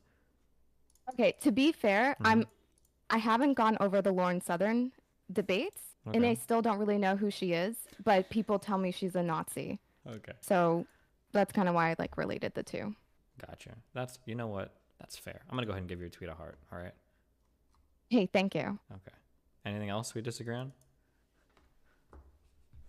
I don't know, like all of your food takes. Why are you so childish, and why can't you just like eat sushi like a grown up? I just don't like seafood. Why would I eat seafood when I get really good steak, okay? Or really good fried chicken, or really good literally anything else. Fucking doner, fucking Mediterranean, literally anything, Hispanic food. Good, like anything besides nasty ass fucking seafood. Why? I mean, can you have like all of it? Can there be like one day a month where you sit down and eat sushi? I've sat down and I've eaten sushi before, okay? I've done it. Oh. Yeah, I've done it. I can do it. I can eat sushi. I've done it. When I went to Cancun, I had sushi. I've gone out to the sushi restaurant. I just don't. Why would I ever get that over something that's actually good? Well, no, it is good. Okay. I don't know. Maybe you just got like, man, your ice cream cone take. I think you just probably have like, your taste buds are like stuck at 6 years old or something. Just because I like spicy food, I seared off most of my taste buds, and I just eat really spicy shit. That's it. That's actually the real problem. Okay, I'm sorry. Okay. Okay. I forgive you. Okay, thank you. Anything else? No. Okay. So we've resolved everything. So you can't go back like, oh, this thing you said like 2 years ago, right? We're caught up. No. I never listen. Okay. I understand how the rest of you guys do it. I don't claim to be a consistent person. Okay. I'll go back on whatever I want. Okay. Oh my god, that's so cool. Thanks. Okay. Anything else? We're good. That's all. We're good. Okay. Have fun. Be careful. Bye. Okay. I'm tired and moderately grumpy, so I love you guys. I feel like I've outpaced him intellectually. Do not come. Good one.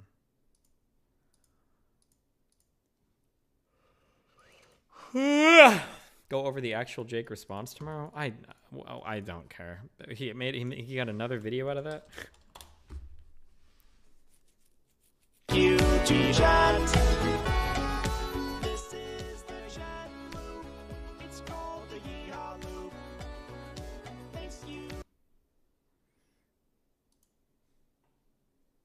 Oh my god. Oh, I'm seeing all these people now.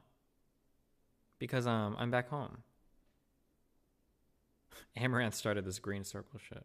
And now other people do it. Why do I know ink bites? Adriana is what happens when your parents say, fuck it, do whatever you want. Void of, if I'm void of everything, how come I have a... Oh, it's because she was on. I remember now. Fuck. Ugh. We've got Jade.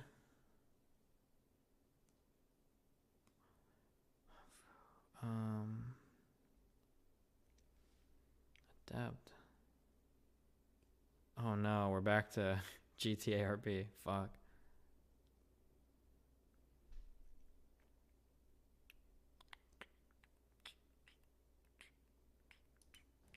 Yeah, it's a long story why I failed the kid. I failed. Just. Oh man. I'm hosting Tyler 1. Okay, this is one of my favorite streamers, guys. He's so cool. Right? After nerfs. I mean, he's been nerfed like 5 times. Rip on leaders. Not one time nerfed his flame spitter damage. Not one. Rip cappuccino, cappuccino, my dude right now. Okay. Fucking shield or his autos. Not once have they nerfed his flame.